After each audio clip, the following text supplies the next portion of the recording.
changes here and there prior to X6, right? This wasn't their exact lineup during the qualifiers. There's that rule which allows them to have some changes here and there, but who's the more effective solution, perhaps? Hey, either way, we're jumping into the drafting phase here. And this is going to be our first best of 3. So definitely a lot of adjustments that can be had here. KBG is going to have the first pick. Oh, wow. Oh, make him evolve second pick. You see that Yi Sun-shin ban. Look at that respect tracks. They're like, we know you can use it. Meta, not meta. We're taking it out. Yeah, the YSS ban plus the Freya ban on the side of EV also showing respect over to KBG. Both teams knowing what they're up against. Jushin taken out, Yi taken out. We do have the Cho on the field. There goes the Bruno. Your team is picking. And the Matilda. So 2 power picks over to the side of EV, already looking clean. How does KBG respond to this? Well, you need some kind of range, right? If you don't have Granger, if you don't have Beatrix, you will most probably get banned out. So you got to consider one of those. Yep. And perhaps now that both Jushin as well as Eve has been banned, maybe get your priority mid, unless your mid is wide open. You could also secure Hylos over here. Hylos hasn't been banned yet. Yeah, and they can actually go for like some counter engages possibly as well. So, that's a risk. That's a risk not picking up a marksman right there. That is a big risk, yeah. Because there's not really much left. I mean, right now the major counter has been Malefic Gun Rush on the Beatrix or going for the poke with the Granger, because at least you can hang out in the lane in the beginning and maybe even get some stacks up. But at this point, it's definitely going to be tough for KBG's gold lane. The Hylos is a power pick though. The Cho, you're able to get some knockdown. You're able to maybe possibly lock down onto this Bruno. But again, Purify, last pick does come in, and there. Oh, they this can. Is good. I'm liking this. Yeah, I'm liking this. They can definitely narrow down the target bans towards either just the gold and the mid lane, since they pretty much secured their jungler as well, and they need to have the other options. I mean, the Katot catch is also still available, just in case like Maycam Evolve still wants to go for that. No, they have to go for something like that. Right now, Maycam Evolve, when you have a Fredrin, you want more beefy frontline, because we even heard in an interview with Sitsujin where he's like, yeah, you just want a lot of beefy frontline so that Bruno can free hit. I mean, like, the Bruno himself is very hard for you to catch, even with a Suyo. Adding more bodies on that, especially heroes that have a lot of crowd control, like they got the Kacha, is going to be pretty good. So far, they're banning out the CC, though. And now EXP lane, solid side. Moskov instead of the Beatrix. I think the Beatrix could have been a better ban there, but still solid, but we still leave something open for the side of KBG. KBG last banned, EXP lane most likely. I don't know, the Khalid or the Gatot? Yeah, Gatot. Yeah, unless they really just want to avoid all that additional damage, so they take out the Phobius. Alright, so like all still those, a briefly front line, you know? Yeah, all of those AoE XP laners, they're actually still available for Maycam Evolve.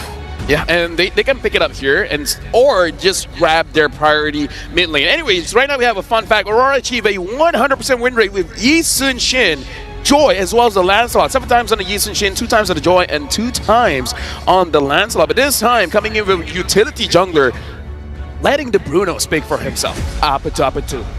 Apatapatu. Apatate. Apate. Yeah, that one. Yeah. Rose. I like it. Now, first pick over to the side. No, we talked about this. You talked about this. Okay, sorry. Cecilion and Bruno. I want to give all of us the credit. We talked about it. That's all you, LaFell. All right, thank you. You should be an analysis. Yeah, I should consider that. Hosting is not fun. But like, this is a very... this should be a very disciplined and a patient early game from Maycam Evolve. And we've seen them attempt to do this, right? When they pick up the Yi Sun-shin and the Bruno. And this time it's just a different kind of form. So how aggressive would KBG go with the early game, since they've got the Beatrix you were talking about earlier, and they also have a way to prevent, if ever, Maycam Evolve actually wants to go for a play. There's the Vexana, there's the Deathly Grasp. So, like, the only front for Maycam Evolve even right now, it's just the Fredrin. So what are they going to couple with this? Like I said, there's still a Khalid, there's still a Khalid, Gata. Let me just say, KBG, it looks like the way that they draft, they look at the tier list and then they just pick up what's strong. I mean, like, it's not a bad idea, but looking at how the drafting here is just like, okay, this counters that, we want to have a way to fight against this. So KBG, they're sticking by the books here. Where Maycam Evolve, they've seen what's happening in M6, and they're picking up like the S tier for M6. Yeah, and they're picking up what's been working for other teams as well. I really like what Brigitte said here. You know, it's a defense, early game defense, but they have all the answers to that. They have the Fredrin who can fight in the turtle pit. They have the Matilda who can move around. Switch things up. just to give him the old 1-2. Little bit of aggression to maybe fight off in the early game. 1-2, up and through, up I and kind through. of like it. Oh Yeah. my gosh. You know what? This is going to be very, very interesting. But now we're throwing it over to Ingan and Mirko. Yo, what's up, LaFell? Thank you so much for the throw, man. It's Mirko here with Ingan. Yo, what's up? All right, we got a crazy game here. Elimination bout, best of 3. Might come evolve. Coming in first game, guns blazing here. Paquito pick? First pick, Paquito, man. I'm excited to see this. I mean, again, when was the last time we saw Paquito in the meta, Mirko? Probably like middle of the season, right? In our own regular season, but we're going to take a look at the lineups again here for Micam Evolve and KBG, and I agree with LaFell had to say there. He said KBG, they have a very flowchart way of drafting. It's very, very template. It's all about the meta picks. And man, for Micam Evolve, they want to go crazy though, so let's see. They were the ones to utilize Eastern Shin previously. We're going to dive straight in, ladies and gentlemen, into the land of Dawn we go. For the first game in this best of 3 elimination bout, the 0-2 bracket. Saxa and Aurora both starting on orange buff. You know, I like what Trex actually mentioned a while ago, that Mayhem Evolve needs to switch things up, not just for their mid trio, but also this time it's really going to be an interesting thing because they have a very damage capable XP laner, so they're not going to result instead to Aurora's aggression. They can actually switch things up with this kind of lineup. Yeah, definitely. You can try to... I don't know, man. Personally, for me too, I love the fact that KBG have gone for an early aggressive matchup. You can see so much damage early on through the mid-prio. Aurora's going to have quite a bit of trouble, at least later on after turtle number 1. It all comes down to, especially with Fredrin, securing neutral objectives. But you guys at home, you guys can secure something completely different. That's the M6 Pass that is now available from the 18th of November all the way to the 29th of December. You guys can get yourself some M6 exclusive items. Hey, you can actually get the Glory Avatar border, Baksha's Battle emote, and the new special skin, Baksha Dauntless Shield, for free. Yeah, and I like what KBG is actually doing right now because they're putting a lot of distraction into the rotation of Aurora, which means that Saksha was actually able to take away a bit of jungle creeps for KBG, and knowing that this is a Suyo that has a natural advantage when it comes to those 50-50 retribution with the Sever and the Retri, of course, I think KBG is going to really have a good time in the early game. Yeah, that's a good thing to bring up, right? For the longest time, you want to go for skill 1 on, Soul Sever for Mr. Suyo Man, and then Retri. That's the combination. But back in M4, before the Suyo, it was the Fredrin who had that last pick, the last hit onto neutral objectives. Now Saxa and KBG first onto the turtle. Aurora is going to be zoned away. Yeah, just when return, just making things work for them compared to yesterday when he was able to get the first blood. But look at this, they are going to get the first turtle, but want to try and extend that by taking the Aurora, but the Guiding Wind will be able to save him. Now Mercurio caught in the midst of everything. They're going to chase right after him, forcing out the flicker. And I think he's going to be able to be safe. Good escape from Marquinhos. They don't lose out too much. They lose out on the neutral objective. They will have to burn some battle spells, but it's all right. You know, they have a Bruno, they have a Sicilian. They can actually afford to lose out in the early game. Yeah. What's concerning is the fact that Saxa, now that he has a turtle, he's going to start invading. And this Fredrin is not that good at clearing up camps, especially when you're up against someone like the Suyo. Clears the camps so quick, maneuvers around the map so quick. I think Saxa might be able to build up that 2-level lead. And Micam Evolve, they're forced to just kind of cling to Aurora to get him farm. And for Mayhem Evolve, I think they know the aggression of KBG that they can produce. That's why they're opting instead to go for a similar lineup that what Twisted Minds pull off against Falcon Esports yesterday. This was actually their almost the same lineup except for the Fredrin, who was in Alpha, the Mathilda, the Bruno, and the Sicilian, which was actually the longest game so far for M-Series. 27 minutes in, they were able to hold on to their base crystal. No inhibitor turrets for, I think, the last 2 Lords, but they were able to still pull off a comeback. And I think that's what Mayhem Evolve is hoping for. The question is, will they be able to extend the game towards the late game? It's definitely the playstyle that they like best, you know, especially in Latam. We did see him dominate games through Yusun Shin. And that's the playstyle with the Yusun Shin. You give up the first few neutral objectives, you farm up till your power spike, and then you go and fight. This time though, in M6, I'm not too sure if the Yusun Shin can work. So they're trying to use the same style, but they kind of change it a bit, right? Instead of the Yusun Shin being the main carry, they get Yurikatsu on the Bruno, and they get Feshin on the Sicilian. Like you said, yesterday, Twisted Minds were able to do a very good job against Falcon Esports with the Sicilian and Bruno, dragging it to the late game. But they were able to push back a bit in the early game and the mid game too, despite, you know, obviously the crazy gold lead. This, though, is a different composition. That was a Hayabusa. Someone that I would say, even though it's an assassin, is quite vulnerable in the late stage of the game. Suyo, in the mid game, when he gets to that point of domination of that snowball, it's very hard to stop him. Once he gets rolling, KBG's got a draft that can just one-shot whatever might come Evolve wants to do. Everything. Marquinhos walks up. I don't know. This Paquito pick 2 might be a bit too off-meta. Yeah, I think, and that's their thing. That's actually their style. Makeup Evolve is used to, you know, putting out off-meta heroes. Not to mention the YSS and the Lancelot, but 100% win rate, by the way, for Aurora. So let's see if this is the adjustment that they're actually going to need. Because so far, KBG hasn't been performing that well. Even though they have good drafts, they have a hard time closing out games. And with the current lineup that Makeup Evolve has, if they utilize or use that to their advantage and extend it to the late game, this could go for 27 minutes again, like what we witnessed yesterday. All right. Hang on. If it does go 27 minutes, then I'm going to have to take everything back. Might come Evolve, have the better draft, right? 27 minutes. If we're talking about that game, yeah. I mean, they have Fashion on a Sicilian. That's a crazy stacking machine. And also, I don't know, for me, KBG, they're also taking a page out of Team Spirit's book. When they beat MyCom Evolve, MyCom had the Yi Sun-shin, they had their Bruno, they had a very similar style to what they're displaying here. And the way Team Spirit beat the Bruno was through Hiko on the Beatrix, getting Melphic Gun first item, so they can start sieging and just outranging MyCom Evolve. And that's what we're seeing here already. KBG's beat Lexi in the gold lane. Beatrix has picked up a Melphic Gun, folks, as his first item. He's trying to do exactly what Mr. Hiko was able to do to Yurokotsu. Exactly, and that's the thing. So that's why I was wondering why they didn't opt to ban the Beatrix instead. They went for the Granger and the Moscow ban. Seems like they aren't convinced with the result of Maycom's very first game that they lost to a Beatrix. So let's see if they can pull this win off. Because again, this is the first elimination match for M-Series. It's sad that one of these teams will have to go home here. But yeah, first elimination bout, turtle number 2 going to be spawning, and you can see KBG just having so much prio over it. Tracy getting some vision, trying to zone MyCom Evolve. If you take a look at the levels here, Saksa will still have that 1 level lead. Alexi still staying up top. Saksa starting the turtle. Marquinhos and Matt walking up. Okay, it looks like Makeup Evolve wants to contest, but look at the kick from Tracy! Connecting with the Way of the Dragon, but here comes Fashion with the second class and Bat's impact. But Marquinhos is the first man down as KBG gets the turtle, but they want to extend the lead by taking down one more, focusing their eyes on Aurora. Will they be able to steal away his purple buff? There's no damage, not yet from MyCom Evolve. They're fighting for the purple. Oh, Aurora, he hasn't casted the Primal Wrath and gets bursted down by LMU, now gets taken away.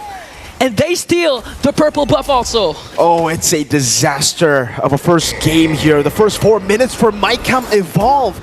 They haven't been able to get their win conditions down, and they really lack that damage when it comes to these neutral objective battles. This is why the Sicilian, we see it sometimes, it does good, but in this situation, when you have a Fredrin, it's tough because you don't get the first neutral objective. Second turtle onwards, the Sicilian still won't be able to actually dish out enough damage towards the rest of a snowballing composition that we have for KBG here. So they're just punishing MyCom Evolve for taking these fights early. Yeah, and the thing is, it's like Aurora has to do a lot for his team. Not to mention has to secure those neutral objectives and at the same time be the main frontliner, because so far they opted for a Paquito XP laner, so you don't have a secondary tank. But wait a minute, another kick coming in from Tracy. Aurora gonna get bursted down by Bilexi, and then gets another. Yurokotsu is the next, wants to get the triple for after him, but LMU secures the kill, and on the other hand, Saksa! With a solo kill onto the bottom lane, a dominating start for KBG. Action around the map. That's the KBG we were expecting to see in day 1, day 2. And it took them 3 days, but hey, better late than never. And it does seem like they're just taking the snowball and controlling everything. The tempo they have in on the map is phenomenal. Saksa in the bottom lane getting the solo kill. And you can see the disadvantage of Marquinhos here on the Paquito. Yeah, it is a Paquito that went for Lethal Ignition. You would expect him to maybe be able to threaten some kills in the early game. But when you go 0-1 and when you're up against a horse that can tank up all this damage, yeah, the Paquito's not really a reliable damage source in team fights because you can get body blocked very easily. It hits the first target that you go for. You can't penetrate through the front line unless you go for a flank. But even then, it's tough. And KBG, they just took that turtle for free. It's Saksa getting the team. Perfect turtle. Tracy wants to go for more. Oh, Tracy once again, but not going to commit. The way of the dragon. Here comes the circling eagle. Might be a counterattack coming in from Maycam Evolved. Tracy survives, and Bilexi turns things around by taking down Matt. Here comes Marquino with the damage flicker out from LMU, and he's going to take him down. Sanguine Claw's Bats impacts will secure the kill onto Bilexi. Wind Return has to walk away here. And so far, Maycam Evolved finally gets a trade. That's the window they were waiting for, to play for the late game, to get some fight randomly in the match to actually neutralize the lead. That is an amazing fight for Maycam Evolved, firstly, right? They're going to be able to get to turret as well. So a little, unfortunately, no. They're actually going to fully respect Wind Return, and Tracy knows that KBG can maybe still try to force it out. But KBG needs to be careful here. There's no real reason for them to actually, fully go for these fights when there is no neutral objectives up. So the fact that Tracy went for that, and the fact that it was also on Matt. Yeah. Not too sure about that, right? And Maycam Evolved, even though they were losing in the early game, and even though Fashion has dealt basically no damage in the early game, that's an early game, bro. It can completely change with just a few more stacks, a few more items. Marquinhos and another 1v1. Unfortunately, you're not going to be able to 1v1 Saksa for now. They're going to have to still wait up a bit. Yeah, and at this point, I think Fashion, the Sanguine Claws alone, is good enough for his team. Considering the fact that they have a Matilda, but right now they're very aggressive. The Bandit Rage is there, but look at the Sanguine Claws Bat in the combination. Aurora's gonna get a kill onto LMU, and here comes the aggression, here comes the bounce back. The rubber band strat of Maycam Evolved, they're finally able to fight back.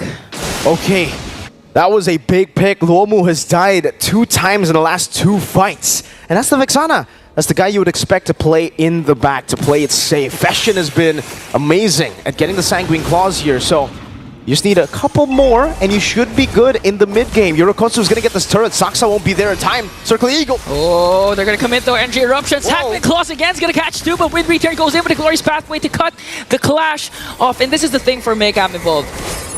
If Tracy doesn't catch that Jeet Kundu Flicker combination, or at least the Way of the Dragon, they can turn things around, because even if the Glorious Pathway is there, one Circling Eagle or Guiding Wind can save themselves, re-engage, and go for the kill once again. And so far, Fashion with the Sanguine Claws always connecting to at least 2.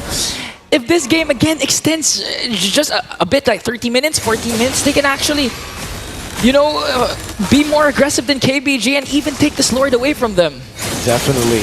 I mean, if KBG keep on going in aggressively, Maycam Evolved might get their power spike faster than the 13-minute mark, faster than the 14-minute mark. So we'll just have to see here as they're comfortable enough to actually walk up at this part of the game. 9 minutes in, with KBG getting a 5,000 gold lead very early, you thought they would win. Tracy! Okay, are they going to go in? Glorious Pathway to zone out the remaining members of Maycam Evolved as KBG gets the Lord. A kill finally onto Fashion, but Tracy will be traded for KBG. Now Saksha going on and on, so going to take down one more. They're trying to cut off the exit route of Maycam Evolved. Here comes Saksha once again. Aurora with the Energy Eruption, but Matt is going to fall down. Aurora manages to stay alive, but Saksha says no! A killing spree for the jungler of KBG! And they get it again. Keep Best Gaming. Just keep on fighting. It was an early lead to a little mistake that Maycam Evolved got to open the window of opportunity, but then KBG go and do it all over again. And say we can do what we did in the early game and fight it off again. That 2,000 gold lead is still within our power spike, and you are playing within our realm. 10 minutes in, this is the power of the KBG composition. Now they're going to play it slow, trying to go for the siege. And remember, for KBG, they got to end this game ASAP. They cannot let Eurokotsu and Fashion scale up. Whoa. Okay, Tracy going for the knockup plus the kick onto Aurora. Pairs up with the Glorious Pathway, but Fashion will take him down. Lord is still up. They're trying to work on inhibitors right down below. And they will be able to take down an inhibitor in exchange for Tracy. And you know what, the thing that KBG is doing different compared to what Falcon Esports did yesterday with this kind of opponent, the Matilda, Cecilia, and Bruno, is that Falcon Esports wasn't able to take down either the Bruno or the Cecilian, but right now KBG, Tracy is actually able to go for the backline, go for either Fashion and Eurokotsu. That's why Maycam Evolved is struggling to fight back despite the damage that they have right now. I think when it comes to the damage as well, it's still very situational. Like, Maycam Evolved needs to get a big combo for the damage to actually be visible. Or, yeah, they get KBG's backliners that are caught in a tough spot, but that's not going to happen again, right? It doesn't feel like it. Keep us gaming with a few mistakes that they made in the mid-game. They should have already kind of understood that they need to play extra safe. And you can see from the itemization as well. Lexi on the way to the Wit of Nature. Okay. Return is walking up. Okay. They're not going to commit any ultimates yet. They're just trying to zone out Makeup Evil, trying to take away his orange buff. But I think Aurora will be able to take this away from Lexi. And still KBG holding on to a 6.6k gold lead. Actually, right now, the pressure is kind of on to Tracy to make sure that he's able to get Feshin or Yurikotsu out of position. Because again, if this game extends, it's going to be hard for KBG. But the thing is, Makeup Evolves, their window of opportunity doesn't rely necessarily on what they have to do. It's more of if Tracy's going to overextend, like what he did a while ago in the top lane. That's why Makeup Evolve was able to counterattack and get 2 kills of their own. So Makeup Evolve are essentially waiting for a mistake. Yeah. They're waiting for Keep Us Gaming to get a bit too comfortable around these team fights and maybe overextend a bit, look for these team fights. But again, KBG, they've adapted. They know what they made, the mistake they made in the early game, and now they're just going to play for the neutral objective. Lexi also, that's a Wind of Nature. So now, to make it even harder for Makeup Evolve, it'll have to be Feshin. To go for the last hits, it'll be Feshin that they have to lean onto to get the kill onto Lexi. Yurikotsu, that's the Wind Talker, built up already. Turtle just disappeared, evaporated. Keep Us Gaming secure it here. That is the second Lord of the game, sorry. And also, is that a Melphic Roar? Yeah, Saksa, Melphic Roar already.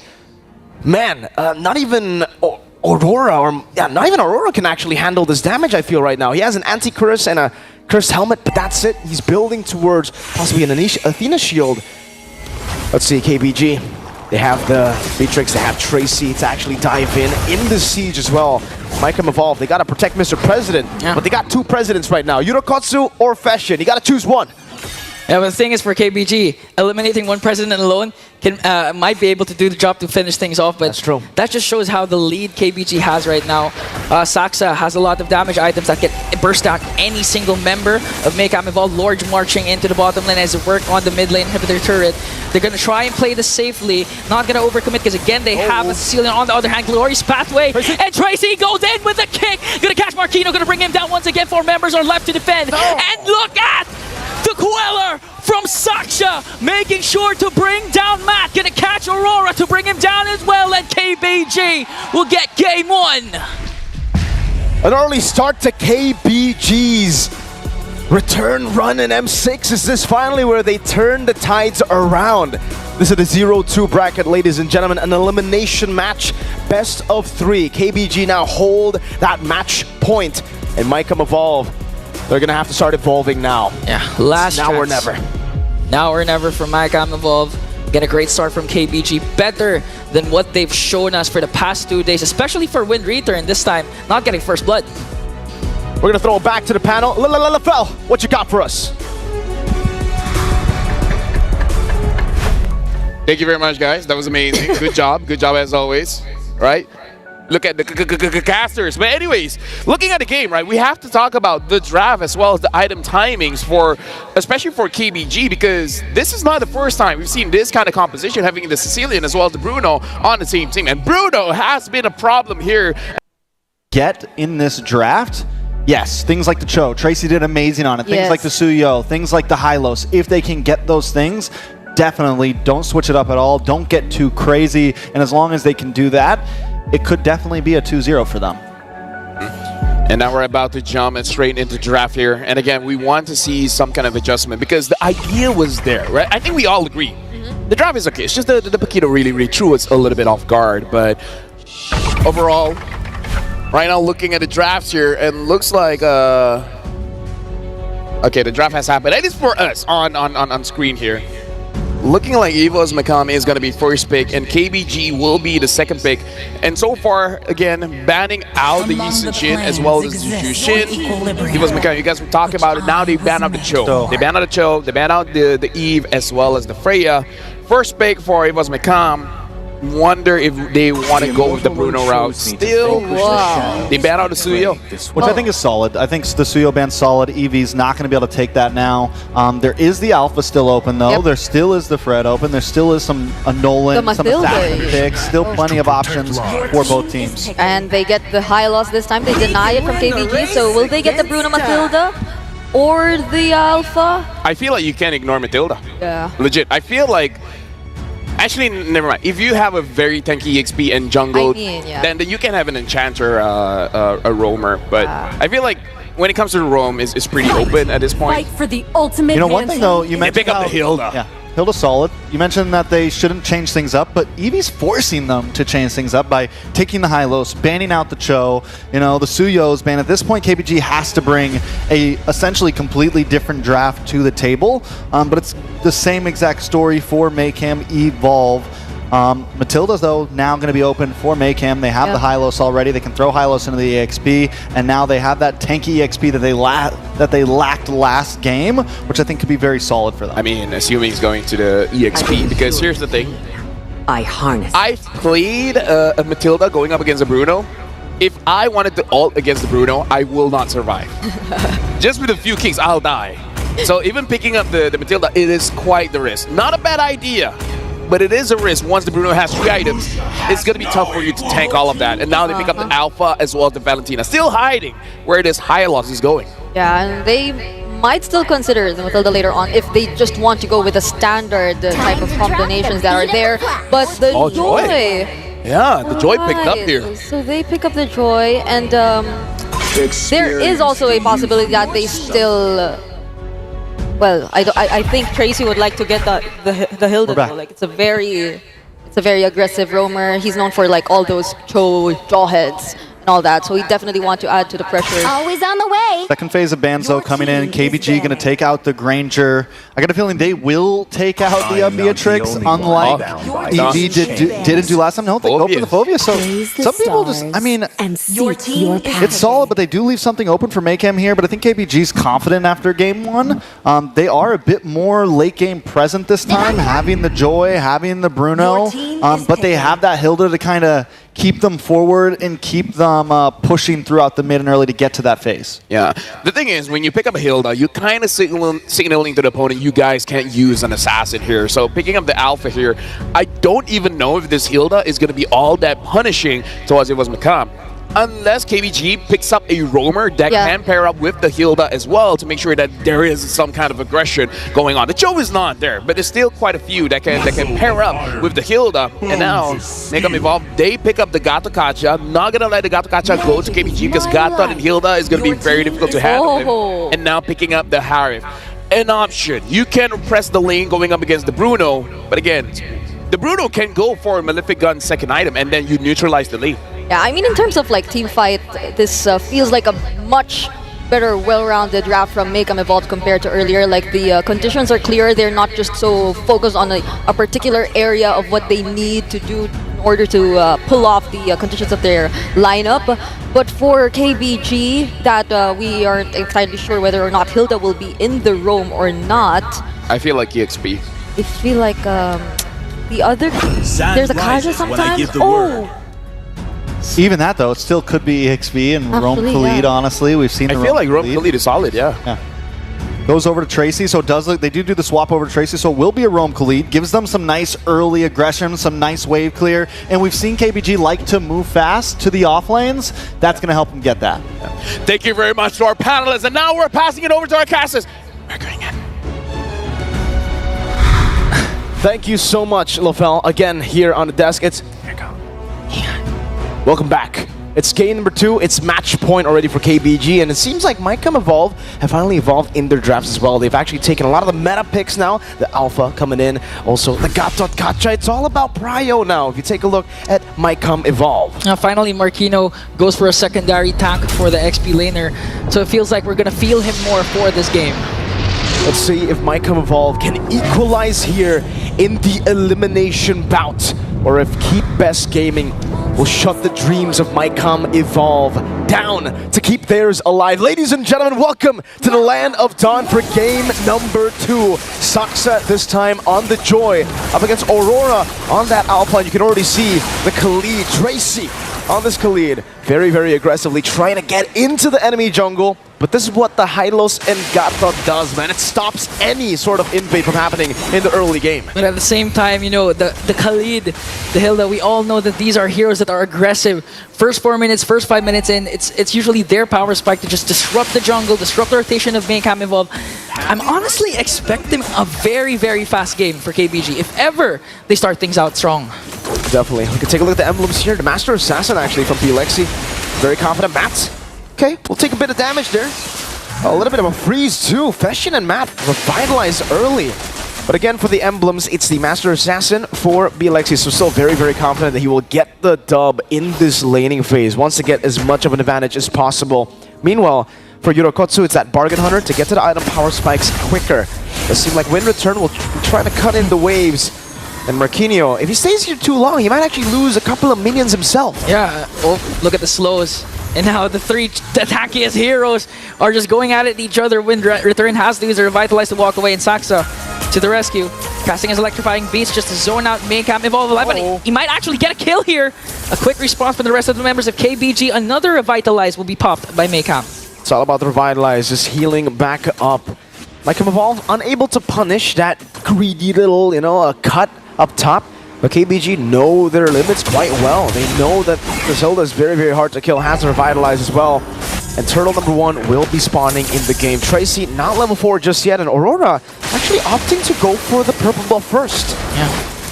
Right now, Glorious Pathway from Marquinhos is there to try and zone out KBG. Matt trying to work on Tracy. And a good Spear of Alpha coming in from Maycam Evolve. First blood will go to Marquinhos. A double kill already for Wind Return. Make it 3 for KBG. They're gonna get another one. Sets their eye on Feshin. Feshin has to use the dash to walk away now, and here comes KBG just rolling right now. 4-0 start. It's amazing for KBG, for Maycam Evolve. It's another disaster in the early game. Yurokotsu. Okay, 1v1 between the two. Gold Blazers goes in with a flicker! And an outplay, a disaster for KBG. Yurokotsu has the higher ground with the help of the tower. Everything went their way up top. It's only fair that Maycam Evolve get a win somewhere else on the map and they get in the bottom lane. Elevates and detonates with the AOG to bring down LMU. Maycam Evolve slowly finding favorable trades for their side. Okay. And just like that, KBG now have to hold back again. Alexi is losing in that 1v1, well, has lost in that 1v1, and Maycam Evolve are actually able to get a kill on. So the goal lead isn't as massive as we expected early on. Now it's actually getting brought down again. Still though, there's one big problem for Maycam Evolve. What's that? They got Saxa 2-0-2 on the Joy to deal with later on, right? So Maycam Evolve are going to have to really be careful about how they use their resources. If they try to go for the backliners, Luomu, or even, you know, Alexi, you're going to use a lot of resources, and Saxa might just be able to clean the entire team up. Yeah. You have to save some of these stuns for Saxa, because we've seen how deadly a last-minute Joy could be. Wind Return. Okay, taunt, Wind Return up against 4, gonna get caught up by a lot of ultimate. Spear of Alpha plus the Frigid Glacier manages to stay alive and Revitalize. They're using a lot of resources just to take him down. On the other hand, Yurokotsu trying to defend the mid lane turret up against LMU and Tracy. Okay, so KBG actually still keep the goal lead here because they're able to get Alexi into the bottom lane, taking the entirety of the turret gold. Alexi is quite fed now. Look at that, you know, he's made up for that solo kill, that solo death. Yeah. Almost taking down a tier 1 turret in the 4th minute of the game. Yeah, I just like how Alexi still unfazed. He has the Master Assassin, got solo killed by Yurokotsu, but still keeps his composure. Again, this is a best of 3, not what we're used to with the best of 1s for the Swiss format. So KBG has actually the upper hand and Maycam Evolve. The pressure is actually on their team if they want to stay alive. It's a bit odd that Maycam Evolve has been the one losing out in the neutral objective battle with Aurora on the Alpha. With Marquinhos, Hylos, and Gatot, Wind Return trying to get an angle to attack here. Maycam Evolve are not committing onto the neutral objective. They're leaving KBG an opportunity. Aurora went in. Oh, Raging Sandstorm plus the Revitalize. Here comes the Frigid Glacier, gonna catch 3. Glorious Pathway coming in from Marquino, another AOG. Killing spree coming in from Saksha. The clash is continuing. Who's gonna out-sustain each other? Another Revitalize. Aurora goes in with Spear of Alpha. Finally gonna have an answer. It's gonna be a 1v1 between LMU and Marquino. Ring of Punishment. Who's gonna win? Pride of Ice will be popped, and I think LMU can turn things around with the Frosty Brace to bring him down. The 1v1 goes to Luomu. Oh man, the horse timed it so well, got the stun down as well. We could see the problem for MyCom evolve already. They burnt out all their resources at the start of the fight, and Saxa was able to dish out so much damage in that fight. And now Saxa's back onto the turtle. Man, this is just the second turtle. A lot of action is happening right now, and Saxa will secure it, along with their electrifying beats, forcing MakeAm Evolve to retreat instead. No trade once again from MakeAm Evolve. And now KBG, they're back to the lead that they had earlier. Tracy and Bilexi. Okay, they're gonna work on Aurora, forcing out the Spear of Alka. Here comes the Raging Sandstorm. Bilexi, just too much to handle. One more hit, and he has got the goal and bring down Aurora. Again, punishing these overextensions from MyCom Evolve seems to be the way to go from KBG. And the fact that MyCom Evolve keep on going on Wind Return, I'm not a big fan of this, man. Wind Return is the tank here, and I don't think Keepers Gaming lose a lot, even if Wind Return goes 0-7. They did this a while ago in the top lane. They had to use the Spear of Alpha plus the Frigid Glacier just to try and bring him down. It took a lot of resources. End time, Saksha going in with electrifying beats as Bilexi just working on the top lane, gonna get another turret for KBG. Literally denying the trade over from MyCom Evolve in the bottom lane by clearing out the minion wave while getting yourself a tier 1 up top. Now they're starting to group up, and now it's going to be a problem for MyCom Evolve because all these fights, Bilexi hasn't really been participating in these fights. It's mainly been a 4v4. Now that Bilexi can actually rotate, Tracy has got to be careful. Here's a stun again, quick sand guard, sustain from both of these teams. It's just too much to handle, but even though they have 2 Revitalize for each side, they have a lot of sustain with their XP and roam. It's still a 6-9 kill scoreboard 7 minutes in, so the kills are coming in despite the high HP that these two compositions has. And that's the Blood Wings, actually. The choice for Saxa to go for his second item. We usually expect something a bit more aggressive, but Saxa knows just how vulnerable he can be when he actually dashes in forward in these skirmishes. So the Blood Wings will definitely do him a lot in these skirmishes just to stay alive even more so that he can deal more consistent damage out. But MyCom Evolve, they gotta deal with Luomu. This monster in the mid lane on the Aurora. 3, 1, and 5. The glowing one first item. You can see the poke actually start to really hurt MyCom Evolve. Yeah. MyCom Evolve, they're kind of stuck in a situation where their composition needs them to go for an all-in, but Keepers Gaming can also stall them out with Luomu. Yeah, and even Tracy. Tracy has been soaking up a lot of damage to the point where you thought he was going to die. He's actually going to cast the Raging Sandstorm onto 3 members of MakeAm Evolve and then bought enough time for KBG to actually respawn. That's why they have a lot of kills against MakeAm Evolve, and this time the Lord has spawned. But MakeAm Evolve, it looks like they want to contest for this objective. They want to contest it. They have to be, I don't know, they're not holding on to it despite the fact that the Joy is up top. It's, again, Luomu keeping them at bay. Bilexi doing the same as well. Does it seem like MyCom Evolve can actually go for an instant fight, an instant decision? Oh! AOG, okay, he has to Revitalize, gonna get cancelled down. Gonna find 2 onto the backline. Wind Return is actually the first man down, but Matt as well will fall down. It's a 1-for-1 trade for both of these teams, and no one yet will commit to this Lord. The thing is, though, there are 4 big ultimates used up by both the teams, but KBG has consistent damage with Bilexi. Yorokotsu is very reliant on the Zaman Force with Bilexi. Oh, Bilexi goes in, Frigid Glacier. He actually dashes out and evades that, forcing out Fish and also Flicker. So right now, a lot of resources from MakeAm Evolve has been expended, and Yorokotsu might be in trouble here. Has the Zaman Force, but Saxa goes in with electrifying beats and Rhythm of Joy to bring him down, but it's gonna get taken down by the turret as well. No jungler for KBG. Well, that's value for MyCom Evolve. They gotta go for it. Okay, Glorious Pathway in. Will they be able to out-retreat KBG despite no jungler? Here comes the kill, plus the Frigid Glacier. Marquino quite low there as Wind Return tries to bring him down along with Bilexi. And despite all that, they still can't get a hold of the Lord. KBG still standing tall in the Lord Pit. Again, it's because KBG just have that consistent damage with them. They have the Bruno. They can constantly deal damage even without a big ultimate. MyCom Evolve, too reliant on these ultimates. Once you use the Spear of Alpha, that AOG, Saman Force, where's the damage going to come from? Keep Us Gaming are literally just out-sustaining them and literally out-fighting them in these team fights, outlasting them in these team fights. Now it's a 5,000 almost gold lead. They're definitely going to be able to get a 5,000 gold lead as they siege with the Lord. Yurokotsu, the roam item picked up to get him additional gold when he gets assists. But KBG show no signs of stopping here. Once they bait out these crucial abilities, they will push on. They want to get a sweep. They don't want to be the first team to be eliminated in M6. And so far, Maycam Evolve, I agree with you. The problem is they have to use a lot of ultimates just to try and bring down someone. But the thing is, it's always hitting onto the XP laners, onto the roamers, the tankiest hero of KBG, so they're expending a lot, but they're not even reaching the backline.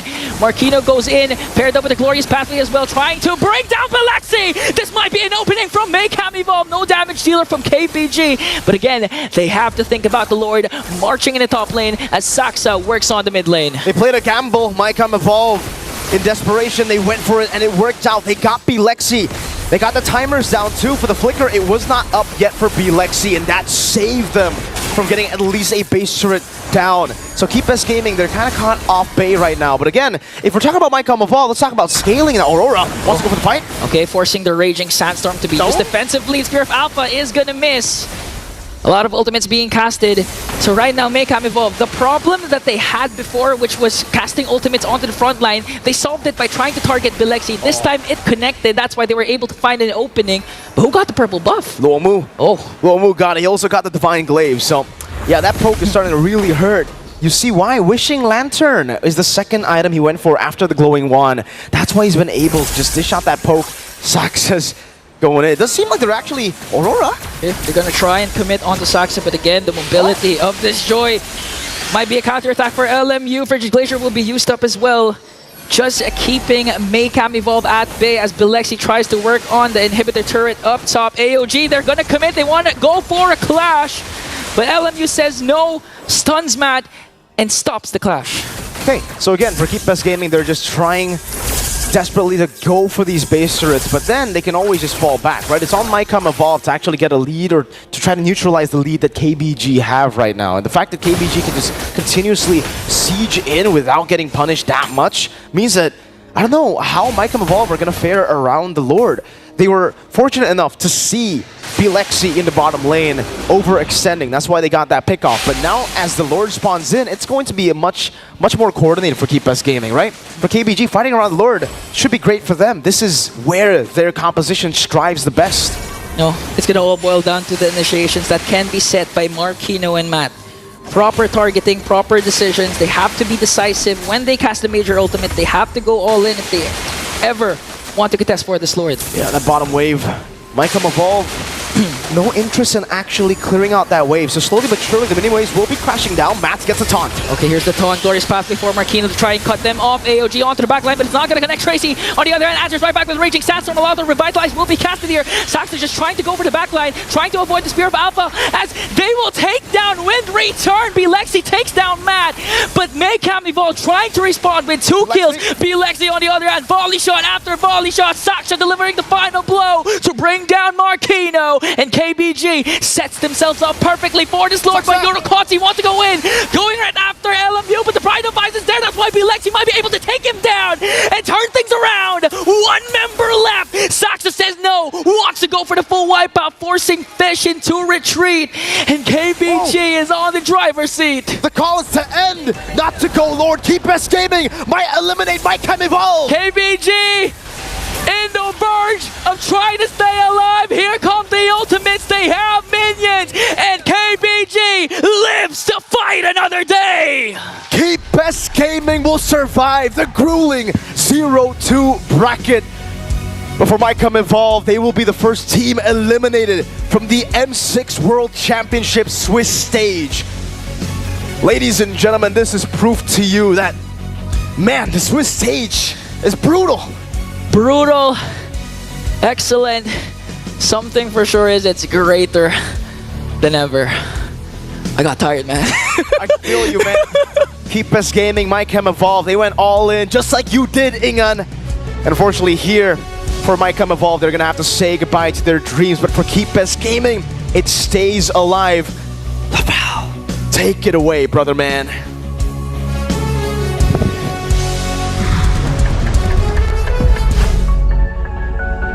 Oh wait, that's my script. Oh, wrong. You want this? No, it's good. It's a happy and sad moment. Happy for KBG, but unfortunately, this means that Maycam Evolve have been eliminated. And we have to say, in that last fight around the Lord, they give it their best. Yes. Right? We saw how Hirokotsu tried to 1v2. Everybody. The Bruno is just too much. Yeah. The Bruno is too much. Yeah. Honestly, I felt like it came to a point where who could actually sustain a lot longer and let the damage dealers do their job. And for a moment, Maycam, they really were able to do just that. They were just able to be so tanky. They were able to sustain the team fight. But then when Bilexi and Saksho were just able to reset and they went for the re-engage, and it was over. It was over. I think the real sad thing there was we know that the Bruno is too much. The Bruno has been winning games back to back to back to back. And the sad thing is Maycam got it in game one. They had, they had some of those power picks and they weren't able to pull it off. And that's what separates, the good from the better than great, right? The greater than ever. Oh. It's what separates those teams. And today, KBG was able to survive against the Bruno and then come back in game number 2 and take it easily with the Bruno. And though the side of Maycam did their best, it was not enough for the Chinese representatives. I feel like every one of us here, we hope the best for Maycam Evolve because, again, they are the champions of the time, and we want to see more of them. But yeah, the world of MLBB is moving so fast.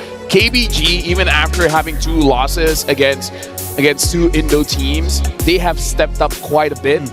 And their challenge doesn't stop here because it doesn't change the fact that KBG has lost 2 games. They need to lose 1 more for them to get eliminated. So right now, KBG, if they want to go to the knockout stage, they can't lose a single match after this. So, but again, I feel like for every one of us here, big congrats to KBG and Maycam Evolve. We want to see more of you guys. But for now, we're throwing it over to the stage with Rose to talk to the teams.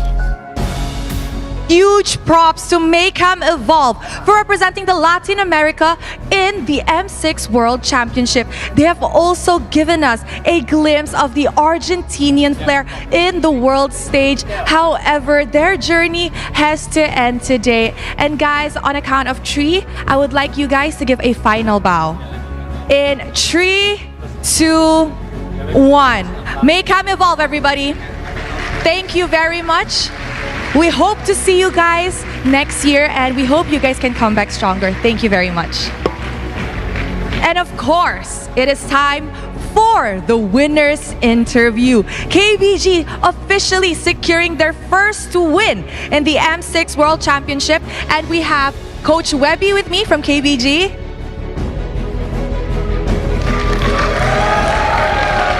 Hello, Coach. How are you? 你好. 你好，你好。你好. All right, okay, let me move to the side a bit. Okay. Now, Coach, first of all, congratulations on securing your first ever win. I know it was a tough 2 days. It was an 0-2, and this is an elimination game. How are you feeling right now, knowing that KBG has another life and can play 1 more game? 首先恭喜你们赢下第1把，这也是中国队正赛赢的第1把。然后呢，想问一下你对KBG 整个队伍现在有什么心情？然后因为你们也可以挺进下一轮了嘛。 I feel very excited and happy, and 你可以让我说。就是我觉得还是比较兴奋跟开心的，因为我们前2轮的对手都实在是足够强大，所以今天也很开心能够让中国赛区拿下就是正赛的第1个大场胜利。 We are so excited and happy because the first 2 rounds of our opponents, they are too strong, and today we're facing this team Maycam Evolve, and we can win the first victory for the CN region. We are so proud of ourselves, and we are so proud of our teammates. All right, Coach. Now, I have a next question. We know that after losing 2 days in a row, it is very hard on the mental state of the players as well as yourself. Now, what was the key point you guys actually worked on to improve to ensure a win today in the elimination round? 我们也知道前2把也输了嘛，然后呢，在进到今天比赛之前，队伍做出最主要的调整是什么？我们最主要调整是我们调整了下，就是我们整体的选人策略，还有就是保持好足够好的心态吧。因为我觉得我们队伍一直是很有实力的，只是我们现在需要赢一场，我们需要足够的信心，然后去进行到下一轮。The primary improvement of ourselves is draft strategy, and we think we need a victory to accumulate our confidence because we believe ourselves and we think we are a really good team, but we just need a victory to prove that. Now, I agree. A victory does help the morale of the entire team. Coach, after today's win, do you feel more confident with your upcoming matches? 经过今天的对阵，你对之后的对阵更有信心了吗？对的，就是我们有足够的信心面对下一轮的对手。Yes, we are. Yeah, I can see that. Coach definitely does sound more confident. Now, Coach, final question. Year after year, we can see that the China team is actually giving very tremendous improvement in terms of play style. Now, compared to last year wildcard, the difference is really, really crazy. In your opinion, how long more does the China region need to actually step it up and, be one of the powerhouses? 其实这1年来，中国战队的进步也很明显，跟 M 的外卡比，现在中国战队甚至能在正赛拿下一场胜利了。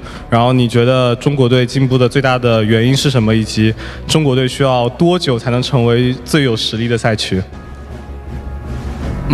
我觉得我们进步最大的就是原因是我们足够的努力，然后我们也付出了很多的时间在这个游戏上面。我觉得。明年我觉得我们就可以往前3名去冲刺了。I think the biggest reason for the tremendous progress of CN region is we pay sweat and blood in this game. We work really hard. We spend a lot of time on this, and I think if give us enough time, we can to step to the top 3 in the next year. Wow, in 1 year, and I agree.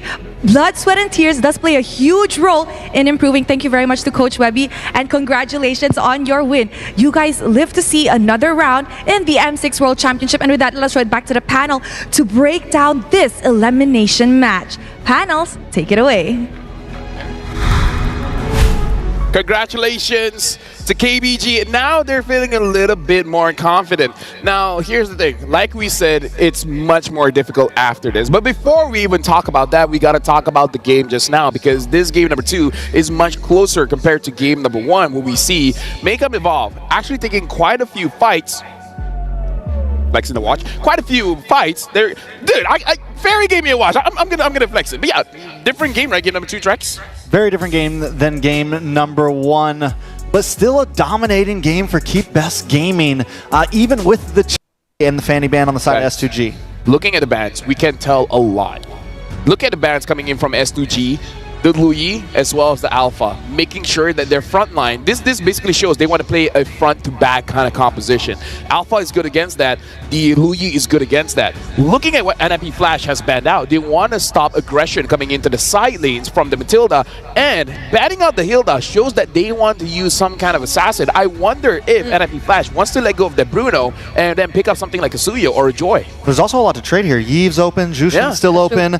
I think that that's what NIP, it's like, okay, do we ban out the Suyo here, go for the trade on the Yeeve, and then so you ban out the Suyo, you toss up the trade, fine, you get Jushin, but we get Yeeve and something else, or you get Yeeve and we get Jushin and something else, but no, he goes for the Bruno instead, because either way, he gets the Yeeve or the Jushin, right? And this I don't know, man. Like, yeah, good choices. No, this is the first time S2G hasn't gotten their hands on the Suyo, so I'm looking at the Eve here that could be potentially picked up by Curtizi. He's been really great in playing the Eve yesterday. We've seen the positioning of each and every real-world manipulation. Aside from that, the Jushin though is one to consider a lot. So I'm not sure which they want to go for. If speaking about comfort, they talked about comfort earlier. So the Chu. Or let me remind you guys, this is a best of 1. The way that they're banning, it looks like a best of 3, right? It's like, it looks like we're already at the stage of, all right, we learned from the last game. Exactly. And now NIP Flash, time is going down. Oh, they don't pick either. They're going for the Hylos as well as the Cho. So Mid? Wow. Mid, jungle is all open for NIP Flash. Well, you don't have to pick up the mid because no matter what, you're going to get the trade, right? So I think it's smart, right? And they get the Cho, they get the Hylos. They know they can still pick up the Jushin or Eve. Yep. On third pick here. Gata over to S2G. Do they go... I mean, jungle at this point, there's no super prio. You could pick up something like the Hayabusa if you wanted to. But again, you have to get that mid, and I love how each team is taking their times with this, because like, do we want to risk it, right? Do we go for something else and risk it? Let me just talk about this, because most people believe that Eve is the counter towards the Jushin. So that's why it might hit. The Eve might be a little bit more prio, but they pick up the Hayabusa. You called it Trex, but instead of taking it later, they're just going to take it now. So NIP Flash, they have an advantage, or do they? Because if they don't pick up their goal leader, it's going to get banned out. If they pick up the mid laner, they can ban out the opposing mid laner. But now we have a fun fact here. Curtizi's mid lane Martis 4 times, Fanny 1-time picks were unbeaten in MPLSG Season 8. Will they go for this? Is that why? Who needs a Yve when you could pick Martis mid? And then just ban both of them. Ban the Martis, ban the Eve, and then ban the Jushin. I mean, we're expecting all those bans to come in the latter portions of the draft, and who knows? Like, they might just they might really go for that super heavy on the front lines type of composition, but they will secure their goal later here. Though surprisingly, it's gonna be the Moskov, and not even the Beatrix, not even anything else, not even the Harith. Hey! Like Trex said. Ban out the mid laners. Heck, let S2G ban out the mid laners and then just pick up the Martis and then be like, bro, what are you gonna do with it? And then last picking the Joy. The Joy will have the magic damage. Everyone else has physical damage. Build around this. Yeah, but I think at this point, your S2G, you just ban out the Joy, right? Unless NIP like forces a mid ban, like a little mid ban off. I think you ban out the Joy on S2G, you start banning into jungle here, and you just really limit down to NIP as much as possible. And I feel like they really have to be careful though with whatever mid lane pick they're about to pick up here for S2G. Like NIP Flash, they are super efficient in their early game rotations, especially if Hades gets his hands on the Joy that you were both talking about. Gone now. So they take out the Jushin. Oh. Yeah, Joy's banned now. Yeah. I mean, again, we saw it, so they have to see it as well. The question is, what if all of it gets bad, and then they're just like, you know what, we actually just want a Fredrin. Fredrin has been popping up in M6. And against, we saw it beat the Hayabusa yesterday. Exactly. We saw it beat the Hayabusa yesterday. Took a little bit of time. And if there's a team that will know how to slow play it, they will be able to do this. But NIP bans out the Jushin, they ban out the Valentina. They're forcing S2G at this point to ban the Eve. Exactly. Because like, if you don't, NIP gets first pick. There's still the Aurora. They usually pick that up against the Hayabusa as well, but then I'm not entirely sure if that'll like complement the entire idea of how NIP Flash typically plays their early game. Because if they were to go for the Fredrin, then that would potentially be a slower start for NIP Flash as compared to S2G, who can they like focus and play around the Bruno and just let the Hayabusa do his thing. They're taking the time here, Trex. They're thinking about it. If we let go of Eve, how are we going to fight against it? Is the Bruno strong enough? Is NIP even going to go Eve? Exactly. They're not going to take the risk. Take the risk. Which I was meant for. Pick up the jungle. Pick up the jungle so that the Martis can still be up. Or pick up the Martis and then you're like, is it mid? Is it jungle? Yeah, who knows? Exactly. You just pick up the Martis now and you throw him for a big loop. S2G here, though, still needs an EXP, maybe a roam. You know, I mean, or a roam, maybe an EXP, depending on how they want to flex this. I think they could. We saw them pick the Ruby day one. Yeah. I think it works well against the Cho. I think it works well against the Hylos. It works well against those heroes that want to try to get up in your face. And it creates more space for Siggy Boom. Could be a possible last pick here on their side. NIP Flash, first pick. What's going to happen, Brigida? I mean, there's the Khalid, there's the CC, there's a lot of options here, possibly. What's it going to be? But then... Wait! Ling! I was thinking about this. I saw the Haya and I was thinking, what if they go Ling? And honestly, even if they pick up the Martis, it works well because you can stall for quite a while, but... Faramis too. They could pick up something like a Faramis here. Faramis, like it. S2G, on the other hand, still need EXP roam or mid, you know, however they want to flex things out here. Like I said, I like the... If they pick up the glue, then I can see a Faramis doing quite well. Yeah. They might make the mistake of picking out the glue. If they do that, then NIP definitely has the immediate answer, the immediate possibilities. It's either really the I think It is CC. Ruby, CC, or Ruby would work against the Ling though too, and it's another decent answer. Oh, I don't know. CC works well against this comp as CC, well. yeah. They have a lot of options. The, Sun rises. oh, the Khalid. They go for the Khalid. In the mid side. Your team is picking. The Farsa. Against the Ling and the Cho. Yeah, not gonna lie, even against the Moscow. Heck, even the Hylos just open up the highway and be like, yo, go. Farsa, you're blind, but I'm here, yo. It's party time, baby. They're gonna have a block party under the feathered airstrike. Could be What's trouble. left, though? Risky Hey, pick. Martis is good against Martis also good against So we're like- Farsa. We're just throwing away the Aurora, the Vexana. We're not like minding all these heroes and possibly thinking that Curtis is going. Brigida. Yeah. They're good heroes. And don't get me Martis wrong. is exciting. Don't get me wrong, the Farsa does have the capabilities to always wings by wings Oh. away. Angela. Ling mid, I mean Angela mid, so Angeling, you got some feelings about this here. Oh. I don't How do you feel? I don't like Angela mid, but it's okay. Maybe it'll be Cho mid. Thank you very much, panel. And now we all just want to throw it up to the guys. Let's go! Yeah, thanks so much, Lavelle, for that throw, man. It's me, Mirko, again, joined here by Ingan for game number 2, or match number 2, rather, here of day 3 of Swiss Stage M6 World Championship. How are you feeling? I'm feeling great. I mean, this is not an elimination match, so we can just chill for both of these teams. You get one chance, even if you lose, so it's going to be okay. Yeah, this is a 1-1 bracket if you guys are trying to, understand the bracket right now still for the Swiss stage. I know it gets confusing, but NIP Flash yesterday, they were able to upset again, getting a win against Aurora. S2G were brought down to the 1-1 bracket here, and now we see them collide once again. It is a Farsa against a Ling, not just any Ling, it's Hades, and it's an Angeling. Ladies and gentlemen, let's get ready to jump into the Land of Dawn for match number 2. Here we go, S2G versus NIP Flash. You know, if the Ling doesn't have a good start, NIP Flash is going to have a hard time. They're going to have to rely on the Angeling combination to get them through the late game, and at the same time, they have a Moscow that's also a late game. So NIP Flash needs to play this safe and at the same time, aggressive enough to stop S2G Esports from reaching their early game power spike.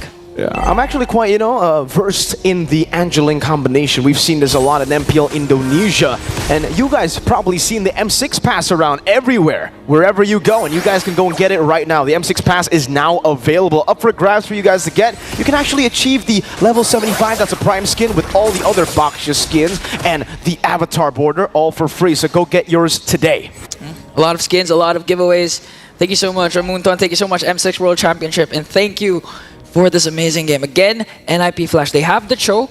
So in terms of providing a lot of vision for the Ling to actually rotate to wherever he wants to go, it's going to be vital for JPL to provide this information. It's all about that mid-prio. It's all about canceling the feathered airstrike. And I think, Lofel Trex, Brigitte already brought it up earlier in the panel. There's a Ling, but you don't technically need the Ling to be the one to go on the far side. You have a horse to pop in the Glorious Pathway. You have Cho. And at the end of it all, maybe an SOD too. It's Master Assassin for both the Marksman and the Gold Lane. This is also the comfort pick of Vanex. We have seen, though, however, that Bruno does indeed win you games.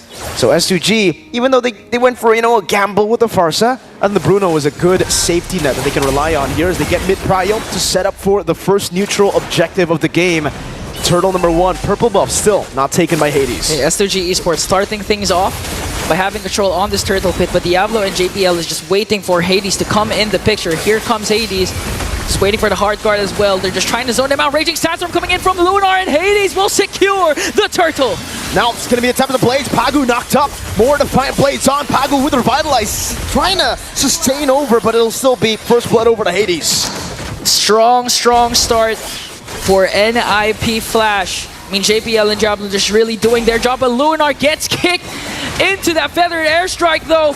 Okay, here comes a Wiki Shadow Kill. Might be able to bring down Diablo, and Diablo is going to fall down. Hey, 1-for-1. S2G make it back to equal on the board. Hades with a kill, Kazue with a kill. Though, Hades did not get the purple buff earlier, right? I mean, so now he's going to have a very long purple buff, technically. He went for the turtle fight. It was purely just Diablo and JPL creating space for him. So even without purple buff, he was all good there. Now, does it look like S2G are trying to go for the orange buff, trying to take what NIP Flash took away from them? Right now, just JPL just trying to zone out 3 members, making sure for NIP Flash to get the secure. Okay, Kazue will get the kill onto JPL. That was a lot of resources expended, but well worth it for S2G to take down JPL. Yep. It's going to be another slow game here, I would say, for both these teams. They both should be waiting for the next neutral objective. It'll be a lot of cuts. Do want to talk a bit about this matchup, though. Vanix, the old reliable, and MPL SG versus the sharpshooting Sigit Boom, Diablo. At this point, they're just really trying to go for any of the members that they can see from NIP Flash. They're not afraid to burst down and use up a lot of skills and make sure to send the message to NIP Flash that we won't get bullied at any point of the game. Vanix is going to be sent into the mid lane as well to catch some more waves, to get to that item power spike quicker. If we take a look at the items, Vanix, not yet with the corrosion side just yet. The Haas Claw is also still being worked on by Sikibu, but Kazue has finished the Hunter Strike. So that's an item advantage over Hades, who has yet to finish the Berserker's Fury. And turtle number 2 is coming. Despite NIP Flash getting turtle number 1, doesn't seem like they are on that gold lead. They don't have that grasp on the gold lead just yet. S2G looking like they're gonna set up for a big fight mid-prio towards Begin and Lunar.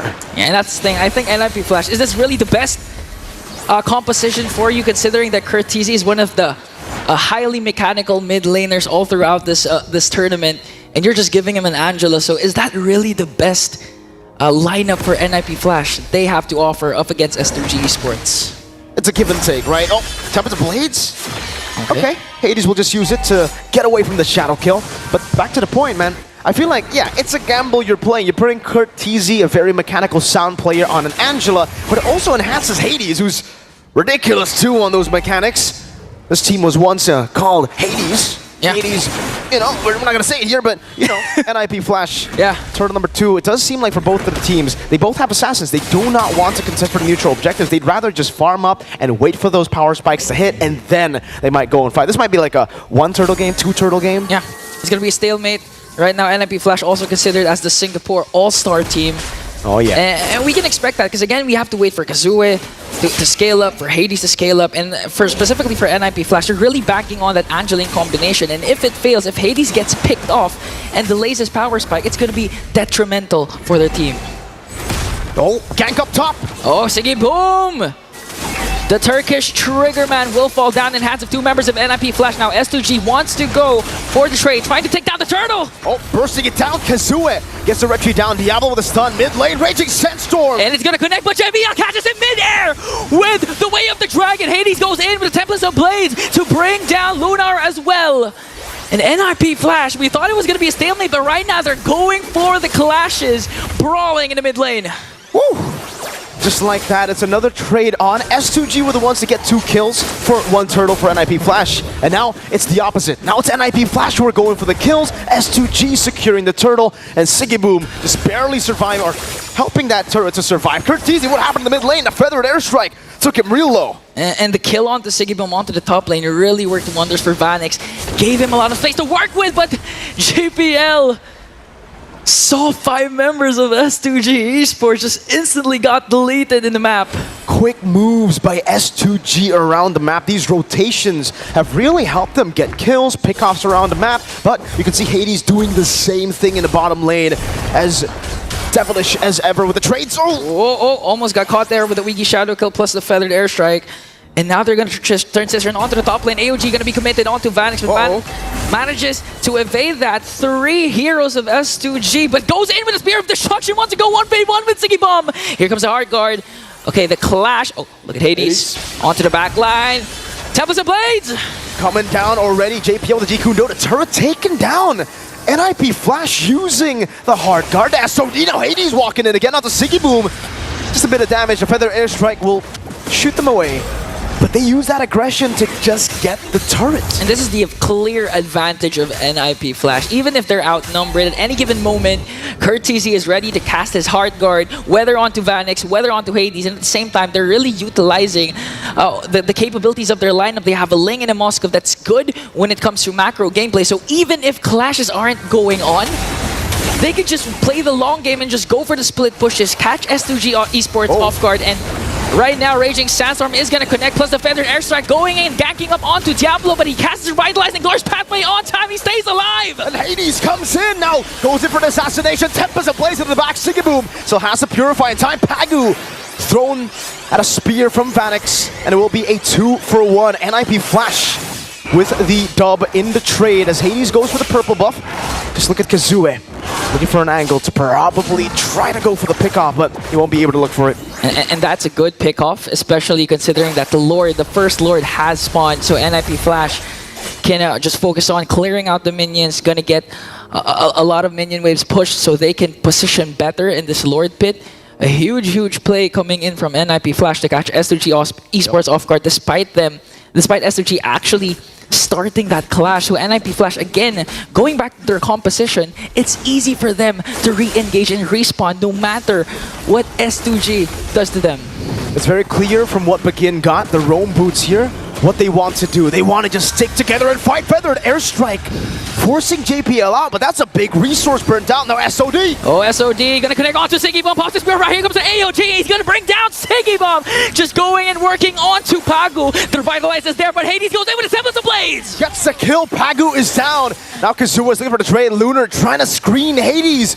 But it's not enough. NIP Flash are just too quick with it. And even if Sigiboom purifies out of one, there are many more to come. Diablo with the Glorious Pathway, JPL with the G Kundo, and then Vanix comes in teleporting behind you. Now it's a Lord. First Lord. Should be taken by NIP Flash. Nothing S2G can really do about it. Kazue and the rest of the members of S3G are just gonna have to give it away to NIP Flash.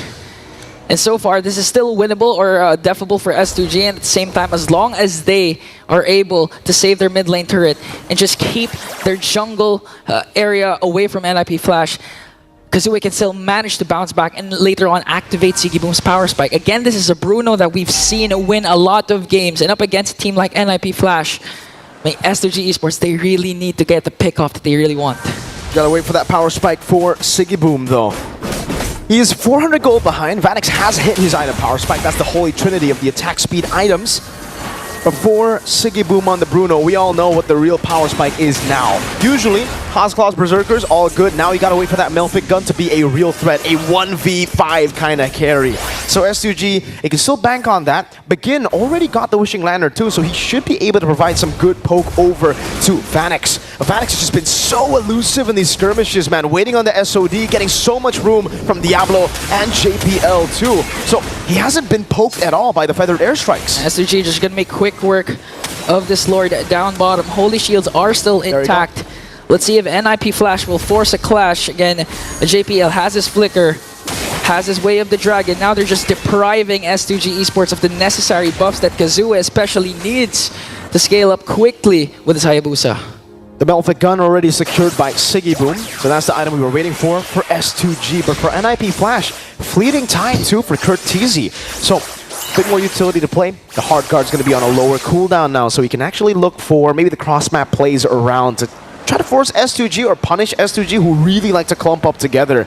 So far, even when they're clumping up, they really haven't been able to get the most out of it, right? Yeah. NIP Flash have just found ways to split them up or beat them in their front to back. They just dive, man. I don't know how to say it. NIP Flash are local. Yeah, a lot of credit also goes to the Glorious Pathway, because every time you see the Feathered Airstrike committed, it's always just one or two that connects. Yep. And after that, NIP Flash doesn't want to play around the vicinity of the Feathered Airstrike. So NIP Flash really does have a lot of mobility to stay away from the aggressive ultimates that S2G can't pour onto them.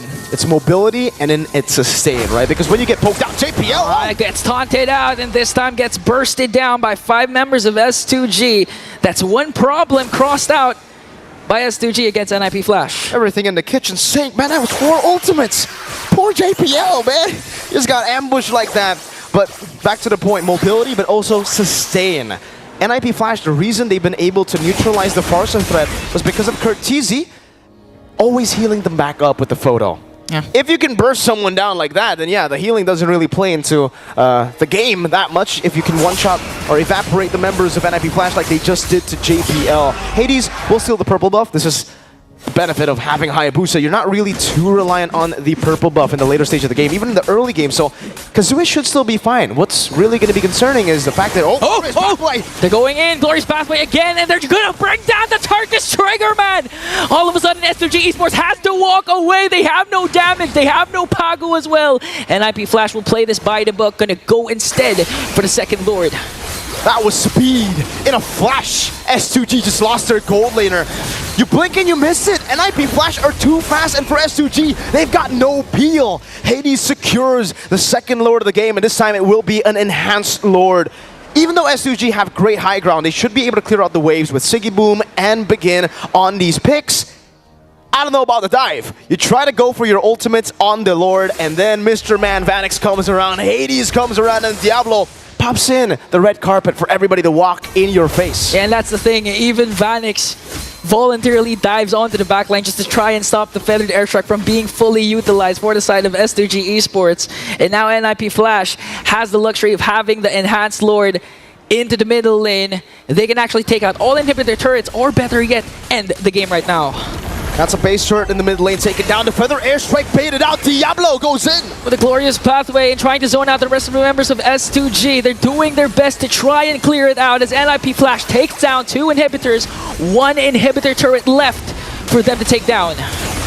2 base turrets. Fortunately for S2G, it isn't the far lane, so they should be able to still manage the waves, though it is going to be tough. NIP Flash, though, they're going to stay disciplined with it. Now they're going to bring in another wave up top. Hades is ready. Feather Airstrike goes in with the Templars of Blade, but gets kicked down by JPL as well. Hades continuing his onslaught. 4 blades onto Kazooie. Here comes the counter attack coming in from S2G. In a response, Kazooie gets a kill, but Vanix is the main problem of S2G Esports, just focusing on the base. And NIP Flash, 1 more hit to bring down the Crystal and take this game. Diabolical from NIP Flash. S2G wanted to brawl it out. They wanted to fight. S2G could not do it. NIP Flash went straight for the base. There was nothing else set in their sights except for that crystal. Every single member went for it. And even though S2G got the free hits on Siggy Boom, even though they got their win conditions towards the end, everything except for Begin dying, it was not enough. At that point, it was 14 minutes and 59 seconds. NIP Flash, they couldn't wait a single second for that 15-minute mark. No, they had to end it right there, right now. The improvement of NIP Flash after losing to CFU, beating Aurora, and this time beating S2G. Well, take it away, man. What do you think about the game? Dude, NIP, they don't stop. Once they got the momentum, once you know what, hey, you guys can't take down Diablo. Hey, that's good news for us. NIP Flash just keep going and going and going and going. It felt like it all happened in a flash, literally. They just took that game, and we didn't expect it to be that easy for them. Like, I mean, to be fair, there's a lot of fighting going all around the map. But me and Drex, we've been looking at Begin. How is he going to position going up against NIP Flash? And let me tell you, he did well. But there's not much he can do. Once he opens up the Feather Airstrike, Glorious Pathway, SOD, the Link, there's no one from NIP Flash is letting Begin do his thing. Yeah, and the problem was as well as nobody from S2G could let Begin do his thing. There was no real peel on the side of S2G. No, I agree. There was nothing you said was wrong. Yeah. Him, nothing, even the Khalid, it's more of a dive hero. Exactly. It's a damage hero. Nothing that could really hold them up for just a second to let those feathered airstrikes drop down. The moment that all popped, we saw it at the end there. If it wasn't the Cho, it was the Ling. If it wasn't the Ling, it was the Hylos. If it wasn't the Hylos, it was the next one. I mean, everyone just knew exactly how to deal with it. And you're right, momentum was key, and it completely destroyed them. So this is one of the situations where if they bring up the Ruby, like you were talking about, the Ruby might be a little bit better because again, Farsa's damage, man. Let me tell you guys, it's out of this world. All you really need to do is let the Farsa free hit, but Begin couldn't do it. Yeah, there were so much high mobility targets just trying to look after Begin, trying to chase after Begin, and immediately transitioning to the next nearest targets right after that because it was just that easy for NIP Flash. We were also looking at how the timings of the hard guard, like they just came in the most unexpected times, but they were always ready to fight. It didn't feel like they were just entirely reliant on the way of the Dragon setups. They were making plays individually all by themselves. Heck, JPL just like, hey, use everything on me. 5 ult, 4 ults, boom, bang, bada, bing, da. But then my team is like, hey, we see an opening. Right? Many times, JPL just like, and then all of a sudden it's like, gah, and he dies. But then everyone else is safe. Isn't that right, Trix? It's very, very true. As long as he can get at least 3 to 5 ults, which he did every time he died, the rest of the team has opportunity to capitalize. And I love what Brigida said about the Heart Guards, because even early game, we saw Vanix getting bullied for just a second. And before the Heart Guard even connected, Vanix was like, all right, I'm going to re-engage because I know the Heart Guard's about to come, and completely turns a 2v1 into a 1 and a Heart Guard against 2, right? Into the drafting phase. Falcon's going to be on blue side, SRG going to be on the red side with 2 bans from each side already done. Matildan as well as Yi for the side of Niocha. Coach Arcadia decides on Fanny and Jushin. So very standard openings. I do am wondering if, let's say, the Bruno sort of goes through, because a lot of teams are still willing to let the Bruno go through because there are a lot more priority. It could be one of the first picks choice for Falcons because they are so comfortable with it. I like the Choban, a lot of respect, not just to use, but also to crap.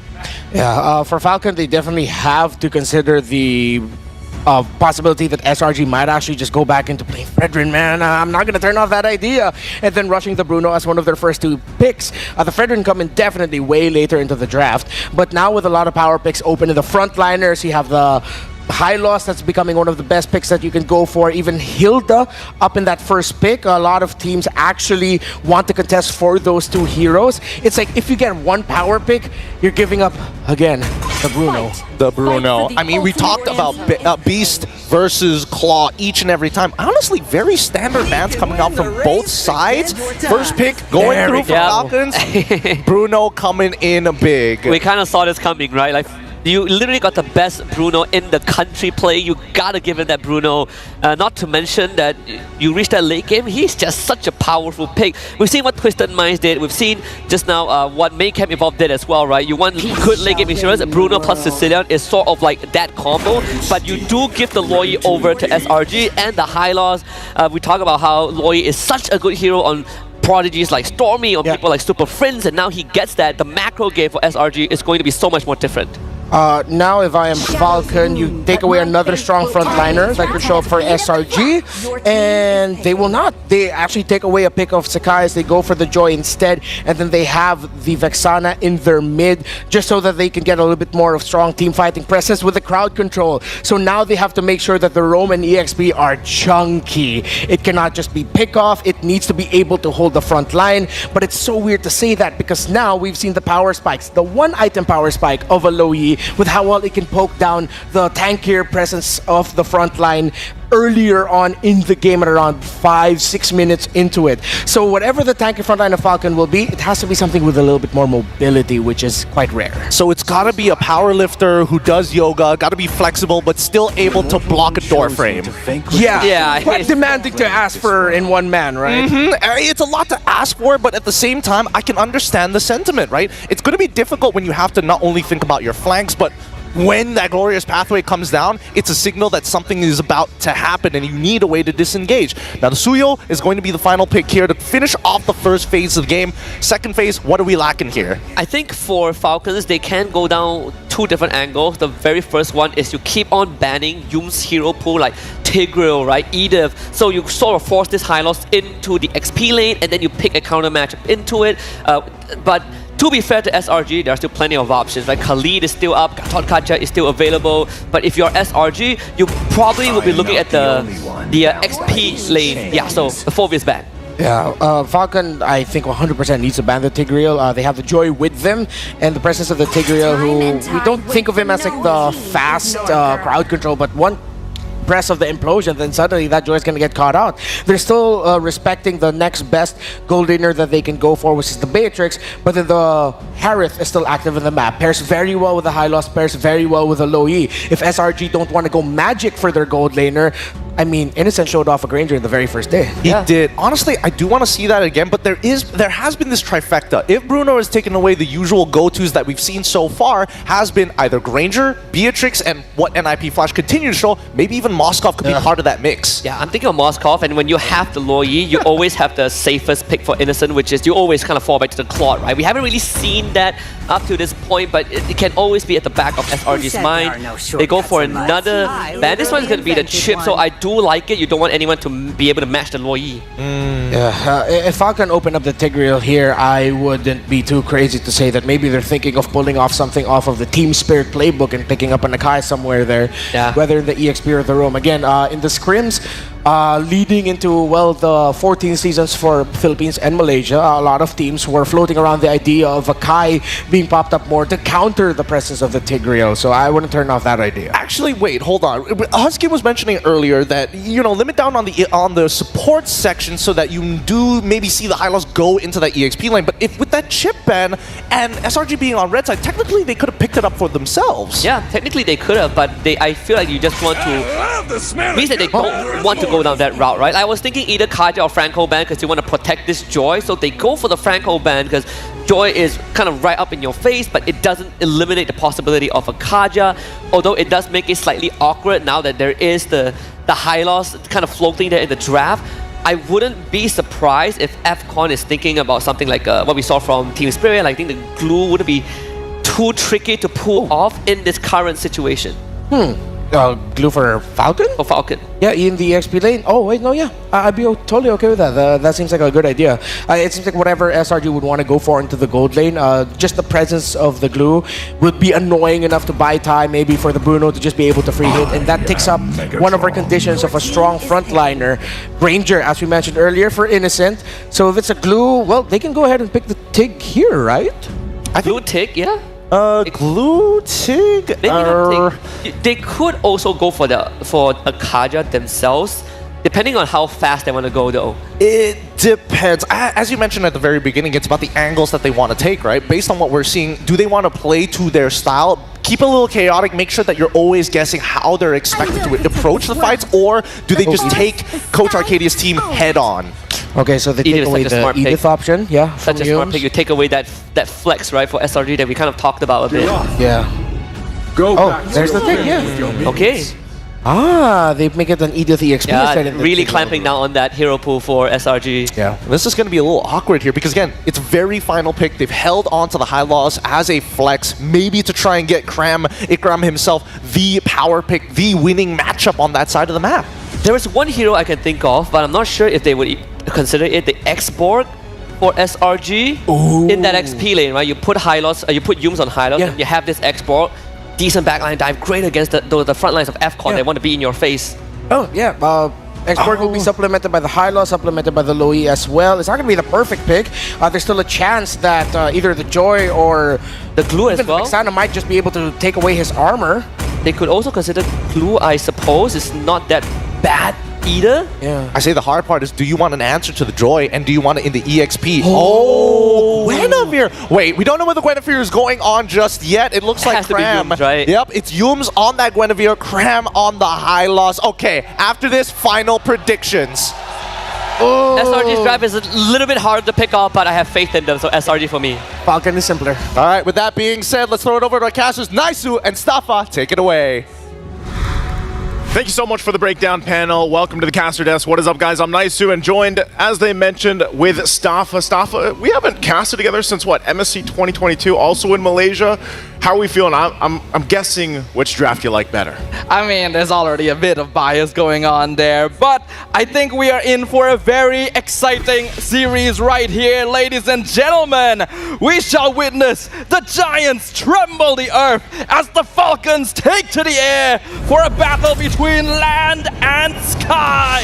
The land of Dawn shall bear witness to a duel upon the M6 Swiss stage. With that being said, jumping into the land of Dawn here. Again, it's a best of one. This is going to be the Falcons soaring high to take down the Giants. We will find out. It's a jam-packed house here, and you could probably hear behind us.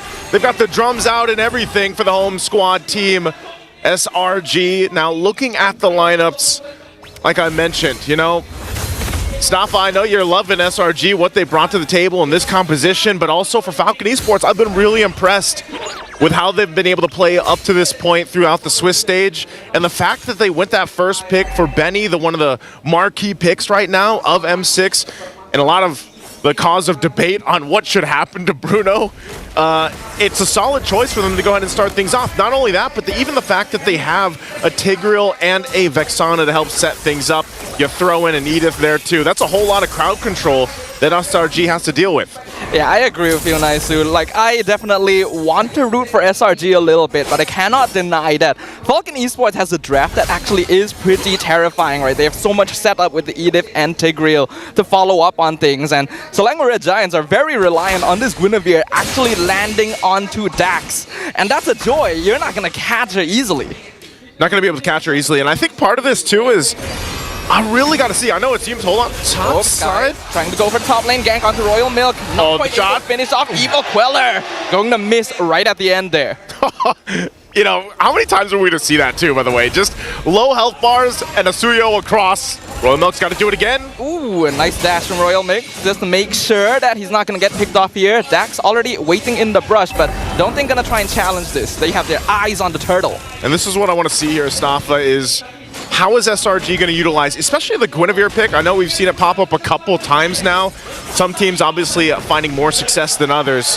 But this looks like it's just going to be an objective in the hands of the home squad. SRG locking that one in. Not enough, I guess, utility available just yet for Falcon, but look at the play. Down bot. Immediately goes halfway in, and Yuki even flickers for it. First blood claimed by Stormy with a full team rotation to the gold lane.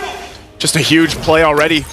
As I was mentioning too, you know, hey, Benny got his hero that he loves to play, that he performs so well on, but if SRG decides to just go ahead and focus down Benny and make his early laning phase a living hell, then what can you do but to support him? And that's going to be up to Falcon Esports on rising to that occasion and dealing with that, because that's going to happen time and time again. And for Innocent, you know, the beast on this Granger, we know what that turns into late game. Yums, he gets poked down a little bit. Ultimately going to be fine. First items being picked up here too. That's the Hunter Strike now for Innocent. Meanwhile, over for Benny, still locking in that first one. What do you think they need to do to Benny so that he has a good time here? Do they just plant Kid X down on the gold lane for him? I think you definitely don't want to keep Kid X in the gold lane forever, but a little bit of an increased presence is going to benefit Falcon.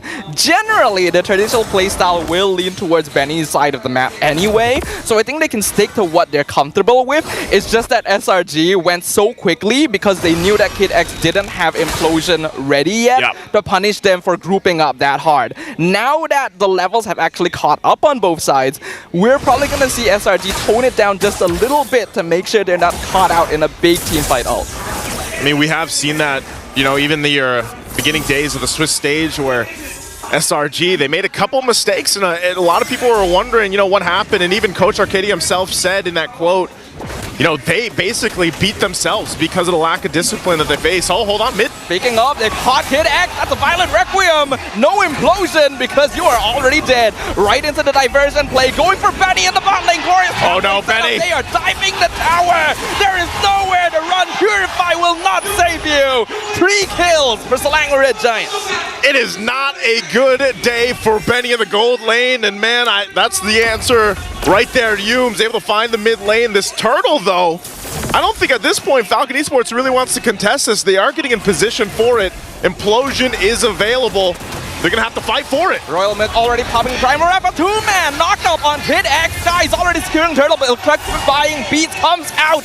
Dax securing the double kill as a counterplay to the Red Giants. Falcon Esports will be able to get something, you know, 2 objectives now in the hands of SRG, but you got to give it up to Falcon Esports. Still able to find ways to keep things from getting too out of control, and that's exactly what they have to do. With Benny already being 0-2 early on, they know that at this point, they've got to give him even more time. We all know what Bruno can do once those items are locked in. It looks like they're going to go for this top turret. They do drop down the Glorious Pathway. They'll stop it from getting taken down. It's 1 HP away.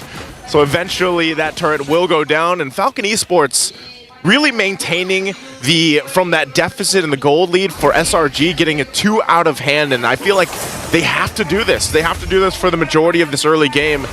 Even if it turns into a situation, Staffa, where it's 3 for 3 turtles for SRG, they could still fight things out if Falcon Esports gets enough time. Ooh, great flicker timing from Royal Milk. Avoids the spatial migration from Skies. Diversion once again. They're going to the bot lane. They have their eyes on Dax, but the Joy has already dashed out. So an unsuccessful gank coming in here from SRG. The turret top's finally going to go down. Benny working on it. As I said, it was 1 hit away earlier on. Good plays from Falcon Esports. Even against this diversion, Dax. Skies with the 1v1. Stormy flickers in, not able to find a glorious pathway to try and cut off his path, but Dax still able to dash away just fine. SRG will take the bottom tier 1 as consolation. All right, so they trade it. They trade out the turrets for now. Both teams still putting pressure where they can, cross-map especially. Oh, Innocent. Innocent trying to dive this, dropping Benny 10%. Purify already used on the Bruno. Kid X kind of missing the Sacred Hammer. Here comes the Violet Requiem, locking down Kid X. Innocent not able to land the Death Sonata. Flicker used by the Tigreal. Cram is here though to cut things off. Implosion on 2. No Sacred Hammer usage. And I think Kid X, there's no way he's escaping this one. But space created for the turtle. Falcon Esports should be able to get this easily. Sky's not in the area, but person cuts off Dax. He's able to dash away. Yume's not able to find him, but they will find PX7. And that's how you play with the Louis Yi power plays on the macro level. Able to shake things up, keep them guessing, but Falcon Esports, you know, they got the objective, they responded, Innocent went forward, great response from Yumes earlier. I mean, both teams doing actually a pretty good job on both fronts. It's just right now, SRG obviously feeling that momentum a little bit more, carrying into the gold lead that they have. But you can't count Falcon Esports out just yet. Yes, Benny had a hard time in the early game, but as long as he can keep farming up and doesn't die anymore, then he should be able to get to a point where, yeah, his damage is a big threat for those team fights later on. And remember, Kid X, he hasn't found that right implosion just yet, but if he does, and we're talking about the Lord fights later on, or even on a defense, we have seen that change the course of games before. So right now, Falcon Esports in a position where they just need to go ahead, stay calm and collected, farm up what they can, and get back in a fighting position against SRG. Because right now, it does feel like they're just kind of trying to catch their breath at this point. Yeah, Falcon Esports can definitely afford to slow things down somewhat. I think the onus is actually on SRG to really try and make something happen, because we all know what kind of damage Bruno can output by now. He will normally hit his spike around that 15-minute mark, but since he's already died twice, SRG have been able to prolong that timer just a little bit. But once you get into the real late game stages, those 5v5s can be really scary. There's another goes out! Innocent! With the sniping across the map, taking the Falcons out of the sky. Oh, and Yume's jumping in. Yep, he's still finding more Violet Requiem. There is nothing Kid X can do here. Slangured Giants will take their jungle. Right now, the Beast is winning the battle. Royal Milk, too, doesn't want to overextend into that, because right now, this Lord is up. You can see the pushing going on here on the top side, but it looks like this is going to be a Lord for SRG. And still, they just keep the momentum going. Definitely looks like they're a lot more disciplined this time around and ready to carry in towards the base. They've got the tier 2 still to work through, and even that tier 1 up top. But SRG in a good position. Even look at that damage tell. I mean, my goodness, talk about the Beast here, Innocent. Look at the damage profile on this Granger.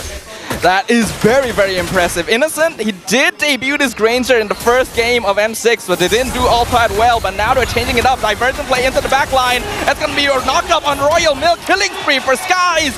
And we can see that Selangor Red Giants are continuously applying pressure on the bottom half of the map. Skies even coming off the back line. A flicker forward by Stormy. Purify used by Benny. Two-man implosion from Kid X. But Skies is still running forward. Mega kill for the Suyo. But they will trade Stormy for it, and Benny even picking up the shutdown. They got a couple of kills. Benny's out of the picture again. Lord is still up in the mid lane. It's Kid X and PX7. No Eternal Guard available for PX7. They should be able to get this turret. Still putting the pressure there. They drop down the Glorious Pathway. And this is, remind you, what Coach Arcadia said, SRG will stay disciplined. They went a little overzealous there on the bottom side. They didn't get that tier 2 there, but they do get out. Just focusing on the turrets. It was only that first Lord.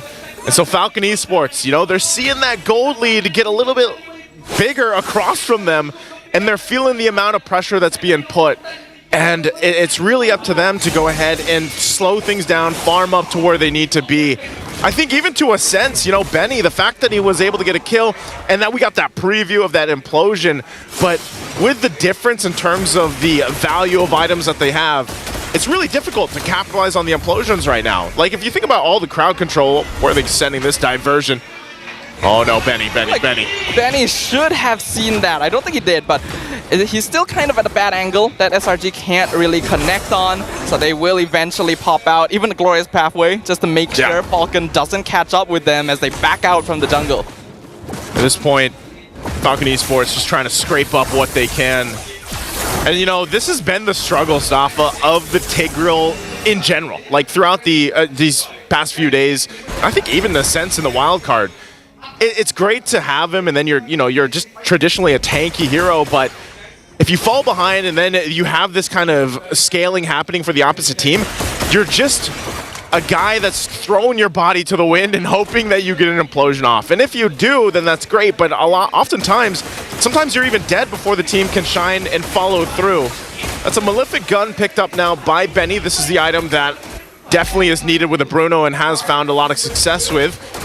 But I think even then, it's still, you're far away from getting to the point where you're able to actually turn some of the tides of this fight. This next Lord is coming up, though. And I think for Falcon Esports, we see them check things. They might actually try to fight it again because Kid X has a flicker available. Royal Milk could be the one to set things up, too. And that's what we haven't seen too much of just yet. This Edith value. Has he been able to find those flicker combinations with the Onward and Earth Shatter combo, where then, again, Kid X doesn't have to be the guy to do it first, and he can follow through. But look at the amount of poke coming out from SRG already. Royal Milk at half health. Diversion? Only on Cram. They're cutting off Royal Milk specifically from the rest of his team, and Spatial Migration will come in. Implosion on 2, but it's on Cram and Humes, and it doesn't even matter as Kid X is just held it down from behind. Falcon Esports, no way to connect. This is going to be another free Lord for the Red Giants. Another Lord taken by the power of the macro play that comes with a Lo Yi, man. It's something about this hero that just keeps teams on a guessing game throughout it. Where are they going to come from? What bush are they in? And here's a Glorious Pathway in the mid. I love the way Cram is using these just to set up space, and Innocent with the Death Sonatas. PX7 almost dead just like that. Dax can't even run in with the electrifying beats. Selangor Red Giants are looking to tighten the noose, put the final nail in the coffin for Falcon Esports. Lord now pushing in mid lane, gonna crash in, mid inhibitor gone easily for SRG. Royal Milk trying to hold the front line, but he knows that it's dangerous for him to stand too far forward. Even Primal Wrap used just to clear up the Lord, and they will finally at least hold against the SRG minion waves. Gonna be able to hold it. They only lose that mid turret. So Falcon Esports still trying to stay into this. You know, this is looking a little dangerous and a little dire for them, though, because of just how much poke from a range is gonna happen from SRG. And then again, too, even if Humes has the flicker available, they could push it in. Diversion going to be used again. And a grab right into the back like cutting off everyone into the Spatial Migration. Royal Milk knocked off, mega kill already for Innocent. Implosion actually going to be able to punish Cram. Benny picks up a throw, and now Dax shutting down Innocent himself for a mega kill. So getting shut down by Skies right in return for Falcon Esports, able to trade even 2 for 2 in their base defense. Hey, they send in Cram, but hey, it's hard to shoot a Joy that's electrifying your beats, basically. You know, you can't really hit him with the Rhapsody with the way that hero alone has that kind of mobility. Good kill, honestly, to get. Keeping Falcon Esports in the game. Yes, they still have a huge deficit to work for, but that's a little bit of hope that they can work with, because looking at the items too, you know, you're getting to a point where your damage profile is getting better, your defense is getting a little bit better for Kid X, but even so, Royal Milk and Kid X still both are getting melted. And now that you have a Malefic Roar picked up by Sakai's, this is in a situation where you almost have to play in a sense of, let's punish SRG if they actually go ahead and use those diversions, because often it's been that. It's diversion, send in Cram, here's a Glorious Pathway. We're trying to cut you off, Falcon Esports. And maybe it's in a position now for Falcon Esports where they can actually punish that and get someone down fast enough. Immortality also could play a part here for Kid X because now he doesn't just get melted and blown up. Yeah, we have to note, Falcon Esports traditionally is known to be a team that's actually quite good at high ground defense. And their composition right now is actually pretty effective at that, especially if SRG overcommits resources and gives Dax enough free space to walk in without having to worry about that crowd control. We are now at the 16-minute mark. This is a very, very crucial timing because whatever happens next determines whether Benny just takes over the game. Yeah, that's the scary thing about it, and why Bruno has such a high win rate, contest rate as well. I think this is ultimately still obviously a Lord in the hands of SRG. They're not going to get here in time. Kid X checks things out. That's Lord secured. Cram will just drop down the Glorious Pathway. Is going to be fine because they know they just wait for this Lord to spawn up before they get ready to march into the base. Now, Falcon Esports, this is where we look to see if they've bought themselves enough time. You know, almost 17 minutes into the game. They've got some key items that they just recently picked up. But can they actually withstand another push into the base, especially with only one base turret left? This damage is just insane from Innocent. And honestly, at this point, like I said, for Falcon Esports, they're probably not going to get to Innocent. It's really difficult for them to even get in that range, in that zone. So they have to just wait for SRG to approach, hopefully punish, especially against this diversion, and then turn the tide of the fight. The Lord's going to be worked on. Down in the mid, there's Cram jumping in. Glorious Pathway opens up the path. Primal Wrap used by Royal Milk. Last inhibitor will fall for Falcon Esports. Slimer used with the two-man knockup right into the Stormy combo. Falcon Esports doesn't lose Royal Milk straight away. Implosion comes out, but Kid X just melts instantly. Skies loses immortality, gonna be taken out by Benny. Falcon Esports still actually holding onto the crystal, but it is a 3v4 defense. Next minion wave coming in mid lane. PX7 gonna nuke it, do some damage where they can. Dax looking for an opportunity. Purify spent on PX7. Another used as a flicker in. Locks up on Dax, but no Violent Requiem. Cram creating space, but SRG can't quite get close enough. They cannot find the executions they need, so the crystal still stands for Falcon Esports, and they're trying to make sure that they can keep their hopes of moving on to the next stage alive. Oh, they're gonna defend. They actually end up doing it. Great usage of the Purify earlier in the space and positioning from Benny, because if Benny was gone, that whole damage profile would have been diminished. Yes, PX7 is able to go ahead and hold things steady, but ultimately it comes down to Benny and if SRG can take him out or not. I mean, both gold laners, hey, the panel previewed this leading into the matchup. It's the Beast versus the Claw, and that's exactly how it's fallen into place. You can see the items with both gold laners. Like, they're pretty much where they need to be. And now for Benny, you know, he's in a position where, yes, he can go ahead and sustain through some of the fights. He's even got the Rose Gold Meteor here. He's actually helping him with the Sea Halberd too, with some of the sustainability with that Revitalize across from them. But still, you have to be able to go ahead and defend maybe one more time if they actually just give up the Lord to SRG, because it's actually looking pretty difficult. I mean, look at the stacks here too for Innocent. Wow. 840 stacks on the Granger there. But there is a notable weakness. Granger is a skill spam based marksman, which means that unless he's able to get close enough, he actually cannot whittle down crystals very quickly compared to something like a Bruno. Yeah. So Falcon Esports, as long as they can keep Benny in the back line, so SRG has to break through the entire lineup to actually get a chance at ending the game. They do, and right now it looks like this time around, Staffa, they actually want to go ahead and contest this, at least showing face here. No immortality this time around for Kid X. It was expended earlier on, so they might rely on Royal Milk. Conceal going to be used. Conceal play already used. The baiting of Flicker from Stormy. Cram now forming the front line. Glorious Pathway slowing down Falcon Esports. Royal Milk has to flicker away. Jack looking for Innocent with the provide bait. He finds him. He gets the execute, and now the implosion comes in. Double kill for Dax. And Falcon Esports have found 3 members of SRG. The next Lord belongs to them. And the Falcons will find flight as they get a setup they're looking for and finally get a Lord. This could be a turnaround point for Falcon Esports. A big mistake from SRG. And that's exactly what Falcon Esports has been looking for the past 20 minutes, man. Send in Royal Milk, who cares if he's half health, and then let Kid X come in with the implosion. And now it's them knocking on the base of SRG.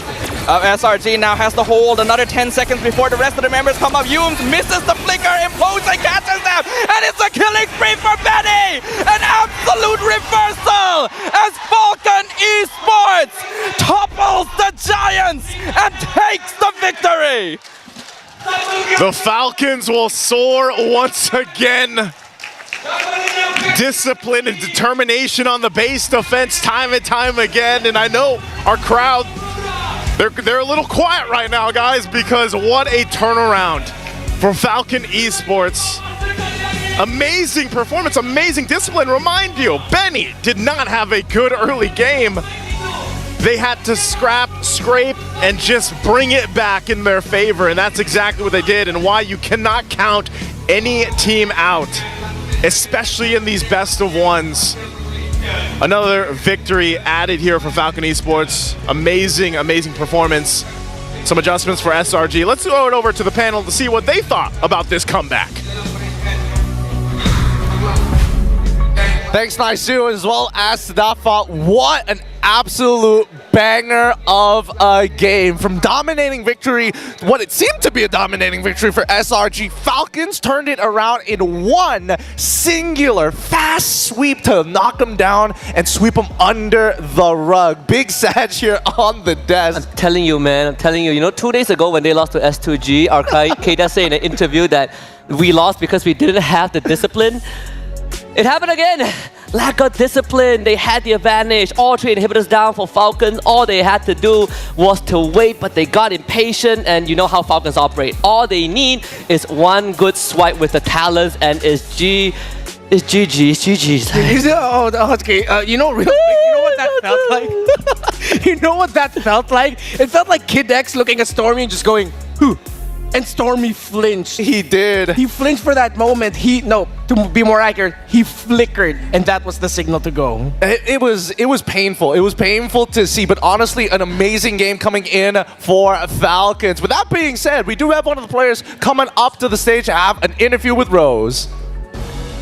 Taking down the hometown hero Selangor Red Giants, Falcon Esports claims a victory against the hometown heroes. With me here we have Coach RC. Coach, how are you? You seem very nervous. Yeah, super nervous. Why are you nervous? I don't know, because the crowd is so many. So many, okay, yeah. Malaysians are very supportive. Okay, now Coach, we know compared to your opponent, you guys actually are coming back from a defeat. How did Falcon Esports react to the matchup draw last night, knowing that you guys got drafted to go up against Selangor Red Giants today? Actually, we know that their strength is early game to mid game, but I said just stay put on discipline, wait for our timing, then our late game is on ours. I see. Now, I think we can see that Falcon actually did manage to play on the late game today, especially with their hero composition. We could see that late game was indeed theirs. Now, Coach, back in an interview with MPL Philippines, you have mentioned that you guys have been training for 2 months without break. Not even 1 day? No. Okay, now that you guys are just 1 match away, technically from the knockout stages, are you guys gonna like chill more, or are you guys still on that grind set mentality? No, we don't want to rest. We want to continue the practice. Continue the practice. So how is it looking like so far with no rest? I mean, is it very tiring, or are your players just as hungry for victory? I think it's normal for us to straight practice without even resting. Yeah, just like that. Just like that. Okay, Coach, I think another notable mention is that Dax said that you guys want to surpass whatever standards Burmese Gold has set in the past. Now, and you mentioned that actually you guys prepared a lot for Selangor Red Giants. Yeah. What other teams do you think that could get in the way of this achieving greater than ever victory for you guys? Actually, all of the participants in M6, we only want one team, and that is SRG. Oh, yeah. All eyes were on SRG. Maybe you can share with us why? Because of the MSC. Actually, on that MSC, we want them to face from that bracket, but we failed to how can I say? We failed to go in grand finals or maybe semifinals, something like that. But this day is for us is a grand finals day for SRG. I see. So meeting SRG was like grand finals. Yeah, we for have a Falcon. full respect for SRG. I think that's very nice. I'm pretty sure the Malaysian audience respects that you guys actually respects their favorites. Now, Coach, maybe last words to the fans who came down to support you guys? Thank you for those who support on Falcon Esports. Thank you guys for coming here. And also, thank you for Malaysian people. We love being here. And I can say Malaysian fans is so fucking big. Okay, thank you very much to Coach RC. And with that, let us right back to the panel to break down what happened in this matchup against Selangor Red Giants.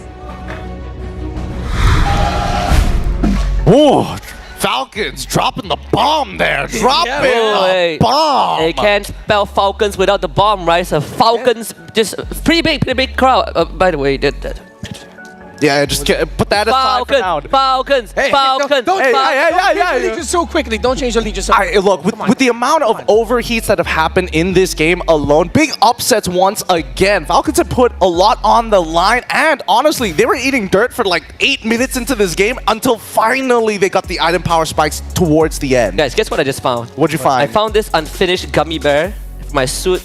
I think it's just to calm me down after this potential loss, so don't mind me. You know what? Go ahead. I mean, we'll give you some more Hello Panda later too. Don't worry about that. But yeah. For the people who didn't get to see it at home, there's actually a live win rate prediction for the live audience here.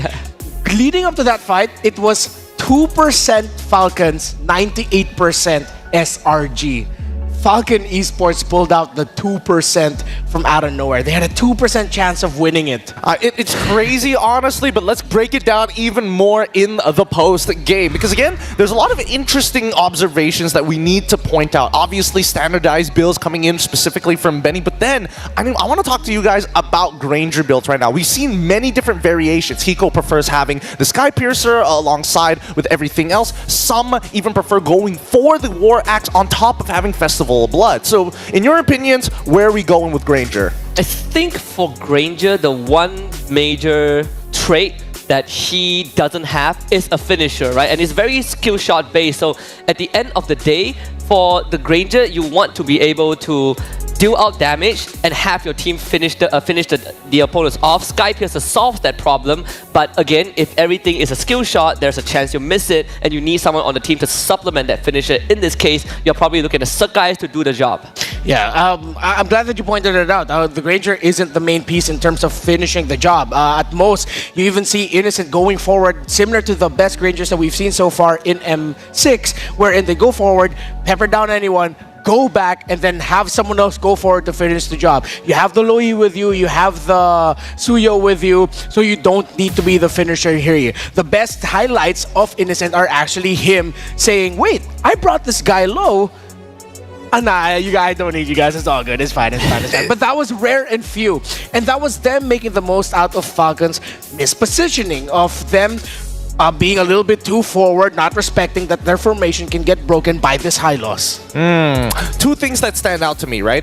SRG, they're really good at these conversions, right? Oh, I force you out of Edith out of lane early on. Next thing you know, you're on the opposite side of the map, diving Benny underneath this tower. But Falcons, I think they've got some good tempo breakers. As much as we were laughing earlier about a couple of moments from Kidx, absolutely whiffing entirely with the implosions and even with the Sacred Hammer, it did boil down to his opening to allow Dax to slip right through into the back line. For Kidx, W can mean two things at the same time: whiffs and wins. Yeah, sometimes all you need is that one moment, right? One moment, one good implosion. But I just want to quickly kind of follow up with sort of what we discussed during the game with how SRG were just so dominant in a macro sense. They were forcing a lot of uncanny moves from FCon and forcing them to kind of play that defensive game. You look at the damage chart, right? It tells you the entire story. Innocent dealing the most damage with that Granger. At the end of the day, you still lack a finisher, and unfortunately, people like Sakai and Stormy don't really necessarily have the tools to consistently be that cleanup crew, because you still have to deal with Kidx and Royal Milk. We've seen a few times Sakai dives in, gets eaten up by an implosion, and he disappears, and SRG has to reset. Yeah, and I think that last team fight especially, we got to see the two point of views that we've had at the end of the draft. You went towards SRG, and we got to see why. It was easy for them to pull off a complicated strategy. They're controlling the map, they knew where to go with the diversion plays, and that rattled Falcon Esports. But then, suddenly SRG faced a big Falcon problem in that last team fight, which is once Falcon can see that opening, just a little bit of glimmer of hope, then you can jump in and enter as the Tigreal to get that W set to turn things around. Yeah, and I'll quickly talk about our MVP of this game, right? We have Dax on the Joy. The first thing I brought up looking at the draft was, how are you going to catch the Joy, right? Guinevere doesn't necessarily have the best tools. The high-lows you need the law and order, but most of the time Cram is not going to be in position to deal with a Joy that is just sidestepping every single ability. So your best chance is to watch out as the game goes late. And the one moment they needed to stop Dax, they couldn't. Yeah, I think, Remar painted a really good picture here because, again, we saw both sides, and as much as we want to stop Dax, I think the answer from SRG was tempo. We're going to try and out-tempo you so that you were always going to be on that back foot, but then once it kind of evened out, and especially in a position where there was all missing inhibitors for Falcon, it looked pretty grim. Generally, that's where you expect the end game to actually happen, but when you pull up the highlights, you could see how devastating the game was early as it slowly transitions into the Dax game. Yeah, what Dax was able to do here, it mitigated what could have been an absolutely even worse situation for Falcon Esports, getting wins when he can. That double kill felt like that should have been a big warning for SRG. That felt like foreshadowing that if you lose your position, if you are not careful, if Dax is in a great place to just jump to where Innocent is, he will take that chance. When you go back to what happened in that big final team fight, that's exactly what happened. This is sort of also like SRG. You have the idea of, okay, we want to siege, but we're giving away too much, right? Dax always has been able to find these moments, and that was his only death, but at a very good cost. He stalled out the game leading up to this late game, and who is going to stop him? There's no one. Innocent was exposed, Dax just dances on top of him, and then the implosion follow-up. Very good patience for Falcons Esports to really exploit the fact that SRG were not only out of position, but also didn't have crucial battle spells. Yeah, that's the best thing about, well, simple to pull off lineups. When you have one clear condition or two clear conditions compared to a lineup that you mentioned, Gideon, they had to set the tempo for SRG. They had to be the ones going forward, making sure that Falcon Esports doesn't get an opportunity to position and be comfortable. Because if you put them in an uncomfortable spot, how are they going to set up a team fight around that Tigreal? They can't. How are they going to set up for the Joy? They can't. But then once it's you give them that opening, again, as I mentioned, if you're one frontliner, one of the best options that you have to actually stop that Joy goes a little bit too forward. Once the flicker is gone from the low Yi, then that's all of the chances that you need, all of the room that you need to make a play. Honestly, I gotta give it over, especially from like mid going into the transition to the late game. PX7 played a solid game despite only going 1-2 and 2. The disengages were especially important for Benny to not take any more deaths after that early game. Yeah, I mean, Rema talked about the 2% win probability for Falcon. That 2% is DJY. So I knew we should have tied him up somewhere. Look, I tried to get him. I tried to lock him up to not go for that interview, but he's somehow able to break free. He's one slippery boy. With that being said, though, we want to quickly shout out for all of our stressed out fans, for all the Myanmar people who shout out yes to Falcon. Enjoy the Secret Lab Chair Titan Evo. You can once again play better for longer with ergonomic chairs designed to keep you on the top of your game. The Secret Lab Titan Evo is designed to adapt to different postures across various activities. So not only is it great for PC gaming, you can enjoy proper ergonomic support while mobile gaming as well. Figure out what exactly the masterminds are going to equip their players with the best weapons possible. As we head on into it, it looks like, from the looks of it, it's going to be Twisted Minds on a blue side with RRQ Hoshi on the red. Okay, so they ban out the Hilda, meaning that they are looking into making sure that they get the best possible matchup in the EXP lane. Now, one thing we have to acknowledge here is that the importance of the EXP roam responsibility juggle in-game in this meta, where EXP laners sometimes are the ones going forward, getting vision and acting like the roamer, while it's the roamer who's maybe peeling back a little bit more to help supplement the backline, something that EXP laners are usually doing in the past. But you juggle that, and how well you do that is what distinguishes the best EXP roamer tandems in this meta. But now you have two roamers and EXP laners who speak the different language. I love. So how will the communication fare off? So are you gonna go for something solid and rush something like the high loss, or well, you rush your power pick in the Bruno for Saano? It has been a late game monster. We literally saw Bruno beat FCON beat SRG, but yesterday they also used this Bruno to take out FCON, right? But they did let the Juice in through, so that will be an instant pickup by RQ Hoshi alongside the Gatot. I do like that Joy ban. We kind of spoke about it a little bit, the Joy being one of the pocket picks for Twisted Minds. You take that away, and right now Twisted Minds, they might still consider that Sicilian being a late game option like they did with FCON, but we saw how that was dealt with earlier today as well. Yeah, Sicilian and Bruno won't be a 100% win, but come on, just chase your comforts already. You're up against RRQ Hoshi. Get your comfortable strategy and get something like a Joe or someone who can go forward, get vision, and help control the tempo. If they cannot be the ones to actually take hold of it and dictate the tempo, at least stop RRQ Hoshi from ballooning to a crazy level. I think at that point you might as well just go, what, Cho, Cecilia once again? If interesting. They're going to take up the high loss, but they're also showing the Nolan very early on in this draft. Your team It does allow you to play incredibly fast against squishy targets like Juicin, Granger. You have that great burst potential, but I'm surprised that they went for Nolan instead of a Suyo. I would assume that would be kind of the choice. Perhaps looking at the Juicin, they don't feel as comfortable. It has been sort of that direct counter matchup per se.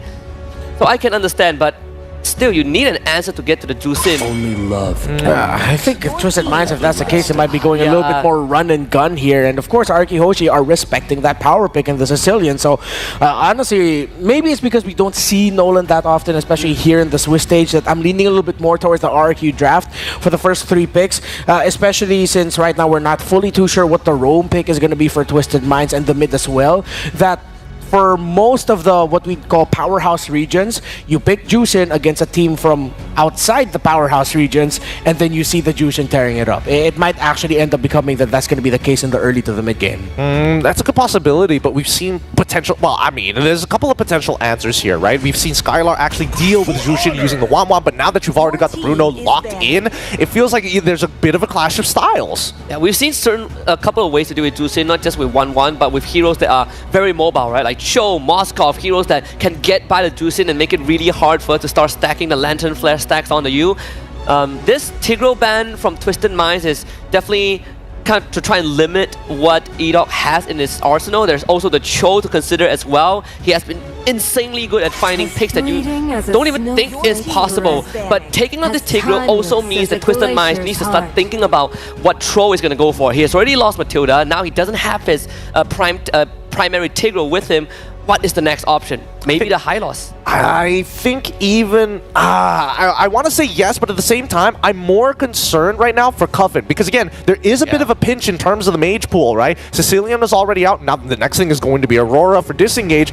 That kind of leaves you with like Valentina, but Valentina completely gets outranged by, unfortunately, the Jushin. Yeah, Vex, I guess, right? Yeah, Vex is the last best option, it looks like. But then if they're going to go for something like a Valentina, if it's not the Vexana and they go Valentina, that means they're pairing it up with high poke, high aggro, like just go in, then weave out, bob in, weave out. I feel like that might actually be their approach for this draft now then. So they banned we still haven't seen the jungler yet. They could be a Fredrin, like you don't really have the damage to blow through the Fredrin until Bruno kind of stacks up his items. We've talked about Fredrin being a third and onward picks for most teams, especially on that red side. This Phovis ban could open up maybe Khalid or the Cho for RQ as well, right? It directly contributes to stopping these mobile heroes for the team. Your team is So yeah, the show okay. does come true. I think seeing that Phobius ban kind of reaffirms RQ in RQ's mind that this show is now a very viable pick. I have to agree with it. Now, honestly, for me, the question is whether Granger, is there a possibility, because Sutsujin has used Roger before. I mean, people who play Roger tend to also have, dabbled in the Yishin Shins and also pre-reworked Granger. Yeah, Twisted Minds. If they just end up defaulting into the Vex here, they might actually just pair it up with the Hylos in the front, and then we haven't seen the EXP laner yet.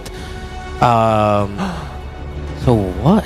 Actually, is there a possibility? I mean, you already see the Granger before, so therefore, if you're expecting maybe another projectile, is it worth picking up Lolita specifically against this Granger? It doesn't solve the big problem, right? Like, you have a Lolita, but then you are getting lifted by Tusin, you're getting kicked away. This chip could change the dynamics, right? Again, it opens up that macro versatility for Twisted Minds, but this also feels like you are relying a lot on Nolan to play that Nolan chip from early to mid, and then late comes all the way down to Sano.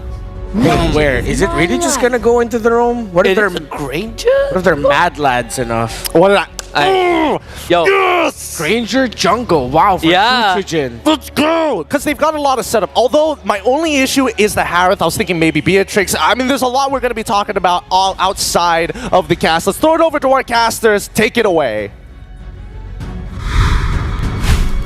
Hey, we shall. I'm super excited to see this one around, and I feel the same way. You know, we're going to have this Granger jungle now here in front of us. Again, I'm Naisu, and this is Staffa to bring you the action for the matchup ahead of us. But I don't know. I'm liking the drafts here for both of the teams.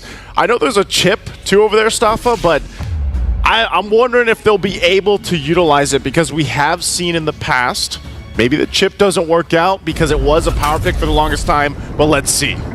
Upon the land of dawn sits an empty throne, eager for a new king.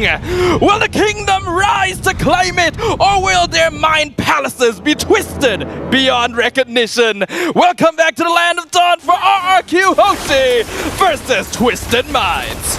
Okay, jumping in the game. We're gonna find out if this is actually gonna work out for them, because we know that again, the momentum that both these teams have had throughout the Swiss stage has been pretty good. But with that, you know, looking at this now, I think when we talk about the specific heroes that could change the course of this game, wow, already quite aggressive. And mid lane, a lot of damage being done. It's somewhat to be expected, right? Cho Zusin mid combo is going to be very oppressive just in terms of level 1 damage. Make sure you guys go ahead and grab yourselves the M6 pass. It's available now from the 18th of November all the way to the 29th of December. You can complete all tasks in the game to reach level 75 for free, and there's a ton of rewards waiting for you guys. Of course, the Claude Battle Emote, the Glory Avatar Border, the Battle Emote for Baksha, and the new special skin for Baksha as well, the Dauntless Shield, all for free. So back to the game. I think one of the things here too, Staffa, is the pacing, I guess you could say, this time around for RRQ Hoshi. We know that they love to fight, especially early on. And with a lineup like this, especially with the Granger, I think once you have that level 4 available from Edok, like we've seen him do in the past with this Cho, they're going to be aggressive already. They already are. Troll almost dead, 10%. Hoda going to be able to block that Death Sonata to make sure First Blood isn't given too early on. But a beautiful Lantern pull on Coffin, going to continue the pressure on for RRQ. Again, pressure is what we expect here with the lineup from RRQ, and wondering if Twisted Minds will be able to answer it. The fact that they have a chip, they start up this turtle right away. Yeah, Hoda's just going for it and instantly seals it away before RRQ Hoshi can even respond. We're going to see Mike Sama pull the back with the Lantern, going to use the Glorious Pathway to get out. Very decisive decision to go ahead and start up that turtle right away based on how things went, and they secure them the objective. Great for Twisted Minds. Taking a look here, emblems-wise as well, this is nothing, you know, too out of the ordinary. Of course, on both sides still, you have the revitalizers for both these teams to go around with. But even then, the matchup in the jungle alone, I'm wondering how the pacing will be, because so far, even for Hoda, he's been doing pretty good, you know, dealing with the pacing that needs to be set up against this Granger jungle, able to farm. This is one thing we know about Nolan, is even if you don't force these fights, Nolan can shine later on, especially by just getting to the back lane or even putting pressure on the opposite side of the map. And then you have to respond to this. You know, we usually see this with King Kong before when he loved to pick the Nolan pick up, and they'll go ahead and work around that. But so far, it's been a struggle to really find that pick off from either side. But now that Edok has the Way of the Dragon available, this is where we see them possibly try to make a play. Sano's going to get the information. Whoa, the kick. Good flicker from Troll, though. Not going to let the Way of the Dragon go in the direction they wanted. Pops on the shortcut. Troll will be taken out. First blood. Go over to Sutsujin. And even the Twisted Minds takes the portal through RRQ Hoshi. Instantly scatter their front lines and don't give them any space. That was the right idea, man. You know, like, they went in, Troll goes in, Zaman Force. Here comes Hoda, looking for Skylar. We're going to see the flicker used. Zaman Force as well, allowing the Harif to jump away easily from Hoda. Good flicker, and that's the point I was going to say earlier on. You know, that was the right idea. Drop the shortcut, go in. Edok actually survived that initiation through the portals because he had the flicker, and then Skylar there too.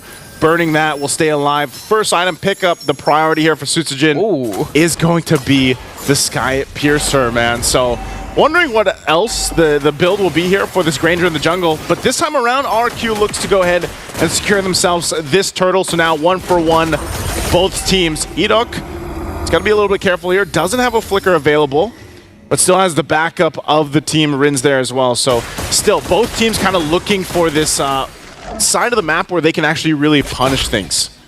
Yeah, RQ Hoshi especially, we know to be a team that's quite aggressive early on. They definitely have more of an early to mid-game power spike. So even though you're on a hero that can actually scale up with stacks like the Granger, we see Sutsujin going for Sky Piercer to just full out aggro the early game. Here again, focus on the bottom side. This is what we see teams really do, especially against the Bruno right now, and this might be the play for them, but so far so good. Troll's been exactly where he needs to be, kind of keeping an eye on Sano there, making sure that, you know, doesn't get too out of control from the pressure being put by RQ. And so they still kind of look for things, and this is still the answer, though. You can see them really focusing down, doubling down on the side of the map. They want to start to get some of the tier 1 down if they can, and Sano trying to keep them at bay, but look at the damage. Ouch! That is a lot of damage. Purify used by Sano in the back line. Portal drop down in the front line, and they're going to be able to catch out one, but it's going to be a Skylar trade for Sano. Vocal later's gone. The knockup, Way of the Dragon, Jikundo onto Hoda, but he's still able to dash away. Dyron now on top of the Nolan, going to be able to pick him off with Rin's assistance. As Knock is picked up in the back line, it is trade for trade for trade, as Sutsujin picks up one for himself. Only 2 players remaining on both teams. Avatar the Guardian going to look for the knockup, but Coven still has Purify, so the Zuzin is able to walk out. Yeah, even trade. You know, 3 for 3 so far. Sano, though, joining the fight again. Going to force them out of the jungle. Taking a couple shots from the Rhapsody, too. But ultimately, a good fight from Twisted Minds. You know, able to go toe-to-toe. It was unfortunate that Sano kind of got cut off, and then, you know, he got caught away from the team, and Rins was able to clean it up, and then the shortcut came through. And it looked a little chaotic for a while from Twisted Minds on exactly what they wanted to do in that fight. But ultimately, the fact that they got some kills out of the exchange was great, but they are losing these turrets. And that is going to be the advantage that RQ plays with as they work on this third turtle. Secure it here now, 2 in their favor. And also, again, the space here. Troll, though, joining the fight. Yep, Troll dropping down the shortcut on Skylar, but multiple members of both teams going to be taking it through. Skylar now being surrounded. Avatar the Guardian, unfortunately, in a bad spot from Dyron, so not able to save him. But now the lift off on Hoda, going to be one traded over. Sano doing so much damage on the backline, though, as RQ Hoshi is dealing with all of the bulky frontliners, and they're not able to break through.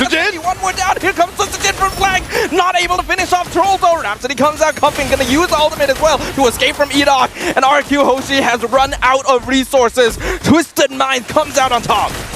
Really good fight from Twisted Minds, and it could have been way worse, but great usage of playing some of that front line to block some of those shots so that Sutsujin couldn't just like walk in and then capitalize on some kills there.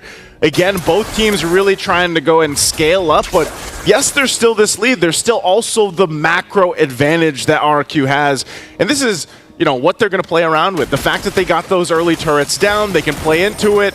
Good item power pickup here for Sano. Malefic Gun is picked up now. Key item that a lot of the Brunos need, but a look at the pressure here now on this side of the jungle from RQ. And they look to actually stare down this tier 2 turret. Couple shots with the Destinata. They will trade. Finally, that tier 1 goes down. Twisted Minds still pushing up there on the top. Looks like they might even trade this one, but they're going to have to go back and answer it. They do send Skylar up there, but this is a great kind of mirroring happening from Twisted Minds to deal with that pressure that RRQ is putting around the map. Yeah, I really like what Twisted Minds is doing right now. They understand their opponent, right? They've definitely done their research and knows that RQ is a team that wants to play for early game, ideally for snowball, and so they're simply not giving it to them, even if it means sacrificing a few towers. The goal is to get to that power spike around that level 15, where Bruno just immediately takes over the game with the 4 for 5th item. How do you think that's going to work out here, though, Staffa? Like, when we get to the late game, especially the level 15 in mind, and you have those two gold laners, a Bruno and a Granger. Who has that upper hand? Well, you have to remember Granger is actually the jungler here. Hold on, Troll gonna get kicked. Drops the shortcut in time, but he's already gone. Coffin comes through. AOG to stop anyone else. Hoda actually comes through right at the end. RQ able to destroy the portal. Twisted Mind's not gonna lose any more besides Troll for now, but that is the chip gone. And here comes the full commit from RQ. Glorious Pathway, not able to escape, but Sano doing so much damage from the flank, able to take out E-Dog. That's a trade on Mike Sama as well for RQ. Lord dropping low, Sutsujin secures it. Mano Coffin steals the Zeus. Jumps forward, takes one, but is not able to finish off Sutsujin. That's gonna be a double kill for the Granger. Double kill for the Granger. Sano's still going, though. Takes a couple shots at Dyron. And yes, like you mentioned, there's the taunt. Still going in, gets the passive in time to set up for the Zaman Force. Death Sonata, not quite long enough though. So Dyron, unfortunately, giving his life for nothing. See, I'm so used to seeing Granger in the gold lane. Yes, you are correct, right? In the jungle. Even that matchup, though, it's still going to be crucial for this fight because, yes, Skylar, his job on this Harith is mainly dropping down the Zaman Force they can fight in it, but the range battle, especially with the Granger in mind, you know, you're going to be trying to deal with Sano shooting off, especially with a Malefic gun, and this is what he's doing. Yeah, look at how much damage, how much pressure Sutsujin is applying all by himself. The raid. Oh! The blow up, the shutdown, the monster kill as Sutsujin plays one final Death Sonata for Sano. That's what I was talking about, man. I mean, the two marksmen technically on the map is what you have to deal with in the range. It seems like the advantage really going to this Granger, and you take too many Rhapsody shots, and then next thing you know, boom, Death Sonata, and you are gone. Oh, Hoda. Hoda trying to look for Skylar, but the Zaman Force comes out. We can see even Skylar is scaling up now despite not having any kills. And Sutsujin dropping Mike Sama to 30%, forcing out the glorious pathway before the fight even starts. Death Sonata just pelting at Sano from all the way across the map. How do you catch this guy? You know, how do you actually put that pressure where you need to? They're going to put it on the top turret right now. Trying to salt the base down. Again, it was only that first lore that pushed in. They will lose those holy shields, those holy defenses in the base, but ultimately Twisted Minds does hold on. We get a preview of the stacks, of course, for the Granger, but also the Sky Piercer. He's got 5 stacks right now at the 50 mark. And this is the thing. You're already seeing that preview, and I think that's what's got to be answered here. How do you deal with this? How do you catch Sutsujin? Because, you know, even if you try to go for that angle, then this is why I was saying the Zaman Force plays that part where at least you can drop it down and then Skylar can do his thing, and he's been farming up for the majority of the game. And it does get a little more difficult, and I think that's why we have to see Troll utilize the shortcut in a specific way to be able to offset RQ Hoshi's kind of positioning when it comes to the team fights. Yo, Sutsujin is actually insane right now. Double the farm of Hoda, nearly triple the damage dealt of the second highest DPS in the game. He is showing us how Granger jungle is meant to be played. And I am terrified because I am going to see him everywhere in my pub games after this.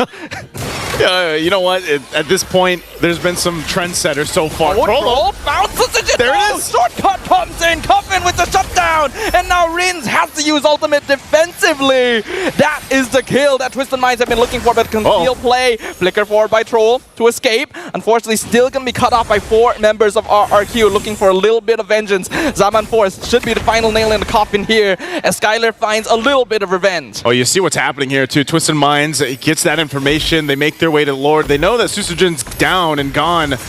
But RQ, they actually want to stall this out as much as they can and possibly even fight this Can they make it happen? AOG gonna miss on Dyren. Actually zones out the way of the Dragon onto Hoda, right into Rins, but Skyhook wasn't quite ready. Still able to get it though with the Silent Force comes in. Dyren buying a lot of space between Cuffin and Sano. Gonna eventually lose his life because Bruno is starting to hit pretty hard. But RQ Hoshi will secure the position they were looking for around the Lord Pit. Sutsujin finally respawned. Cuffin trying to drop Rins down, but Purify already used. Has to use the ultimate as well. Sano looking for Skylar, not able to find it. Rins gets executed at the end of his life, but the job is done as the Lord falls into the hands of RRQ. Great play there from RQ to actually go ahead and stall things out, find the right target, take out Hoda, and that bought him enough time for Susujin to make it to secure the Lord. Good attempt from Twisted Minds, but ultimately they find themselves on the defense. And you know, earlier what they did, the way they utilized that shortcut to be able to go and crash into Sutsujin and take him out is great. I'm wondering if they're going to replicate it. Well, speaking of, they literally used the shortcut again on Skylar and Elon this time, and the latter is already gone, but they will trade Coffin for it. Troll now being chased down by Sutsujin, not going to be able to escape the Nana. I think that's the Sky Piercer proc. Double kill for Sutsujin as RRQ trade 1 for 2. Lord crashing in mid lane. Mid inhibitor already gone for Twisted Minds. Edok did go down, but this is again a play that RQ can go and now knock on the base turret, still up top and bottom of Twisted Minds.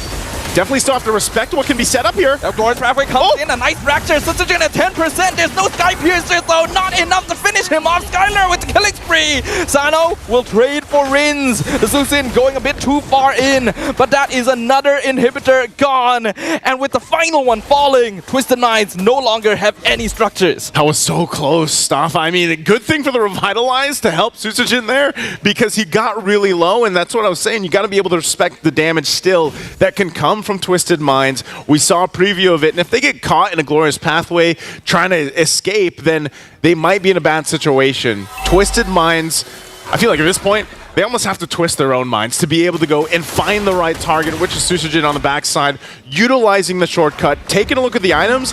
They nearly have exactly what they need. This is a good item pickup too for Troll because he has to be kind of tanking up those shots, the Rhapsody or whatnot, even those basic attacks from Susujin, now that he has the NT Karas here to help him up, soak that up.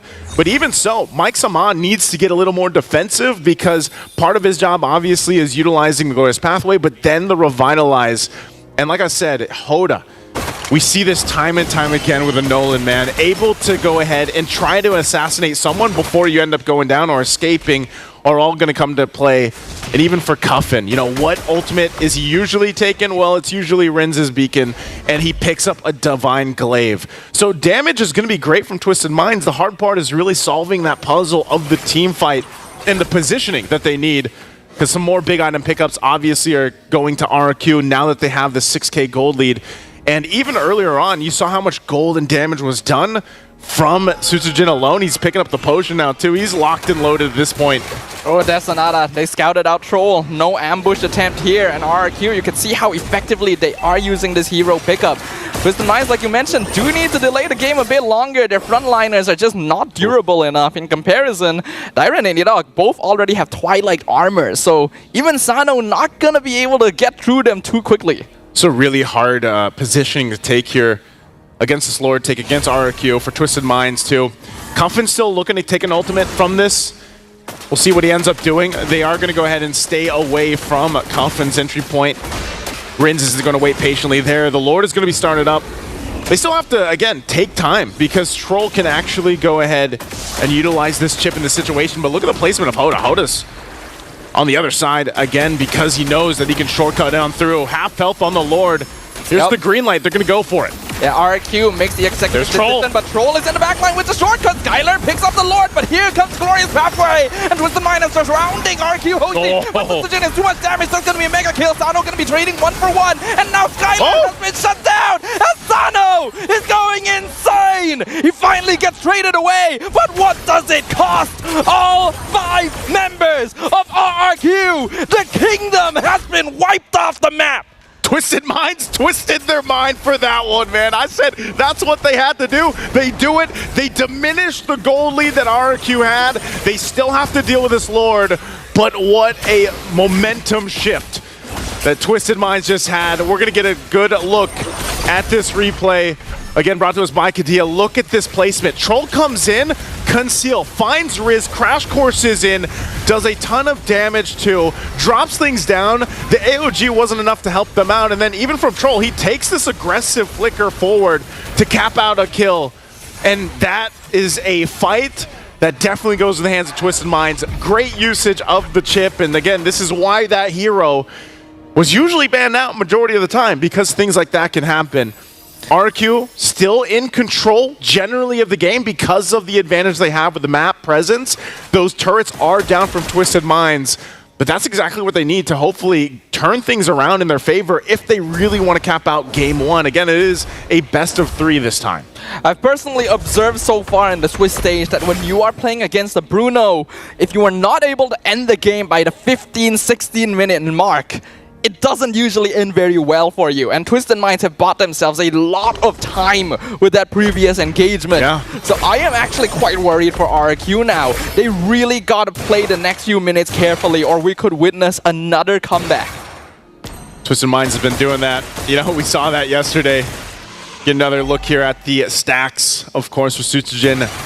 He's also a huge threat. You know, we talk about the Bruno a lot, but it's still the same thing, and Twisted Minds eventually, they have to do so much. They have to line up so many things right to be able to shut down the right marks here from RQ, and that's what they did. So still, Troll, he's going to have to replicate the same thing because most likely it's a stalemate until this next Lord comes up, unless they actually force a fight for that numbers advantage. RQ Hoshi, considering the fact that they have control around the majority of the map, they could do that. But it also exposes them if they aren't able to actually land that setup they're looking for, whether that's Edok, whether that's even Dyren.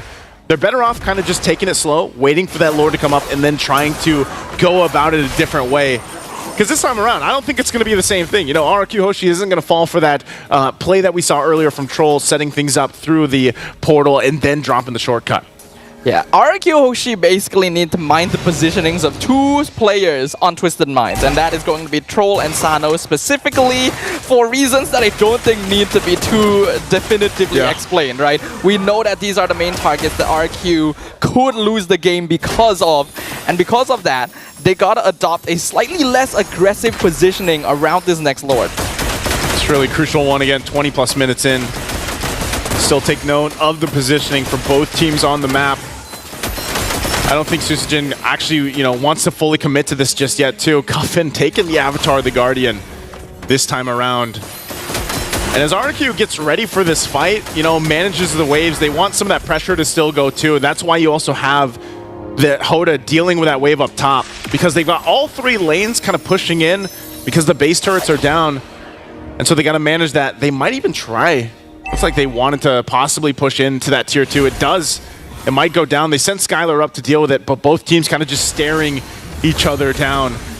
If they could actually get a surprise attack on someone here for Twisted Minds, if they can actually find one of the members of RQ and take them down, then that sets themselves up better for the Lord take. But it's half health now. And Cuffin holding on to this Avatar of the Guardian. It is going to go for a reset. They're still staying up top, though, too. They're up Hoda alongside Troll. Both teams not really wanting to overcommit on this Lord. Yeah, in this case, Twisted Minds going for the macro decisions here, and Troll finally taking the shortcut through, flickers forward, doesn't really find the target he needed, but Portal comes through finally to set up Hoda, comes right in, gets the Lord very, very easily. RQ Hoshi looking for retribution right now, trying to pick up Mike Sama, but he's able to run away, and Cuffin, even with the Terrify, prevents further engagement. Twisted Minds snatches the Lord right from under RQ Hoshi. Again, another box ticked here for Twisted Minds to go ahead and turn the game in their favor. They made the right move. They went in, they got the Lord, and then they disengaged.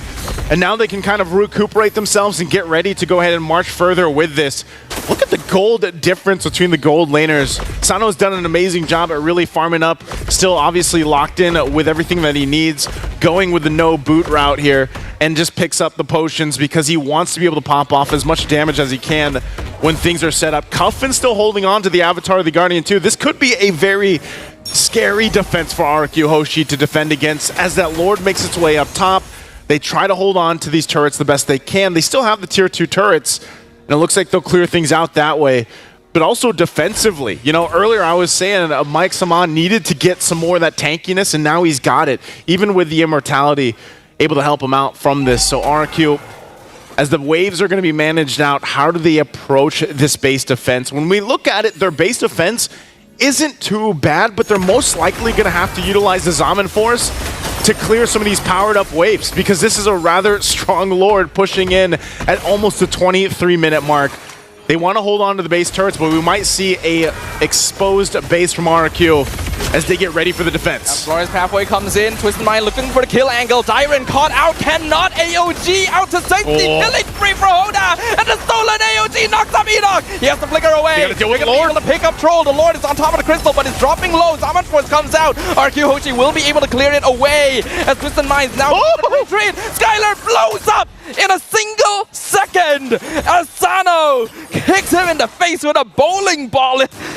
Twisted Minds in full control. Yeah, those aren't footballs anymore, Staffa. Those are bowling balls at this point from Sano. And you can see just how much damage it is doing. Troll even going back in. Shortcut comes out. Cuffin takes in. Mike Sama as well. Glorious Pathway drop down. Enoch gonna be targeted. Still has immortality. Subsidiary trying to clear the wave as much as possible, but they don't have enough damage.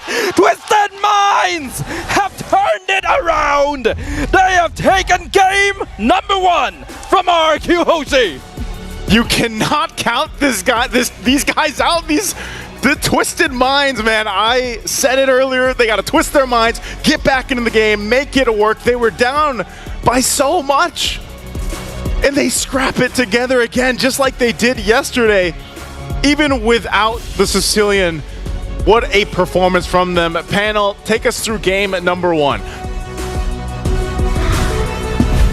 Holy cow. Game number 1 already. Things are already shaking up here. Now, I mentioned earlier, Husky, if Twisted Minds take game number 1 in the fashion which you just witnessed, has that shaken up your predictions?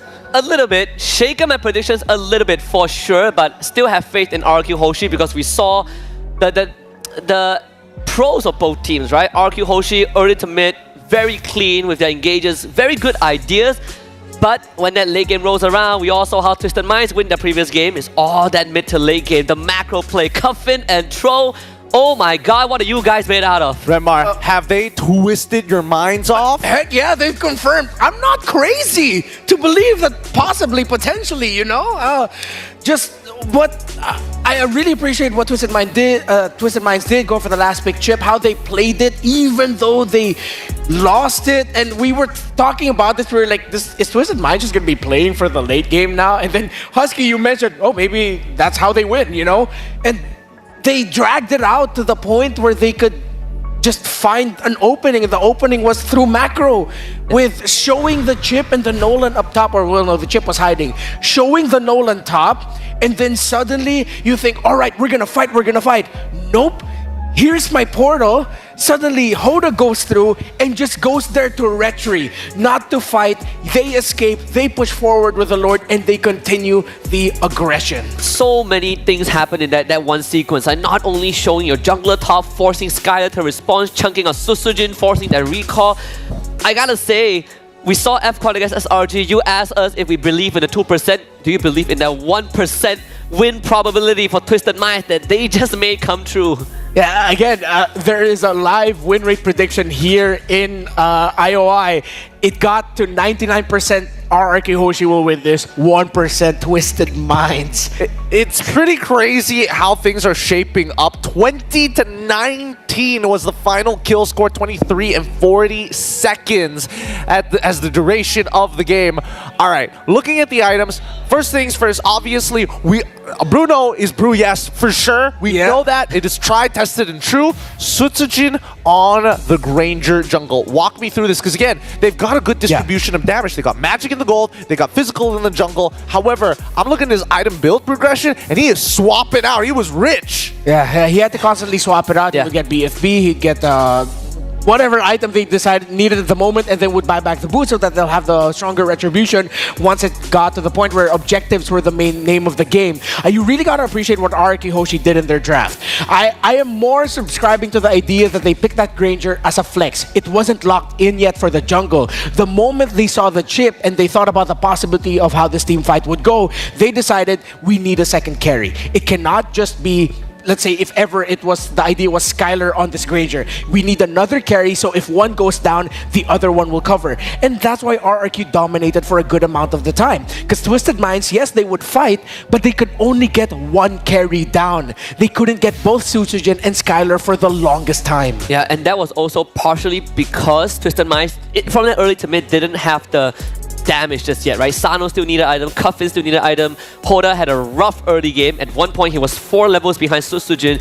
But also, credits to Twisted Minds like Troll for finding those angles, right? Constantly able to jump on Skylar, bring his whole team in, jump on Sutsujin. And the same problem with Granger that we saw, you need a finisher. Sutsujin was trying to be judge, jury, and executor, but at one point, when that Bruno comes online, no one's the wiser. I mean, let's double check how much damage he did, and yes, he is going to be topping the charts for his team. However, on the opposite end, both Skylar and as well Sutsujin, like you mentioned, Rimar, as the duo carries, also putting up some good numbers. So really, it's not about whether or not the execution is good.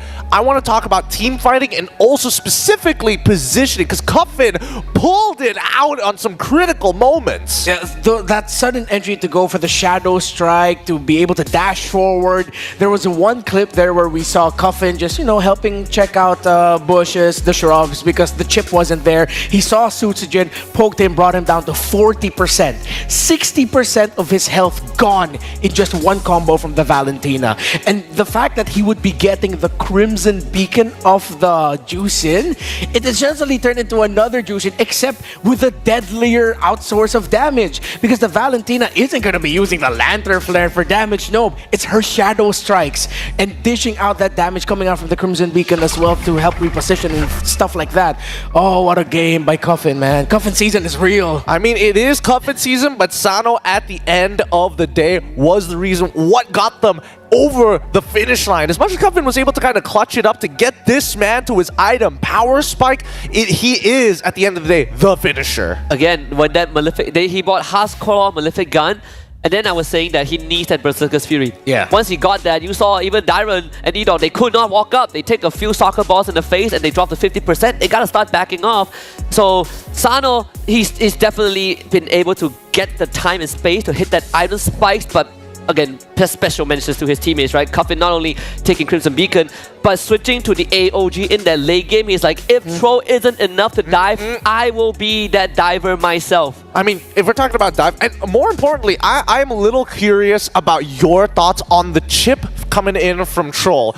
Because the angles which he found, and also a couple, I think we'll see it in the highlights as well, a couple of these angles were a little questionable until we look later into the game how flexible they are, and more importantly, even Hoda, right? Utilizing the portals in a very interesting manner. Yeah, we have to discuss here and acknowledge the double-edged sword that is what we call the brawl playstyle of Indonesian teams.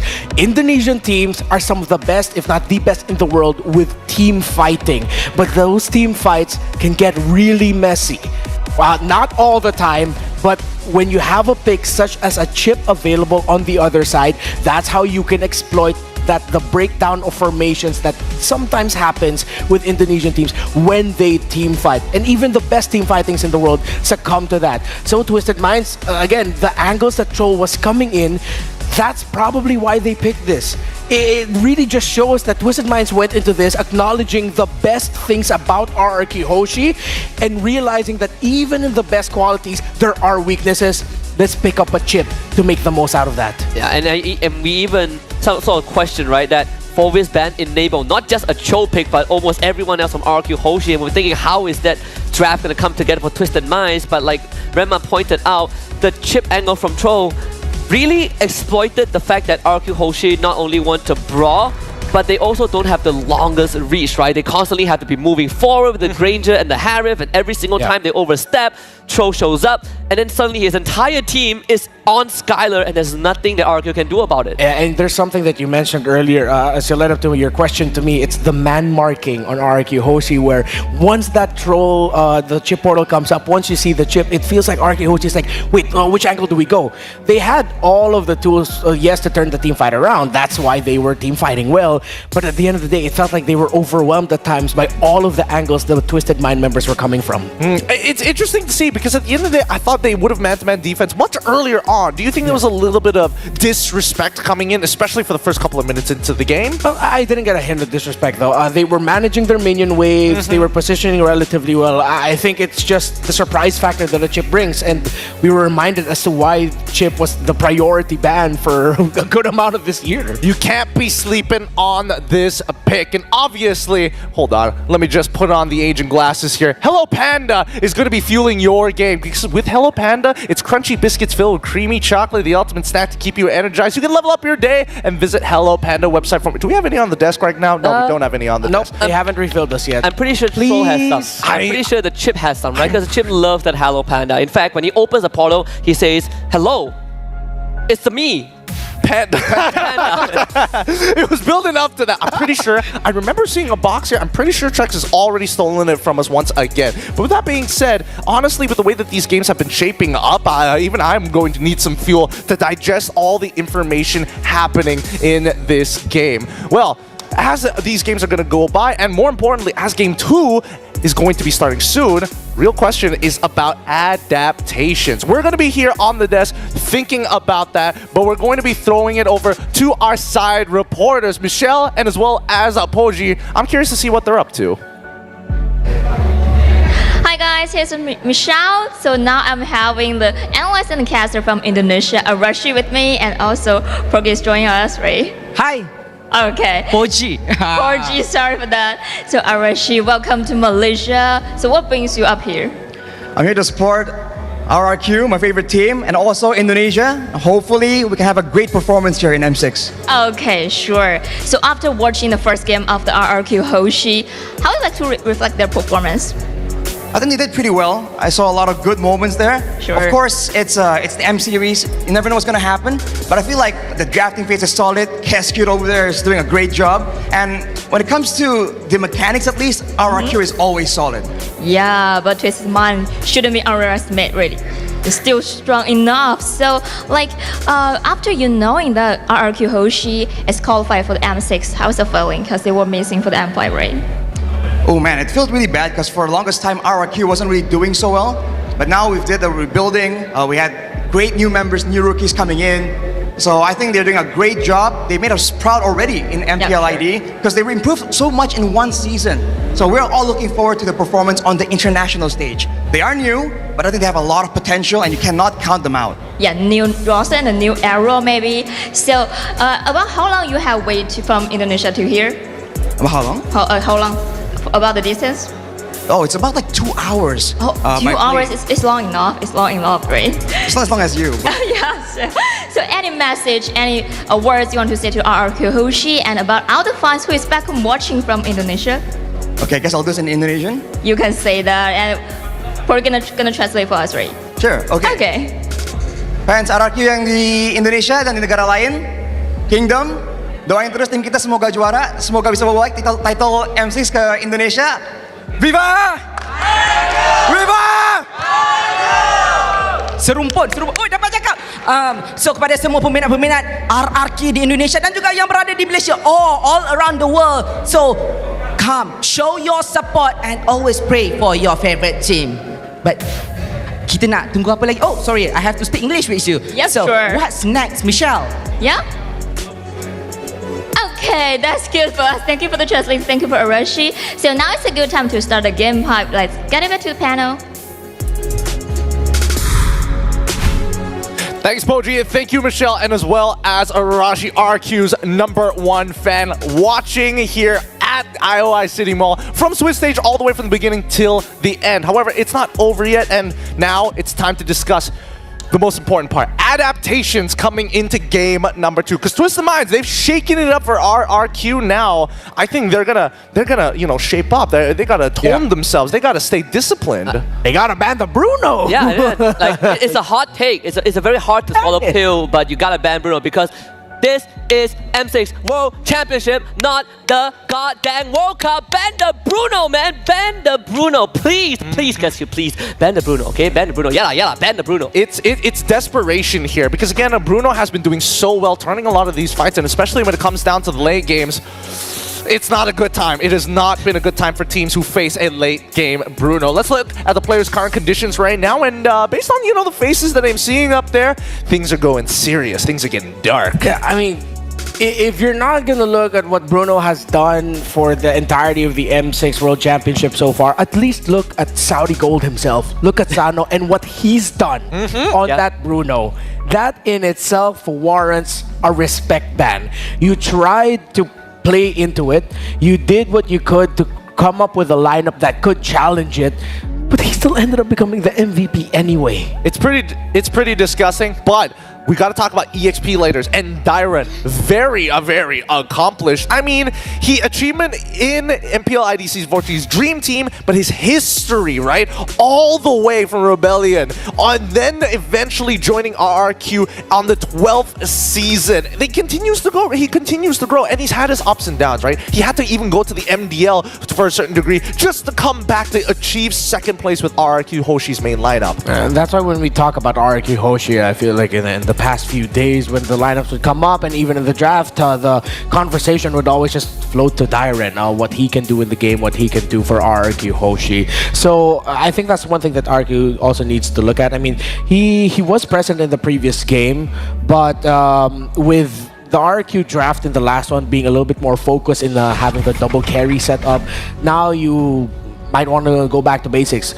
Put Dyren on a hero that can potentially bully lane and out-presence the other members of Twisted Minds. Out-presence. I mean, there's a couple of things that we're going to be looking for in this game. In terms of adaptations, Husky's already mentioned Bruno. I want to bring attention to even Chip might be utilized well for either one of these teams, right? Yeah. So let's see how this is going to play with RRQ choosing to be on blue side up against the Twisted Minds on red. I agree. I think the Chip also is now a hero that can definitely be considered.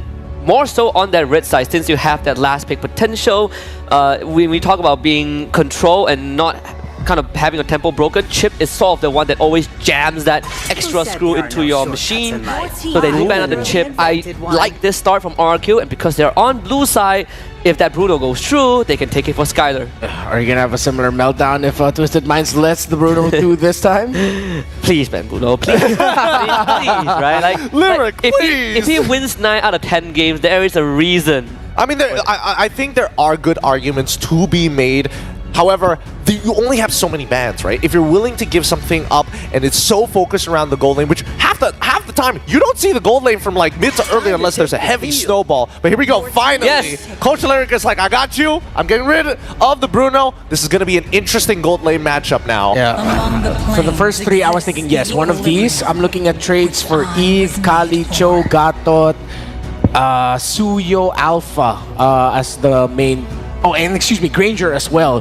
Now that the Bruno is gone, and of course in link to the Beatrix. So all those heroes I mentioned, I feel like we're going to be seeing in the first phase, unless Twisted Mind suddenly swerves to the 3rd pick and says we want to pick up a Coffin hero now, either the Aurora or the, not even the Valentina, Sicilian. If they could prioritize Sicilian over the Valentina, go for it. I think there's actually a good argument to be made for it, especially when you're up against Eve. Because again, that laning phase can be a little bit difficult if you're like Valentina, for an example. Take too many Void Blasts, you're out of lane. Can't really outpush the Eve once she gets her first 2 items. Can't do much about that. But Sicilian doesn't need to worry about that at all. Outranges the Eve and scales really well. The Joy did get led through, and it is one of the first picks we saw from Twisted Minds in the first day of Swiss stage, right? So Hoda, great on the Joy. We saw how it was utilized using the Chip, which thankfully was banned now, but I do like this opening. So easy trade for RQ. They go for Gatot, Suyo, big power picks to go with the Yi. Instant Moskov.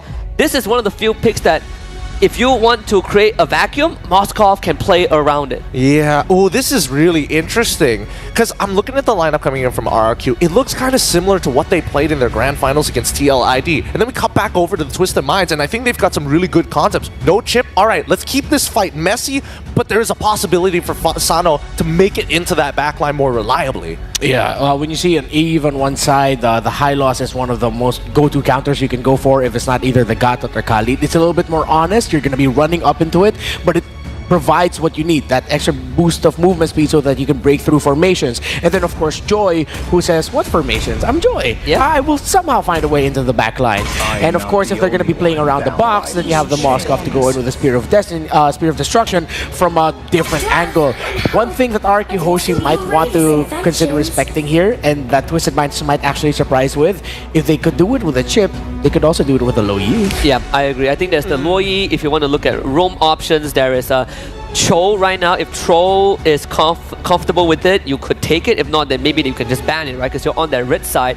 If not, if you want pickoffs, the Kaja is always like sort of that option. You want to get to the Yi, if you want to stop this Suyo from dancing around your backlines, that can also work as well. Really comes down to how messy Twisted Minds wants the team fights to be, just like game one. Yeah. I think it's a little bit more awkward if you're going to play as something that's a little bit more alt-reliant. Right now, I mean, with the Joyan as well as the Moskov, they can basically fight on a dime, right? Yeah.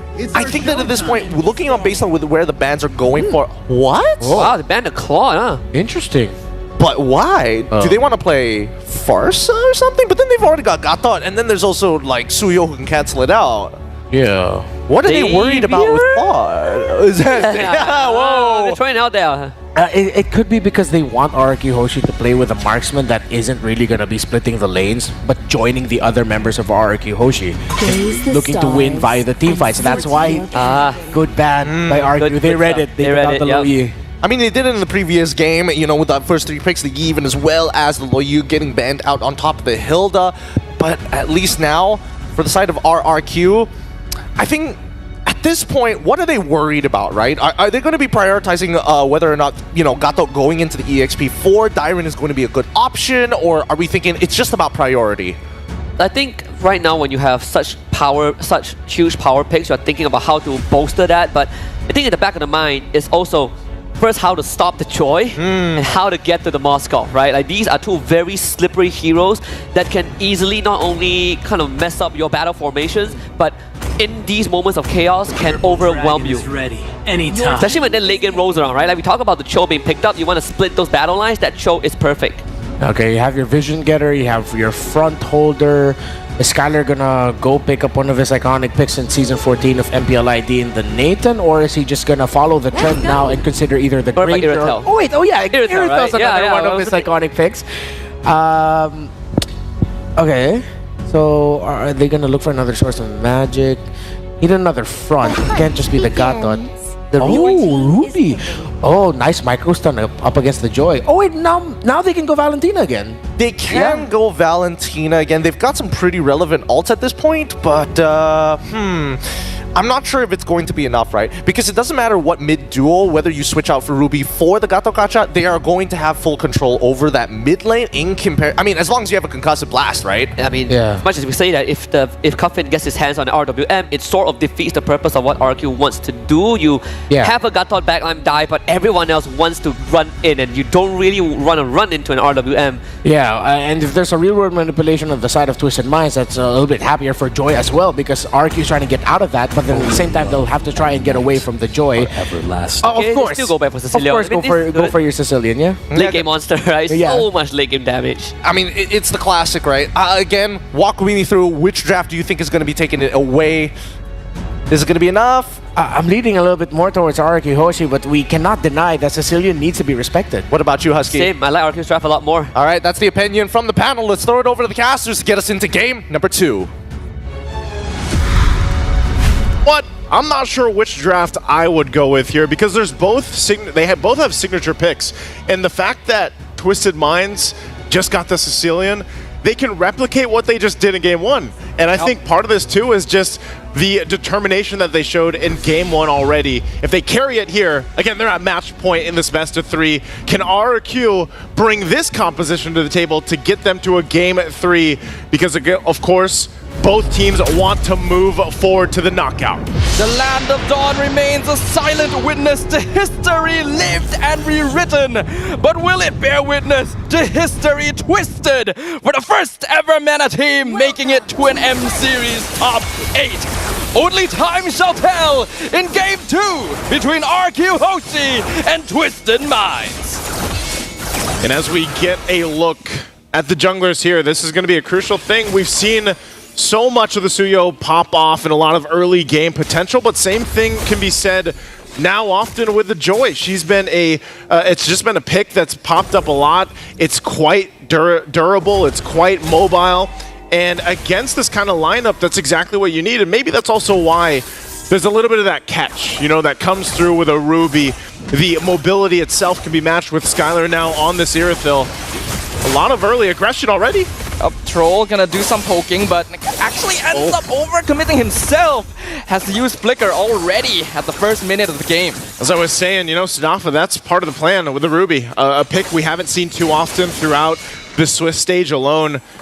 But it's there to be able to catch, you know, any of these heroes out, really, that Twisted Minds have brought to the table.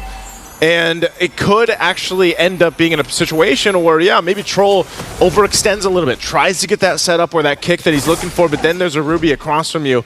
And even for Hoda to try to bounce in between, like we've seen so much of Joy just escape situations, you know, with very little health left, but now that you have the catch here available, that should help them out.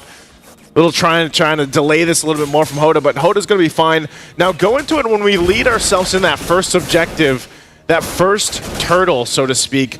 Which team has the advantage here when it comes to their lineups? I would say that RQ Hoshi definitely has a composition that plays towards their comfort, right? Which is that early to mid game. They've got a lot more resources, a lot more access to early game damage, and having a Ruby to stop Hoda on this Joy as well means that they can take fights very, very easily. We can see that Twisted Minds isn't even going to try and contest the first turtle. Yeah, they really got to wait for that level 4, I feel like, for Troll, you know, to be able to pick people off if they can. He doesn't have it just yet, but Hoda coming in, electrifying beats used, not gonna overcommit on Edok though. That is gonna be Hoda's ultimate enemy. Twisted Minds needs to respect their opponent's positioning this game. This might be one of those games too where Twisted Minds just waits for the late game, like trying to drag things out the best you can. If you do get a pick off with utilizing Troll here on the Cho, then great, but if not, then play for the late game and build up into the fact that you have the Sicilian this time around, and even the Moskov for Sano. Because the pacing really from RQ, just like they did in the previous game, they're the ones that started things up. They got things going, and I expect them to do the same here in the mid. Tough in a lot of trouble. Flicker hook from the Ruby, and Rin's gonna pick up first blood in the mid lane. That's what I was talking about. You know, you set things up with the rear one manipulation, helps slow things down a little bit, but then you throw in a Ruby, able to catch things out. Couple shots here. Troll's trying to help out here for this, but oh, the Flicker jump going to miss actually. The CC from Edok messing with Troll's rotation. That's not going to be a catch on Skylar they were looking for. I feel like this is enough of a wrench thrown into the cogwheel, that Ruby pick. Oh, mid! Cuffin literally getting smushed into face by the AOG. Electrifying beats, but it's not going to save Hoda as the I'm Offended pulls him in and gives Sutsujin his first kill of the game. The stock value on the Ruby definitely going up here. You know, at this point, this is a very big lead already early on. Purple buff. Sano can actually take the Spear of Destruction. Purple buff still stolen away by Sutsujin. Unfortunately, his presence not going to matter too much. Moskov doesn't have enough damage, but the Glorious Pathway is committed anyway. Sanguine Claws pulling Dyren back. They're looking for a kill. Any kill they can get, and they'll find it. Sano gonna finish off Dyren, and now Troll jumping forward gets CC'd, but there's so much damage actually from Twisted Minds. Cuffin having his first kill. Real one manipulation comes out. Blade Surge actually stuns Cuffin, and he's still stuck in the death box. He's gonna be finished off by Sutsujin, so RQ will trade a little bit back. A good showing that they still want to fight, even though they lost the purple buff. They'll go for it. They're trying to make a play up top. Skylar in a lot of trouble. Hoda's just going to chase him down with Sano, but Skylar! So much Sano! Almost picked off, but not quite enough. At the very least, Sutsujin is able to grab the turtle on the other side of the map. trading blow for blow, whether it's for kills, whether it's for objectives, both teams finding something in these exchanges, but still it's RRQ Hoshi that holds on to the lead. 2,000 gold up, some big items being picked up, those first items locked in. And so we see these fights break out, and we see Twisted Minds really trying to fight it out, but ultimately they're just getting a little bit overpowered, you know, in terms of strength. They're going to need some time to build up on what they need, but they do find something. They still hold into the game, and they did the same thing in the previous one. As long as they keep it from getting into, you know, crazy lead territory like we've seen in the past, through the past couple of days where you're talking about 6,000 to 8,000 gold leads, then they should be relatively fine in securing the late game. Way of the Dragon finds Rins into the AOG. Not gonna land. Unfortunately, Rins able to pop up that real world manipulation, and now Twisted Minds completely caught out. Troll is gone. Mike Sama falls. Double kill for RRQ. Both given over to Skylar. Such a good job from Edok there. Just literally all he did was plant himself in between where Cuffin was from that fight, because Mike Samat jumped in with the Avatar of the Guardian, and then Cuffin really didn't have a way to actually enter that fight and use those bat impacts the way he was looking to. So right now, RQ Hoshi, you know, they looks like they've solved this issue that they had previously, or even what they saw in the previous game when the Sicilian was picked up by Twisted Minds. And both junglers just kind of battling it out. No one else here really to help him out. Well, 1v1 though. That's actually a bit of a mistake. Rotation from Hoda, and Subsidiary will punish it. Killing spree for the Suyo on RRQ. They're gonna look and continue chasing, zoning Troll backwards. This next turtle should easily be in their control. I know you're elusive on the Joy, but that's not a fight you want to take. You don't want to take the 1v1 versus a Suyo, especially when those retributions are available. And now this turtle's up. And this is just going to be a 3 for 3 for RRQ. Troll goes in, jumps in again. Ooh, we have the Dragon canceling here. RWM comes out, RUG as well. Susujin, this whole time is just taking the turtle, and even despite his absence, RRQ Hoshi are taking control of the entire team fight. Troll just going to be funneled in here, trying to run away, but he also knows that he's licked. They're going to try and surround Susujin to get some payback, and they will find the shutdown for Cuffin. Good pickup on a kill on for Cuffin here, but still, you're seeing it. You know, these team fights are not going the way of Twisted Minds at all. And it's a little bit more difficult this time around because they're just going for the front. You know, they don't have this chip this time to throw things off and come in from a different angle. Or like, for example, when we see the Luiyis with the diversions, this time around, they kind of just rely on Troll to go in with the Way of the Dragon, the kick, but then you're so exposed because of the fact that you're playing into real-world manipulation from Rins that it's really difficult to actually get the angles you're looking for. And this is just now turrets getting knocked down, worked on here from RRQ, building up on the lead that they have. And Twisted Minds, how do they get back into this game? You know, how do they actually get some control in their favor? Even though they found a couple kills here and there, that's great for them, but it puts them in a bad position for the First Lord. They're gonna have a hard time here. Kicks coming out from Troll. Yep, Hoda trying to follow up on Susujin. Electrifying is gonna come out. RWM not gonna be able to stop Hoda, but they're gonna be able to find the taunt with Dyron, and that is a lot of damage. But Hoda able to dash away. Even the Glorious Pathway used to support their escape. Meanwhile, there's a 1v1 between Skylar and Sano in the bottom jungle. Sano has to run off. You can see the Hero Tail starting to hit that power spike. Spirit of Destruction going to miss on Edok as well. So RQ wanting to look for trades wherever they can. Still gotta respect the fact that Twisted Minds is willing to take these fights even down what they are in terms of economy. They're still trying to make it happen, trying to make it in a position where, yeah, they're not at a huge disadvantage for that First Lord. And given that, you know, they actually might be able to contest this. They might be able to go ahead and go toe-to-toe with RQ Hoshi, as they've gotten themselves in a position where, even for Cuffin, you know, I'm wondering how many stacks he has. I know it's still early in the game, but also a Malefic Gun being picked up here by Skylar. Some more defensiveness for Dyron. And Troll, he's going to have a hard time making this work. It's been difficult for him so far. He's going to get pulled this time. Literally the moment you said it. Troll faces even more difficulty, not even able to escape from that brush because of all the crowd control from RQ. Glorious Pathway comes out. Hoda looking for Skylar, not able to connect as Edok flickers forward and stuns him. Hoda has to run away, and that means Mike Sama going to be abandoned in the backline. Cuffin trying to support with artillery fire, but it's not going to be enough as Skylar grabs a killing spree. This is just going to be a trade now. Lord being taken here. That tier 1, Sano takes that down on the bottom side. They'll still try to hold on to the mid turret. Looks like they do, but Edok popping the conceal. That Spirit of Destruction won't land either. So this is just cross map after cross map happening for both teams. Hoda, though, they're going to have to get together, restructure this at this point because they got a Lord to deal with. And Twisted Minds, they put work in, trying to get some of these turrets down. They've managed to get 2. I'm offended on the troll. Gonna get pulled away. Still has Shunpo though. RQ not gonna full commit on that just yet. That's why I was saying it was difficult here, Snafa. I mean, he still got the flicker, But as the Lord comes in and they try to hold on to the turrets, they're gonna have to make this work. Hoda gonna get spotted out. Look at the damage! The melting damage from Sutsujin! Dairon not able to chase, but that is all of Hoda's resources down for the count. And the Lord is still gonna be pushing down bottom lane. RQ gonna be able to do a lot of tower damage with his next push. After all of that was baited out, Glorious Pathway comes down from Mike Sama to slow down the push. Edok actually stuck inside, but RWM actually catches out Mike Sama instead. Mega kill for Rins, and AOG continuing to zone out Twisted Minds into their base. Shields are popping. Lord still has to be dealt with as Twisted Minds finds himself on the defense without Mike Sama for a little bit longer. They're going for the base turrets right now. Still going to be worked on. Edok is a huge threat on this Ruby. I'm offended. Once again on the troll, and he's just gone melted as if he never existed. Skyler hitting that power spike, and Coffin slain as RRQ Hoshi, eager for vengeance, eager to twist their opponents right back. They will take game number 2 and bring us to a full series. It's what we expected here. They didn't waste any time. Again, 11 minutes, 12 seconds. They saw the Sicilian, they saw what happened yesterday, and they're like, that is not happening here.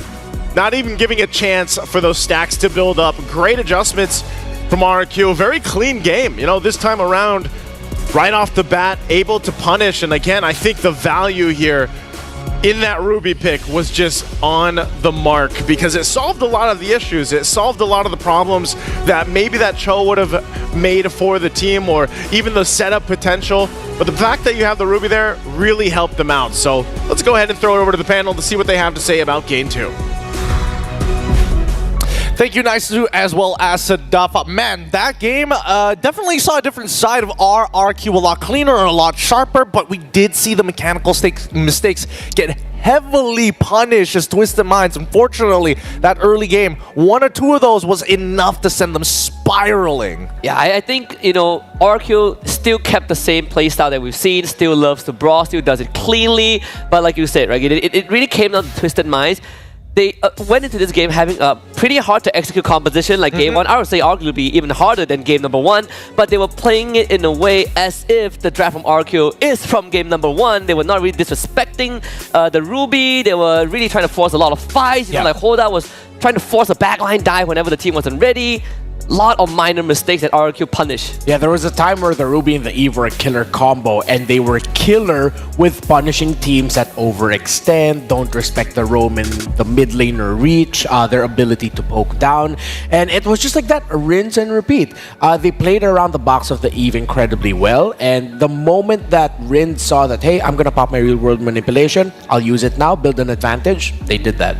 I think that, in particular, the Ruby pick was already looking very good. Husky, we were talking about this while the game was going on. It had a lot of overlaps, a lot of potential answers. Cho could barely move. Even Hoda had to be very careful with the way that they positioned around it. And even so, unfortunately for the high loss, that glorious pathway is only in one direction. Yeah, you don't really have a way to keep the Ruby kind of at bay, right? You don't have someone that when the Ruby walks up and he's like, hey, you can't walk out like this. You can't just walk up and pull my teammate.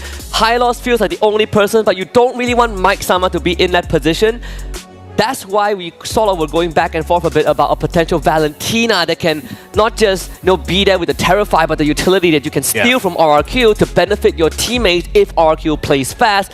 Twisted Minds don't really have that. It ended up being a more one-dimensional. Let's get to the late game comp, get Hoda and Sano online, and they never made it there.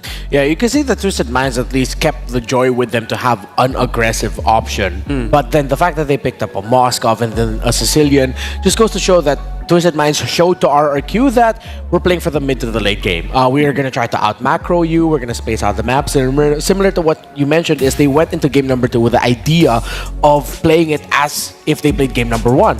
That's why RRQ read that Aloy could be a great option for Twisted Minds, took it out. So they forced Twisted Minds in this funnel of either picking between the Valentina and the Sicilian, which, yes, the Sicilian has great reach, but of course it needs time. And the Ruby and the Eve do very well paired up with Suyo to take time away from their opponents. Wouldn't that mean that at the very least Twisted Mind should have been playing on the opposite side of the map? You know that, like, at least for Joy, 2 items is kind of where you're looking for, unless you get a super early first item. I mean, Coffin obviously is going to need 3 and the stacks on top of that. And even for Sano, you're basically not a marksman until you get the Trinity finally complete. Yeah, I wish Twisted Minds maybe could have considered a different marksman than a Moskov. I get that they were playing for macro, but now I think this is a reminder again, even though we've seen Moskov win twice now in very iconic performances, I am still a Moskov hater for a reason. And we got to see it here. And RQ picked up a great Irithel that isn't the Trinity marksman. She builds a very different path that scales much faster once she gets her Berserker's Fury at item 2. Yeah, and just for Moskov to work, there has to be certain conditions that need to be met, right? First of all, your team needs to be able to go in and go in hard against a Ruby Eve that is already eliminated. So that condition, with that condition kind of wiped out, Sano has very little space to play with. And second of all, I think Twisted Minds, when they kind of lost Coffin 3 times in a row in that early game, it definitely shook them up a lot, right? I feel like they definitely could have slowed down if this Sicilian didn't just kept being picked off. I mean, RRQ demanded respect and Twisted Minds eventually had to fall to it, right? 3 times the mark, but let's give it up to the man who not only dominated the lane, but created those opportunities. It's Rins from RRQ. I mean, his GPM isn't going to be the highest because, again, his pivotal moment is, hey, I just need the utility, just enough to do enough damage, and plus, we're winning pretty much every one of these neutral objectives and team fights. Yeah, exactly. And remember, in game number 1, we came up with the statement wherein the Jushin pickup usually goes into, like, if you're from a powerhouse region, you pick something like a Jushin so that you can mess up non-powerhouse region teams in the center of the map. Eve does the same thing. It's a little bit more honest, it's a little bit more vulnerable, but it goes to show why she rose up in priority and why teams would want to chase her as the first pick. Let's quickly look into these highlights, right? Because again, a lot of these moments, it's can you punish the mid laner and then start opening the map from that point onwards. And after that 3rd death coming in from Galkim, these are his only first 2. You can see that even Twisted Minds were trying to adapt to it, right? Potential counter engagements. They're just not expecting RQ to have that many reinforcements. Yeah, not just reinforcements, but also how fast those reinforcements arrive. I think Twisted Minds failed to realize that throughout the game, how fast RQ Hoshi actually moves throughout the map. You have this board created by Rins, but you also have people like Suyo, Gatot Kacha, even the Ruby to a certain extent that has movement abilities that can allow them to get close to you when you least suspect it. And from that point onwards, it was just a snowball, right? Like RQ Hoshi are willing to press ultis just to pick off single targets. Well, I mean, considering how this game has been looking like, what are some of the adaptations that Twisted Minds can actually improve on, or at the very least look for in the draft? Because again, it's very mid-lane focused between both sides. Again, take away, you know, that cornerstone, the whole structure starts to crumble. Yeah, I'm trying to think up of better picks. I feel like, especially that game number 2, as we've been mentioning already, it was more of, not disrespect, but again, maybe they were a little bit too happy after what happened in game number 1. A little bit too excited. And, oh, yo, it's RQ Hoshi, come on, let's go. We can take them. Oh, what's this Ruby? Where's this? Oh, what's this Eve? Suddenly, I think I gotta agree with Husky here and said, like, Twisted Minds needs to slow down now. I mean, this brings you back to earth. You are up there in terms of excitement with your victory over RQ Hoshi in game number 1. Now in this game number 3, RQ Hoshi have shown that against Twisted Minds, they're looking at Coffin and saying, you're the problem, and we're going to be focusing on the center of the map now. So you're going to have to pick up something that crowd controls a little bit better, that stops invades a little bit better. And funny enough, they did that, but they were just countered by a really great Ruby Eve pick. I mean, it sounds great, but at the same time, there is respect given to both sides. Like, even Kesku was talking about, the masterminds coming in from Twisted Minds itself. And, I mean, let's look at the quote here. I think this will explain a lot, because we got a quote specifically, if I'm looking here correctly, it is from Day a Lot here. In his quote, it's talking about being rivals with Coach Lyric back in Mina, and when Twisted Minds eliminated them, after that, he decided to join MPLPH. And here's the scary part. We've seen a lot of these Filipino analysts, coaches, whenever they come back, whenever they drop down and they feel like, oh, I'm about to retire, a team picks them up and suddenly something changed. Arcadia had the similar story. Yeah. So many, I can go down the list if you want to, but I think this says a lot about the motivations coming in from the back end of the Twisted Minds. Not just that, but also kind of the value that they bring, right? Like there's a reason that even at your lowest moment, people still see you as something greater than you do, and that's how Arcadia sort of ended up winning 2 MPL titles and an MSC title with the same team throughout a two-season journey. But I think in this case, for Twisted Minds going into Game 3, look back at Cuffin once more. He's the playmaker. You want to enable him as much as possible. Maybe Sicilian isn't the way anymore unless push comes to shove. And I think on top of that, it's just start thinking about how a best of 3 plays out, right? If this was a best of 1, I think that celebration was warranted. But best of 3 demands deep pockets. And RQ has shown some of that. Yeah, I feel like I'm going to tweak your last statement right there. Sicilian could still be the answer. Just hug the tower a little bit more, maybe in the laning phase. Don't be overstepping against an even Ruby too much. Okay, wait. I mean, we saw Joy in the previous matchup. We're talking about adaptations. Potentially, we need to have a discussion about Joy. Now, question is Joy, yes, no, maybe, is Joy overrated? I felt like when we saw Hoda play in these games, it's, to me, I'm undecided on it. I feel like there's a certain tipping point where Joy suddenly becomes yes, but a large majority of it, especially the early and especially when you see Suchiji play with the rest of his team, as an individual, it's hard. I think the word we're probably looking for is situational, right? Like, I'm not saying that, Joy is too popular and and ended up having a horrendous win rate. No, but games that Joy won, there were reasons, right? You are enabled to head into the back line, you can find angles, you get your items on time. Games where Joy lost was like the previous game where you are just getting control to oblivion, you don't have the enabler by your side. So I think teams, if you want to pick up Joy, by all means go ahead, but you need the right support system. I know, completely agree with Husky here. The best Joy games we've seen comes from the fact that the Joy is supplemented well. It has people getting vision for it, the Roman mid aren't losing that terribly, and it is given space to shine. So it's not overrated at all. With the marksman meta, as a good amount of marksmen have been starting to call it, with the rise of some of the best picks in the world, you need someone like Joy to be able to access the backline, to break formations. Marksmen thrive in slow front-to-backs, having all that space. And Joy is one of the best jungle picks right now to destroy that space. But again, it's not the easiest to pull off. Well, I mean, Joy isn't the only assassin that kind of does that, right? We have Ling, we have Hayabusa, those are the classic ones. Yeah, but then I'm gonna throw back to what you mentioned yesterday. This meta's all about those chunks of damage, and Joy brings out that chunks of magic damage that isn't easily countered up until maybe the 7th or 8th minute mark, maybe even closer to 11 or 12 when the frontliners have magic defense items. Honestly, especially with the Joy in the late game, the ref is just telling you, protect yourself, Yeah, keep your hands up. I can't do anything. I got all the MR, but it doesn't matter as we head on into the draft for our very final game. Only one of these teams are going to move on and qualify for the knockout stage in advance, while the other will have to play another best of 3. So it's going to be Yves and Loyi banned. We kind of go back to basics a little bit, right? Twisted Minds wants to have RQ play in a vacuum, and I also respect the fact that RQ banned out the Bruno. Jusin is open, but there have been ways to deal with her.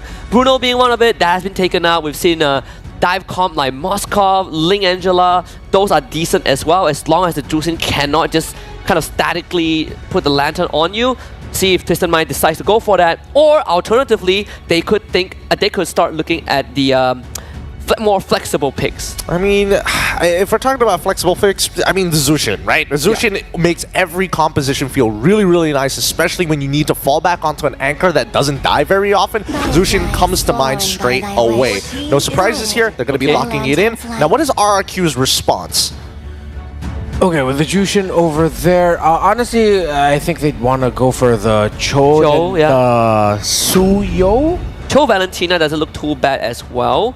We did see Valentina take the Crimson Beacon, and you don't need to spend time just holding out your lantern, right? You are consistently doing damage. You are technically a lot more mobile than Jushin with the Crimson Beacon, so you can make use of it. They've been playing Gatot Kacha 2 games in a row as well for Dyron. So, but in this case, you'd probably just go for your mid lane. They might actually just chase damage and get the Harrow. Vanquish the shadow. Okay, so it was the Cho Suyo that I mentioned earlier. So you called it. But here's the concerning part. I feel like at this point, if they're going to devolve back into a regular RRQ style of play, I think they're going to hold their gold laner all the way to the very end here. I feel like if they show the potential answers to the Zushin, like 1-1, like we saw last time, it's going to get hard countered by the Irithel. So there's got to be a give and take. Under the condition that Twisted Minds doesn't get the read and ban the 1-1, right? Exactly, yes. I think if you're Twisted Minds, you might be looking at your gold laner now. Yeah. So you can start shutting down what Skylar has for options. So they take the Gatot away first and the Hylo, so very honest. Okay. So they're both now fighting for that gold laner. They just went ahead for the tanky boys. I mean, I'm not gonna knock it, but at this point, I think you want to consider either the Aurora or the. Yeah, I think you pick 1-1. Oh wow, they just won one right away. Yeah, because you saw Hylos and Gatot, right? You saw Hylos, Gatot, and Justin. If you don't take 1-1, she's gonna get banned out. Exactly. This guy is gonna start scratching his head like, what am I gonna play? Now you just need to get rid of the bad 1-1 matchups, and then you're kind of set for the rest of the matchups. Unless it kind of depends where Twisted Minds wants to go, right? Because at this point, if we're thinking about bad matchups from the gold lane, all right, that's not what Twisted Minds is concerned about. They're more concerned about, hey, we've already shown our flex pick at this point. There's got to be a jungle pick that needs to open up and find these opportunities, and it may not necessarily be an assassin. I'm hoping that Alpha might be taken into consideration here. That might be something that RQ might bans out. No, if they're going for Nolan, I'm expecting the Alpha to follow suit, right? I really appreciate this Nolan ban here by RQ, because when you mentioned the Alpha, I agree with you, but then I realized, there's still a 1-1 on the other side. That's a little bit happier for the 1-1 now, because you have the Alpha, the Gatot, and the Hylos now to potentially mark down and hit with the crossbow of Tang. So they took away what they needed, which was the best burst physical marksman that's assassin that's hard to catch by taking out the Nolan. Yeah, and it also eliminates the potential of something like a Fredrin, right? If Twisted Minds ever considers that, because you don't want another beach, you don't want another like crossbow Tang setup for the 1-1. It's a free setup, but at the same time, this composition may be thick, but it needs something that scales, right? That's where we're where all of our heads are at currently. Yeah, so Granger is also one because it outranges 1-1. Oh, that's a good point. And again, right, you not only eliminate him from the gold lane, but also the jungle, unless we see something like a... I feel like we probably just devolve back to Hayabusa, or if we go down even further, maybe the Julian for Twisted Minds, but I've not seen Hoda play that. The Joy... maybe? It's a little tough, right? Yeah, because Alpha and Julian are both in that same boat where it's like, it's kind of hard to get in range of 1-1 anyways. So that means you're probably going to have to look for other ways on the map to actually punish our opponents, take away that front line maybe. That's why I'm leaning a little bit more into the Alpha, but I think that RQ, now that they banned out the Granger on top of everything else, it's, I mean, where are we going to go with this? Twisted Minds might consider wanting to ban the Phobius here. If there's any day for a Phobius ban. So they banned the Valentina. Oh, wow. I can respect that, right? Like you have good ultimates for Valentina to steal. Like Glorious Pathway, AOG, Crimson Beacon. Yeah, that's true. At the same time, some Valentinas are afraid to duel up against and get close to a Juice in the laning phase, and those Valentinas often win. Yeah. I mean, you still have the Vexana available for him, and I mean, one of the classic answers to the Hylos and the Gatot Gacha. Oh, this is gonna be interesting. Oh, so it's a glue. Yeah, right. Solves kills two birds with one stone. Hylos, Gatot does not matter. Yeah. And who is gonna kill the glue? It might not really not have enough damage, because even if you draft something like a Harith here, then the presence of the glue is difficult. So it's a Moscow Joy again. Oh. So this time they do have tools that enables the Joy a lot more, right? It's not in the previous game where you're getting stopped by a Ruby. There's no room for a Ruby right now for RRQ. That mid lane though, the Vex now feels better. Yeah. Vex is great now. I think you kind of don't have a choice at this point, right? Yeah. Your Aurora was probably going to be like the best way to handle it. Even the Valentinas, they all deal with these, melee heroes very, very well at mid-range. Now it's going to be like high execution. If you miss your fear, you're basically as good as dead. Yeah. I wonder if Twisted Minds also picked up the joy thinking that maybe RQ are thinking of just picking something weird like a Faramis because of the aggressive team fight that you could chase after that. So, oh, that's one way to deal with it. That's one person that the Joy does not want to get on top of. Ooh. What is more Indonesian than a Kadita pick in mid? Yeah. Interesting. This is going to be an interesting matchup here. Some decent bursts, and also, I mean, we might see Cadito go up and win rate this time round. We're going to throw it over to our casters to handle this very final game. It's all coming down to just this one game for either of these teams, Twisted Minds or RQ Hoshi, to make it to the next stage of the M6 Championship here. It's the knockout stage, that top 8 spot that they're looking for, and really it's in either team's grasp at this point. Based on everything we've seen up to this point in the series alone, in this best of 3, either team can grab this, but Twisted Minds, they have to make a big adjustment from that very quick game victory from RQ Hoshi in the last one. Can they replicate what they did in game 1 with this lineup? We'll find out, because it's about to happen. On one side, a kingdom representing the pride of a nation, and on the other, a squad representing the hopes of a region one step away from reaching top 8 for the first time. Only one may remain undefeated into the M6 knockouts. Will it be Twisted Minds or RRQ Hoshi? Right now, Rins taking some damage, but he's going to be fine. Also, the Kadita, the fact that this comes out at this point in the tournament is great.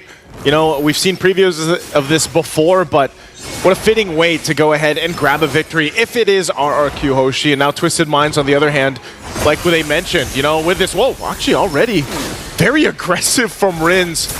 Troll goes in with the Unbreakable.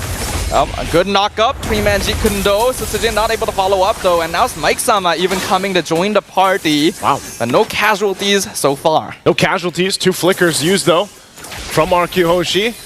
Huffin will take some damage here. He's going to be fine as the mid lane still fighting for control. Yep, Cho gonna get pulled back, taunted as well by Troll. Concussive Blast doing a lot of damage. Cuffin pulling Edok back one more time, but not quite enough damage to finish him off. Threading the needle there, Edok. The fact too that, again, he didn't have the flicker.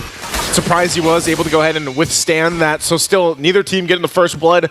Still trying to set the pace, and I think that's the thing too, you know, this Moskov Joy pick this time around might work better for Twisted Minds than in the previous one, just because of the fact that they have, you know, their bases covered when it comes to the initiation, when it comes to the front line. They're running a double Revitalize composition too, so they're really trying to extend some of those fights and withstand a lot of that damage that will be kind of bursty early on from RQ Hoshi, especially with the Kadita.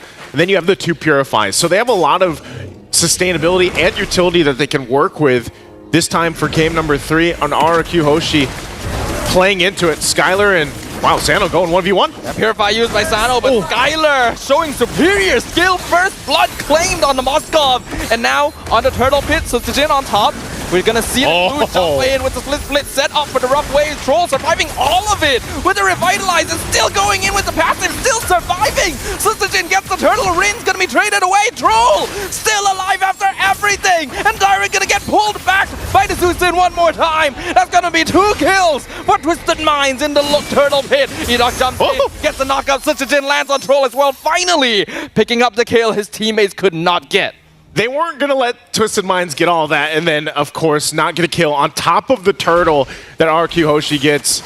But yeah, you saw it, you know, how surprising it is when you have 2 Revitalizers to be able to go ahead and withstand a lot of that damage and extend those fights. But also in the gold lane, the fact that Skylar gets that 1v1, gets an item a little bit of ahead here, picking up that Corrosive Scythe already, so still also a level ahead against Sano. He's going to have to rely. Sano needs the help of the team to allow himself to get back into this, at least the matchup for a little bit, because right now with Skylar having this advantage against the Moskov and having the notion of, okay, I have momentum in my favor, it's going to be really difficult for Sano to try to go ahead and go face-to-face against a 1-1. And that's not even considering the fact that later on, you know, Skylar, we've seen this earlier in the tournament when he loves to pick this 1-1 and gets the airtime he needs, has items, and just turns fights around. And I guess that's, again, why you have this double revitalized composition. You want to be able to withstand it, and then the winter crowns will come into play later. But still, as Twisted Minds tries to keep things from, getting too out of control, they're working against just a 1,000 gold deficit at this point. Yeah, I think what RQ Hoshi is going to be identifying right now is that Skylar has already gotten a much bigger lead in the gold lane than you would have previously expected. So they're going to try and extend that pressure over the rest of the map as well. This is already a composition that's very well designed for the one. Skylar. Oh, hold on, Sano being focused again by Skylar. Actually able to get the crossbow attack, but not quite enough as the AOG comes in. Taunt on Skylar. He cannot connect the crossbow attack. Sano keeping his distance. The rest of RRQ too late to save their gold laner. They'll transition over to the turtle pit instead, but Twisted Minds already in control of it. And they should be able to zone them out and take it. We'll see what happens. Susagen's just around the corner. They're going to fight for it, though. Split already used. Turtle for the taking. Susagen jumps in, steals it away from Twisted Minds as Toda is kicked away by Edok. Now the split jumps onto Mike Sama. Will they be able to get the full in? Blade Surge from Susagen lands. Troll and Mike Sama, though, so they're going. Edok with the final knock-up, and that's going to set up for the evil quelling as Skylar also picks off Coffin in the mid lane. Man, earlier on, I was going to say, it was unfortunate Skylar couldn't get the crossbow of Tang off that he was looking for. Very aggressive on it, gets punished, but then later on, after all that fight breaks out for the turtle, he comes in, gets a kill this time, so he's back on track. And Twisted Minds, when they go into these fights around the objectives, it looks like it should be in their favor. They have the proper tools to make it work. But RQ Hoshi's been pretty good at getting those battle spells out if they need to get the Revitalizers or the Glorious Pathway for one, and even the AOG earlier on because of that gold lane initiation. So that tier 1 turret's going to go down, but top side, Rinse. Going to get caught out with a taunt. Rough Waves used defensively just to escape from Twisted Minds. But Electrifying Beats was also committed by Hoda. Now we can see Dyren going to get pulled back, but I don't think either team is looking for a fight right now. This is what RQ Hoshi and teams like them love to do here, Safa. Little by little, they'll go ahead and focus down the objectives, whether that's the turtles, whether that's those early turrets down, and even the way they manage the farm, in the jungle and then in the lane. They start to build up on these leads, but before you know it, it's out of control. And with this point, you're at 3K ahead against Twisted Minds, who has a lineup that obviously needs a little bit more time to build up here. It kind of gets difficult in a situation where Twisted Minds has to be able to go and maybe be a little more reactive to what RQ Hoshi does, because most of the time it's either going to be Edok that starts those fights or starts those skirmishes up. And with this, the last turtle of the game is going to come up. Troll picks up that Radiant Armor. He's going to need it for the amount of magic damage thrown at him. Mid lane, though, Cuffin also being checked here, and this RQ Hoshi, they'll get in position. I'm not sure if there's much of a contest here from Twisted Minds, but they might still try, and as Hoda makes his way, but he might be too late. Rin's gonna get pulled back, but here comes the stun from Dyren. They're gonna be able to get away with the Dragon on Troll as well, and Crossbow Tank's already set up. Rough Waves also committed as Skylar takes to the skies and starts doing some damage, but the AOG gonna cancel a lot of it out. Troll's still gonna be taken out though, and Dyren pulling Mike Sama back in. Here comes the Spear of Destruction, but I don't think he wants to commit to it, even though Edok is low. That is a double kill as RQ Hoshi take 2 and the turtle. I think they're going to take more as this tier 1 finally the mid lane goes down, and great usage of this glue pick. Dyren able to go with the split and drag people back right into the fight, right on the mark. Exactly what they needed with the lineup that they have. Twisted Minds really struggling still in the team fight. I mean, looking at the items too, they don't really have that much firepower. You got a Genius Wand here for Hoda, and you're hoping to help, make it work with Cuffin on this Jushin pick. But even so, Sano, 2 items locked in. You see the gold difference between the gold laners. 1,500 up for Skylar right now. He hurts. He's got the Trinity, he's got the Corrosive Sight, DHS, and Malefic Roar. That's enough to go ahead and do damage to even the front line and the sustainability that Twisted Minds brought to this game. And so they need a lot more time to be able to go and actually fight. And that's why Skylar, as aggressive as he's been since the beginning of the game, even when he got punished early on, he's still going to do that. Oh, Spirit Destruction connects on Skylar, but he has Purify, and now you see the Purify from Sano as well, but you cannot Purify Death. Rough Waves finds him. Crossbow Tank already prepared. Electrifying Beats doing a lot of damage from Hoda on the sideline, but Susagen still on top of him. They've lost Rins, but they traded for Hoda. Wow. Killing spree. Double kill for Susagen. Triple kill as 4 members of Twisted Minds are There's another. They're looking for one more. Split the land. Maniac for Susagen as RRQ Hoshi run over their opponents. Yeah, that's not what you want to happen if you're Twisted Minds. A maniac for Sutsujin and Skylar as well. And I'm going to commend again Dyron, able to just go and pop off on this glue. Even under the turret, drag people back for those secured kills for the team. Just perfect synergy from RQ Hoshi right now in this game number 3. That'll all get them this Lord as well. First one of the game. Twisted Minds in a position where, you know, they don't even really want to go and fight right now, because even if they do, even if, let's say, they get the perfect setup with an Avatar of the Guardian or, you know, just cutting off the Glorious Pathway, they're outgunned and outfarmed right now. This is going to be very difficult to even defend the base turrets on this first Lord push, as they do try to hold on to this tier 2. Well, with Sutsujin early on, hold on, pressure already put. Yep, Dyron trying to jump in, gets CC'd by Coffin, but the Glorious Pathway utilized defensively already as the bottom tier 2 is just gone like that. Skylar picks up the crossbow tank, gonna commit to it. Revitalize, not gonna keep Mike Sama alive. Mega kill for Skylar as RQ sets up for the continued Lord push. RQ Hoshi wants to do what they did in game 2. They're on track to do it, as all these shields are going to be popped, and now the top turret goes down even before the Lord makes it. A 10,500 gold lead at this point, 10.5 minutes in. They might look to close it out already. Twisted Minds has to come up with a defense of a lifetime to stay in it and to turn things out. They'll clear out the Lord, but the bottom turret's going to be worked on. And finally, they do clear out the Lord, but base turrets will all be down and exposed, and Mike Samad jumps on in, trying to cut them off. Comes out, electrifying beats on top of Dyron, but he's surviving all of it, even flickers out with the split, the glue, everything. And now RQ, it's go time, godlike streak for Sutsujin. Troll is gone. Twisted Minds with the 4v5 defense, they're trying to hold off the minion waves. Able to do a good job clearing them out the flicker. Jikundo with the dragon into the unstoppable streak. Legendary for Sutsujin. Skylar picking up one of his own. Only one minion left. Twisted Minds will finally take it out. Sano taking the Spear of Destruction, but not enough damage yet to punish RQ. They are still 5-man strong. Dyron jumps in. E-Dog jumps in. Sano trying his best, but he cannot stop them. They have attended every M-Series playoff to date, and they will continue doing so as RQ Hoshi make it to the next stage. What a performance coming out here at RQ Hoshi. Game 2 and Game 3. Game 3 even faster than Game 2 at 11 and 08. Feeling really good about locking that in. And again, for Twisted Minds, they should also keep their heads up high, because, again, across from them was a team established like this, RQ Hoshi, a dynasty in themselves. And they held their own, especially in Game 1, able to turn things around. A lot that they can learn here, but very quick victories that they faced in Game 2 and Game 3. But again, congratulations to RQ Hoshi for moving forward. Let's throw it over to the panel to break down the series. Thanks, Naisun, as well as Dafa. Great cast there. Beautiful game coming in from RRQ. Hoshi, the Kingdom. They don't want to be cruel sometimes, but they got to show that they are still on top. And Twisted Minds, they definitely felt the might of the Kingdom. Yeah, order is always maintained to a bit of force and power, and it's good to see that the Kingdom has finally made it to the knockout stage, continuing what history has always written in its previous chapters.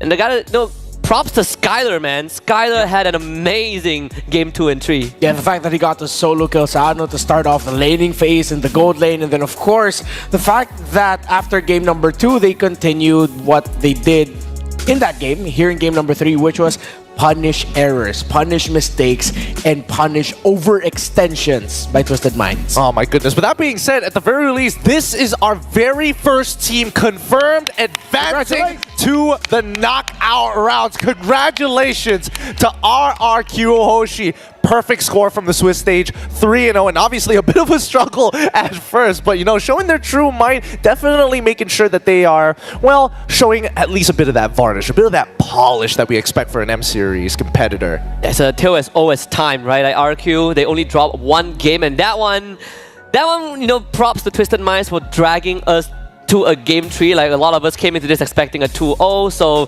props to it. I'm enjoying this. All right, but that being said, it does mean that we get to throw it over to our hosts and talk to the winners of this game on stage with our winners. RRQ RRQ Hoshi, the first team in the M6 World Championships to make it to the knockout stage. First of all, I am with Coach Cute. Coach, how are you feeling after winning that game? Of course, yeah. Feeling great. Okay, Coach, maybe you can hold here so we don't interfere. Hold the mic here. Yeah, hold here. Oh, yes, alright. okay, so we don't interfere with anything. So you're feeling good? Yeah, feeling good. Really good.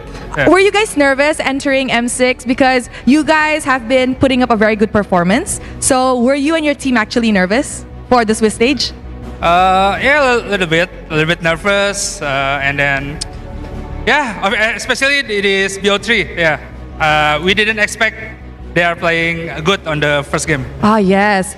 Now, Coach, I have a question. Speaking of BO3, RRQ Hoshi, do you prefer best of 1 or best of 3s? Of course, BO3. Best of 3s. No one prefer BO1. Yeah, a little bit intense, no? A little bit intense. Yeah. Okay, now as we all know, RRQ Hoshi making a comeback to the international stage is a very big thing. One of the biggest headlines for M6 this time around. Now, in your opinion, how big is this win for you guys, making it to the next stage? It's really big because we are the first one who's qualified. We can learn about this meta on this tournament because right now everyone is keep picking Bruno and we try to counter but didn't work. Yeah, let's see. Bruno is crazy. Yes, it's crazy. Okay, now Coach, maybe you can give us an inside scoop on what happened backstage after you guys lost game 1. How was the atmosphere like? How were your players? Were they all calm or were they a bit stressed? What did you tell them? So after that game, I think the player is mostly positive. They feel like they can still fight against the Bruno, but I don't want to choose that on this series because the Bruno is too crazy. And then for the second game and third game, I just called them to, we can just play normal game. No TP, no anything, just play our game. Yeah, it's okay. No recalls, respect the opponent, and ban the Bruno. I really like that Coach is actually starting to put respect onto the Bruno despite the team saying, you know what, we can fight it, but Coach is like, nah, let's not. Now, Coach, now that you guys are already in the knockout stage, the next one who will possibly meet you guys could be Fnatic Onyx Philippines or BTK. Who do you think will go to knockouts first, BTK or Phenom? Hopefully it's BTK. Why BTK? Because he's the one who's playing Freddy in jungle like us. So we can make jungle tank come back in this tournament. Oh, Coach, do you like utility jungle? Of course. As a coach, I prefer to play jungle tank because we don't rely on the assassin mechanic. Too much. Yeah. Assassin too much. Okay, I really like that though. Coach, thank you so much for your insight. But before we wrap this up, what do you want to say to the Kingdom who comes every day to support you guys? Buat Kingdom yang udah datang ya dari Malai, dari Indo juga ya, makasih udah datang, udah support kita. Semoga nanti ya di knockout stage atau mungkin kalau di Axiata Arena kita bisa lebih banyak lagi ya. All right. Now, Coach said, thank you to all of the Kingdom who comes here every day to support. It doesn't matter if you guys are Malaysian or Indonesian. And he hopes that even through the knockout stages, and if they do qualify for Axiata Arena, you guys and more of you guys will eventually come down to support RRQ Hoshi. Thank you very much, Coach. Congratulations on the knockout stages. And with that, let us throw it back to the panel to break down what happened in this match. Kingdom continue to come. I mean, it's great to see them advance to the next stage here, but they are also setting a couple of records of their own, now achieving the next fastest game here at the M6 World Championships by 3 seconds. The previous fastest was coming in from TLID versus Fnatic Onyx PH at 11 minutes 11 seconds. Now, they achieve the next record, 11 minutes 8 seconds. Ooh. 3-second difference here for that record so far. Yeah, weirdly enough, that game, I didn't realize that game was that fast, that they broke the record. I think maybe it's because of all the action that was happening that it sort of flew over my head. This was one of our more faster games. Yeah, I think also it kind of brings true to the identity, right? Like, people joke about them being a brawl server, they like to fight, this meta is good for them, but if they can make use of it, then it's always going to be a plus point, especially when we've established after game 1 that sure, Twisted Mind has some merits, but early to mid has always been RRQ, and they really ran away with it. So let's break it down here, right? Because RRQ in that early mid-game, I mean, we saw lane dominance for one coming in from Skylar in particular, but I felt like Sutsujin, he was really creeping up, right? Early game, he's kind of there, but then once he finds his stride in the mid-game, first 2 items, whoa, he sped up so fast. Yeah, RRQ just had a much better scaling center of the map. Oh, of course, it wouldn't have been the easiest game of the Kadita. Rins was punished at some times, and you could see that he couldn't really maximize what he could do in that hero. But once he found that space, that's when you really feel that, oh, Jushin just no way in hell does the same amount of damage as a Kadita and has that same impact. You want to punish that Kadita, but if RRQ is going to be able to find the initiation that they wanted, then it's good for them. And also, one of the biggest problems for Twisted Minds is the problem that Husky brought up earlier, and why earlier we mentioned it's important to also look at the pick of Dyren, how he's going to be able to impact the map. The Glue was the perfect impact hero on the map. Yeah, one of the best response, right? They saw a high loss Gacha picked instantly. Doesn't matter which one goes into XP or roam, the Glue solves that problem, and Twisted Minds will throw into a very rough spot.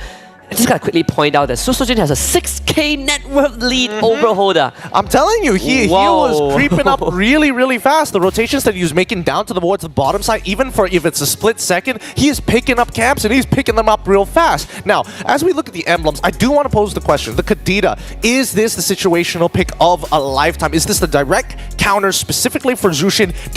Because again, we saw a lot of good moments coming out from Rins, but there were 2 revitalizers coming in from Twisted Minds. Yeah, as a counter to the Jushin, I wouldn't put it that way. I feel like RRQ were also somewhat limit testing with a lot of thought into the Kadita and what it can do against lineups that have 2 tanky frontliners. So I feel like this is a learning for all of us, where you could say that, number one, yeah, the kit of the Kadita will allow, if you're thinking about it in the team fighting perspective, the knockups onto the 2 main frontliners to increases the chances that Skylar can hit the marks and proc the crossbow of Tang. But then now you get to also see that, oh, it gets countered by the double revitalize, that it might not be the best bridge for a mid to the late game power spike, because the early is very demanding for a Kadita mid. There are a lot of technical elements for like RQ's thoughts coming into this. Of course, the draft on Twisted Minds might have influenced what RQ picked. For example, the Glue and the Kadita. She also went for the pull yourself together, right? So you get flicker off cooldown way faster, which is also one of the big changes after they sped out the ability animation. Now you don't need Petrify anymore, which has always been a big weakness. I have the damage, I just cannot get to my target. You solve that problem right now in this current patch. That flicker rough waves onto Sano blew him up, and you can see that Twisted Minds have not experienced this before until now. Yeah. And you could also point out that for Twisted Minds, they have a strong 4v1 team fight. They have the Moskov going for the 1 split, and it's 4 of them just holding on for dear life. But that's the most that they can do, hold on for dear life. It's so demanding for Hoda to tell Hoda, can you join us in team fights and be our main source of magic damage, because Jushin isn't really cutting it. And what did that do? Well, him losing to the jungle to this guy. I mean, I felt like a lot of the pressure was just missing from the side of Twisted Minds, right? I felt like they couldn't find those big punishes like the Gatot, maybe finding the angle to actually taunt up the Cho as he was trying to go for a Shunpo, or maybe even the Jikundo. I was looking for that because it's, once again, when you are dealing with Jushin, you shouldn't have that much pressure. Yeah, I think on top of that is also sometimes you have to understand when to call it quits, right? Like, Renma mentioned that Hoda should talk about kind of going in. I personally feel like Hoda should have just said, guys, let's not fight. I cannot do this. But they kept doing the same thing. And Susujin now holds the highest GPM in M6. Hey, man.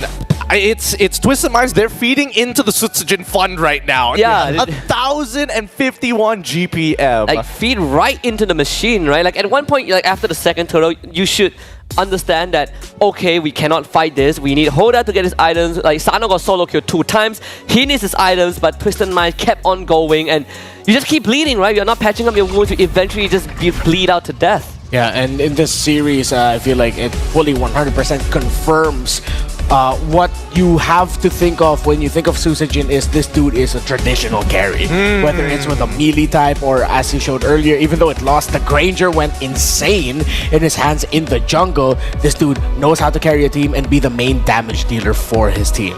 Yeah, even the journey for Susejin as a player is pretty interesting. When he joined Season 13 in MPLY under KGE, missed out on MSC, then when he went back to MPL ID, people were like, oh, it didn't work out in Malaysia, it's gonna go back to where he originally came from. Look where he is now, right? First team to advance to the knockout stage. If anyone out there is still doubting this little prince, I think it's time for you to change your mind. I feel like Susejin reminds me of a fixed deposit, right? You invest a little bit into him, and then you kind of let him do his own thing for a little bit. Next thing you know, he's already made you 10x within less than a year. Yeah, and this continues the trend for RRQ Hoshi, wherein they are reaching the next stage first. They're one of the first, if not the very first team to make it to the MPL Indonesia playoffs in Season 14. They were the first team to qualify for the M6 World Championship after winning the upper bracket finals against Team Liquid ID, and now they're the first to qualify for the knockout stages. It feels good. It feels, honestly, it feels really, really good that back in Malaysia, we're seeing that RRQ are trying to make their names for themselves and establish that legacy, that long, long legacy of becoming and being that champions. Hopefully, history repeats itself to a certain point. Yeah, I mean, we sort of like have the same kind of mirrored alternate version in MY. People were looking at Todak to make that return. I know Skylar even talked about wanting to meet Todak here, but at least for RRQ Hoshi, at least one piece of that history is still moving forward into this dimension, or this era, which is RRQ themselves. This past international championship, everyone has been looking at Fnatic Onyx Indonesia, they've been looking at Geek Fam, and people were just joking about, oh, RRQ is never going to make it that far after groups. But I think they've proven everyone wrong, and now it's more like how much of a kingdom can you rebuild on the world stage? Yeah, and Coach Gatsky said something interesting to me. It was like, excuse me, he wants to bring back the old tank fighter meta? Yeah. That's and that's why he wants BTK to move forward, because they both play the fragrance. When his team shine because Susejin is a hell of a carry. Interesting. It is interesting, and honestly, I'm very happy to see our very first team who advances to the knockout stage. Quickly, in the back, we already have one of our boys ready to go, Susejin, our MVP, to put up their logo first to advance to the very next stage. Our very first team to make it to the knockout stage. Truly kings of kings. Viva RRQ, long live the kings of kings. Well, must be nice, right? Being the guy to place that logo, right? First in line, no one else has been there yet. Obviously, the second team would be either BTK or Fnatic. You know, Cascu saying that they want to meet BTK, being interesting. But if they meet BTK, another interesting event would have presided them, which is them beating Fnatic tomorrow. So yeah, a lot more to come. Yeah, that's all. Yeah, it's okay. It's alright. It's alright. Hey, look, it's anybody's game, and honestly, considering the amount of upsets that could happen, it might just be another 2-1 in somebody's favor. It's a little tough to say, but at the very least, the one thing that we can take away coming in from Kescute at the very least is that they get to chill, they get to watch the upcoming games. Let's pull up tomorrow's schedule. For those of you who are looking to come down to IOI City Wall to watch these games at the M6 World Championship live, then here it is. Oh my goodness. First match. Oh, my heart. Rora versus Ulhendar. Second match, Vamos versus CFU. Third match, TLID up against Team Spirit. And the final match, close out the day, BTK versus Fnatic Onyx PH. You know what, gentlemen, with the first and the last series of tomorrow, I'm really hoping I am gonna throw up because of joy, not of anything else, because tomorrow is going to be a tense day to be a Filipino MLBB fan. How's your heart to hear, Mar? I think even the first series, no one expected Olaf and Rora to be there. Like, they were both, I'm pretty sure, in all of our top 8 ranking. Yes. We're going to lose one of them tomorrow, guaranteed. It's painful because, again, both of these teams, like Ulhendar is one of those few dark horse teams that I personally love. I love seeing the way that they play and how they continue to grow. But then when you're comparing them to a team like Rora, who so far has been struggling in these BO1s, now coming into a best of 3, we're expecting both of these teams to be at full potential, full peak. Yeah, it's Coach Master of the Basics said, like, they're used to being in this scenario. They were knocked down to the lower bracket in the MPLPH playoffs before forcing Fnatic Onyx Philippines to 7 games in the Grand Finals. And they were on the brink of losing that Grand Finals when they were down 3-1. So they're very familiar with adversity. Meanwhile, for BTK FNOT, man, I feel like that's I'm seeing so many people saying easy 2-0 win for FNOT, but a part of me is thinking that tomorrow and the very last match I am gonna be tense. I see BTK being able to give FNOT a good fight. If for me, I don't want to look that far. I just want to look at CFU against Vamos. My heart, I can't take it. I thought I'm resilient coming into this. Like, I've seen enough failures for our local teams and people just dog on us for not making it that far. But now seeing SRG down 1-2 and Vamos tomorrow going up against CFU, yeah. So if that doesn't go well. It could potentially not go well, but just to kind of brainwash you, pretend like it doesn't even happen. We have the top 5 plays of the day to hopefully reinvigorate your love for Mobile Legends, especially on the competitive stage. I mean, one of those plays, I definitely know which one is coming, but first, it's going to be Maycom Evolve against Keep Best Gaming. I gotta say, Tracy put up a show today against Maycom Evolve, even though the games were pretty messy at times, but Tracy on that Khalid, that 4-man Raging Sandstorm you saw in a brawlish game, it was kind of like the tip of the spear that allowed KBG to keep on going. And especially for L and Mute to say, wait a minute, let me just rest a little bit, chill out, and when I get out, boom, surprise, Marquinhos goes down with the 1v1 against the Hylos. Yep, and the next play coming in from S2G Esports up against NIP Flash. This was honestly a really fun match to watch. Yeah, it really was. Like, I think NIP Flash bringing out like kind of the classic Angel Ling and how they play. I gotta really give it to Vanix and Hades, right? When you talk about 2 main carries, reliable carries that deal damage, this was one of the solutions against not just a Bruno but also a Farsa. I felt weird that they picked Farsa into a Ling, but I mean, NIP Flash made it work. And of course, just in case you forgot, with Gideon's hand wave movements, SRG dropped to Falcon Esports earlier in the day because of this play. With Stormy flickering away, Dax using the Lord, as you mentioned earlier, Gideon